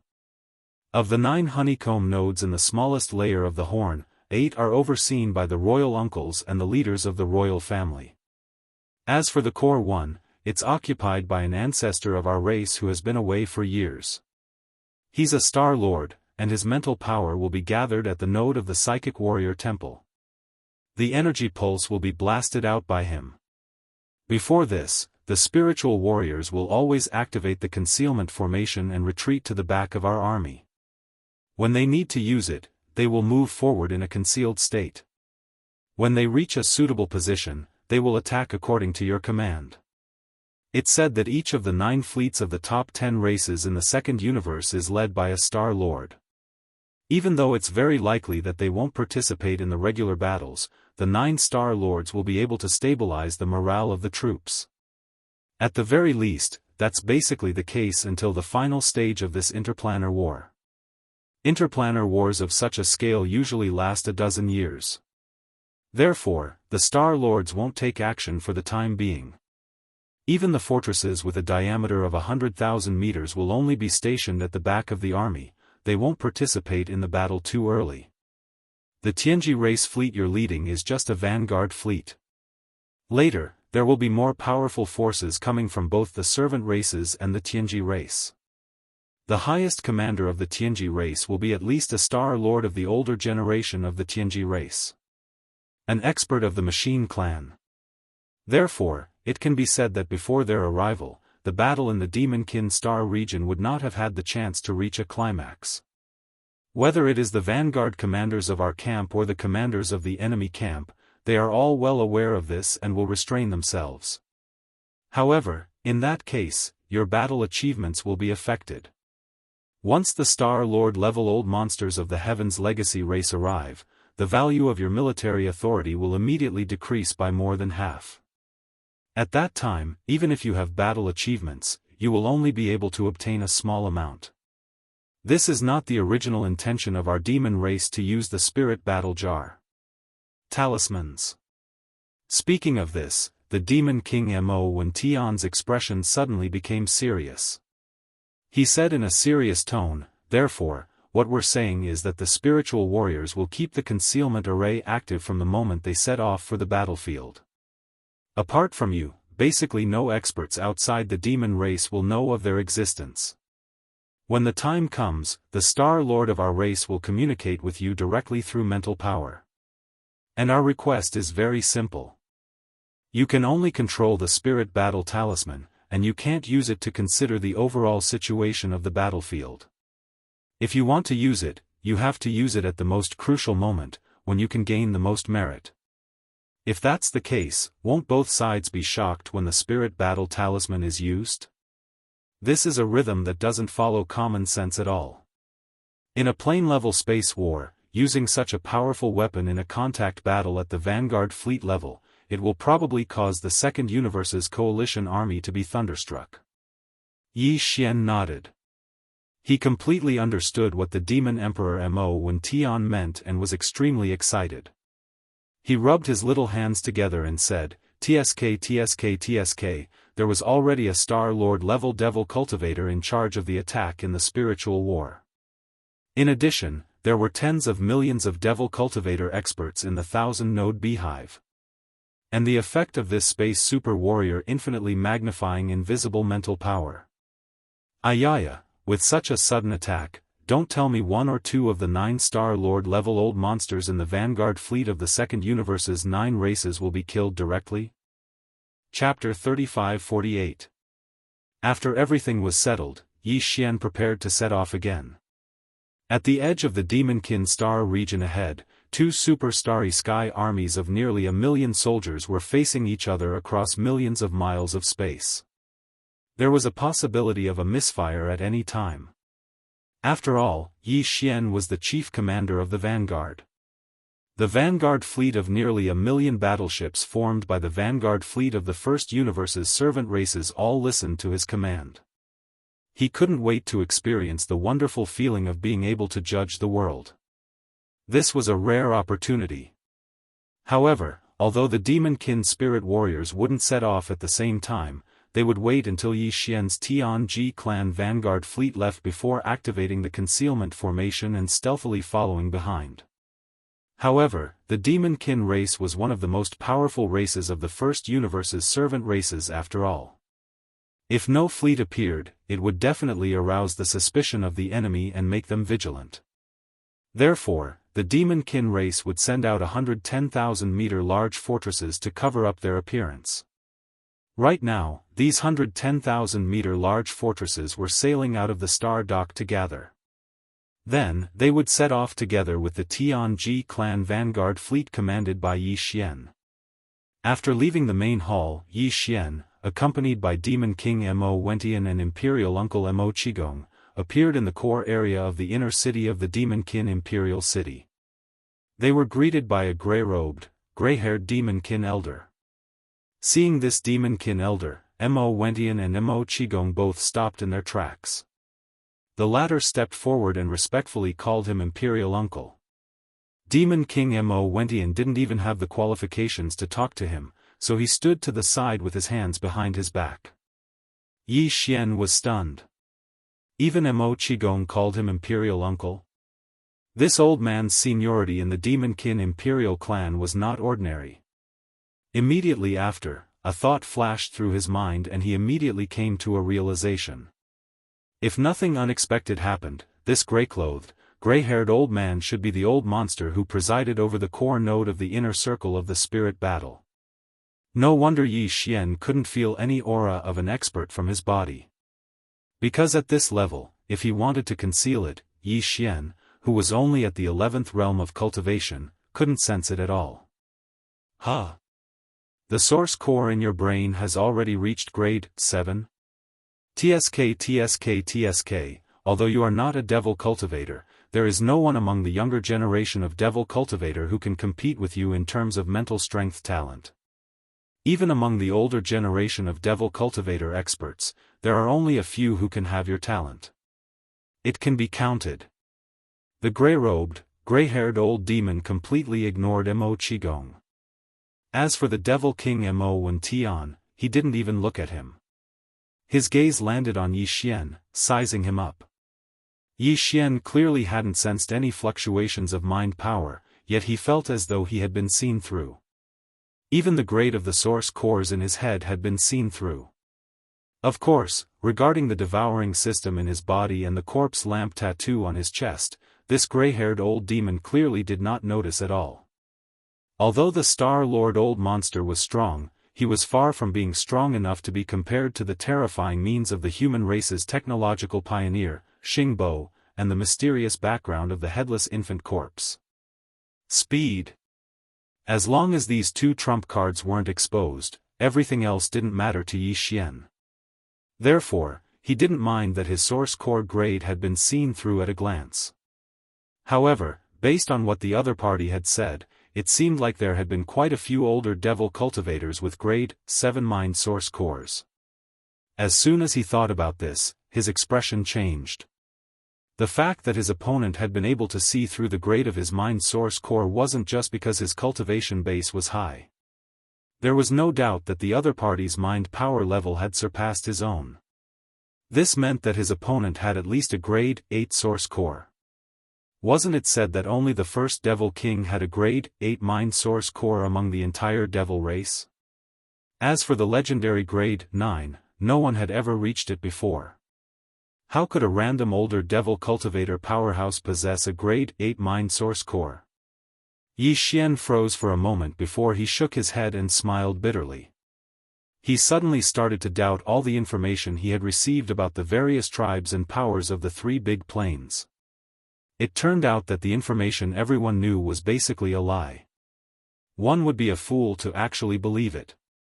It was obvious that the first Devil King wasn't the only powerhouse with a grade 8 mind source core among the devil race. At the very least, there was one more in front of him right now. Plus, the Mad Mosquito Emperor and the Wretched Mosquito Butcher's source core had to be at least grade 8. It might even be at grade 9.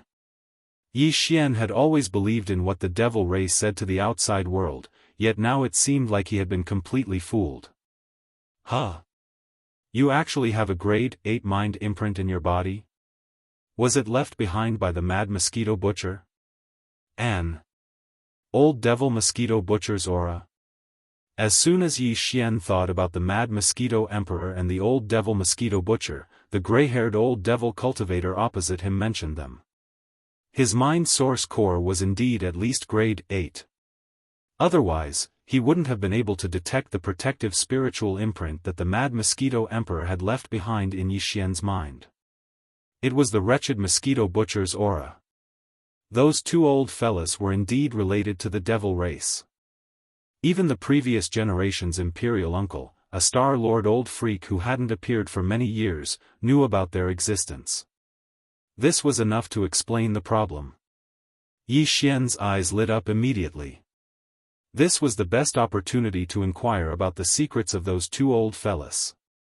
How could he let this opportunity slip by? Thus, he immediately asked, "Senior, do you know about the Mad Mosquito Emperor and the Wretched Mosquito Butcher? Where exactly did those two old fellas come from? What are their backgrounds? The Mad Mosquito Emperor? Humph. How could he be worthy of being called an emperor? As for the old devil mosquito butcher, he is indeed wretched. This evaluation is not wrong, but you are the first one who dared call him that. You are a newborn calf." When he heard Yi Xian's question, the gray-haired old devil cultivator curled his lips. Based on his tone, it seemed like he didn't have a good evaluation of the Mad Mosquito Emperor and the Wretched Mosquito Butcher. However, Yi Xian didn't care about this. What he cared about was the background of these two old fellas. Originally, he would be able to hear some secrets that he had always wanted to know from the gray-haired old devil cultivator in front of him. Who would have thought that the other party would change the topic? After changing the topic, he rolled his eyes and continued, "As for those two old fellas, this old man knows about them and has seen them before. But if you ask about their origins and background. If you ask me, who should I ask? Back then when I first met those two old fellows, this old man was still a junior of the devil race. My cultivation base was merely at the black hole realm. However, at that time, the two of them were already at the pinnacle of the universe realm. In fact, it might even be the result of concealing their cultivation bases. How could this old man have the qualifications to meet such existences? How could I investigate their background?" Chapter 35-49. Yi Xian was overjoyed to suddenly meet a Star Lord who knew the Mad Mosquito Emperor and the wretched Mosquito Butcher in the Demon Imperial City. He thought that he finally had a chance to investigate the mysterious origins and background of these two old fellows. He did not expect that the result would hurt him. It would have been better if he did not investigate. Once he did, the confusion in his heart grew stronger. Yi Xian originally thought that the Mad Mosquito Emperor and the wretched Mosquito Butcher were only universe realm experts in the 15th Great Realm. Now, it seemed that they were far from enough. Back then, when this Star Lord old monster was only at the 8th realm, Black Hole Realm, the Mad Mosquito Emperor and the wretched Mosquito Butcher were already at the 15th realm, Universe Realm, Great Perfection of Rank 9 Universe Realm. Furthermore, they might have been concealing their cultivation at that time. What did this mean? Yi Xian simply wanted to curse. How deep was the water of these two fellows? The more he dug, the more he could not see the bottom. Now, Yi Xian was a little suspicious that they might be Desolate Era experts who had survived since the Desolate Era. Yi Xian was challenged again and again by the mysterious origins and background of these two old fellows. Yi Xian was almost numb. "Kid, those two old fellows are not simple." Back then, even this old man's elders were afraid of them and did not dare to have too much contact with them. If you dare to mix with them, be careful not to lose your head in the end. In the end, the gray-haired old demon said this to Yi Xian. He looked at him deeply with a strange expression, then shook his head and sighed before leaving. Yi Xian was tongue-tied. He felt a stifling feeling in his chest that could not be released. He did not know whether it was because of the two old fellows, the Mad Mosquito Emperor and the wretched Mosquito Butcher, or because of the gray-haired old demon in front of him who turned around and left. In short, 100 claws scratched at his heart, and he almost vomited blood on the spot. As the gray-haired old demon turned around and left, Yi Xian was depressed for a while. He turned to look at the demon emperor Mo Wen Tian, Mo Qigong, and the other two uncles. He did not give up and asked, "Those two old fellows, do you know much about them?" The three of them looked at him strangely, shaking their heads like a rattle drum. Yi Xian was in complete despair. He sighed inwardly. It seemed that he had to give up on this idea in the future. He shouldn't keep thinking about investigating the origins and details of those two old men. It wasn't sad enough. As for the old gray-haired devil's warning, Yi Xian did not take it to heart at all. He had his own confidence. With the headless infant corpse, what did he have to fear? Of course, the headless infant corpse was even more mysterious than the two old guys, including the devouring system in its body. Ever since Yi Xian encountered another devouring system and passively received the first devouring system mission, he said that the devouring system was only used to select and nurture talents for the human race. Because of this, he had some doubts. However, with the strength of the headless infant corpse and the devouring system, if they were to harm Yi Xian, it would be a bomb that had been hidden in his body for a long time. With Yi Xian's strength, he wouldn't even be able to clear the mine. In the future, when his cultivation was stronger, it would be another matter. At least for now, he wouldn't have to worry about it. That was just groundless worry. After that, Yi Xian left the Demon Emperor planet and returned to the flagship of the Tianji race's vanguard fleet, the Expulsion. He led the entire huge fleet and rushed towards the edge of the demon domain, where the 2 million troops were facing each other in the void. The hundreds of 10,000-meter-tall fortresses of the demon race were also set off at the same time. As for the huge spirit war chariot with a diameter of 300,000 meters, it would activate the concealment array later on and quietly follow. The demon domain was incomparably vast. It would take half a month to travel from the Demon Emperor planet to the planar wormhole entrance that led to the second universe. Even though in order to deal with this planar-level starry sky war, the demon race had made preparations in advance. In addition to some natural universe wormholes along the way, they also used some stable void cracks to build some temporary jump wormholes and sent a large number of troops to guard them. However, from the Demon Emperor star area to the vicinity of the wormholes, it would still take about 3 days to reach the void battlefield. In these 3 days, the vanguard forces assembled by both sides had basically arrived. They had even finished forming up in the void tens of thousands of miles away. They were only waiting for the right time to give the order and start the prelude battle to a planar war that had never happened in tens of thousands of years.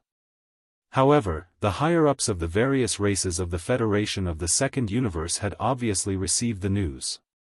The vanguard fleet from the Tianji race had entered the demon domain and was about to arrive at the battlefield. After all, the Tianji race was the only real overlord of the first universe. The ones facing them from tens of thousands of miles away were just the slave races under the Tianji race. The higher-ups of the various races of the Federation of the Second Universe were proud of their status. They felt that it was beneath their status to attack the slave forces under their command before the main force arrived. First of all, it would weaken their morale. Therefore, they all restrained their temper and waited patiently in the opposite void tens of thousands of miles away. Once the main force of the Tianji race arrived, this planar war in space would officially begin. However, the slave races of the first universe under the Tianji race were not good people. Moreover, not all the slave races were like the demon race, who rebelled against the Tianji race.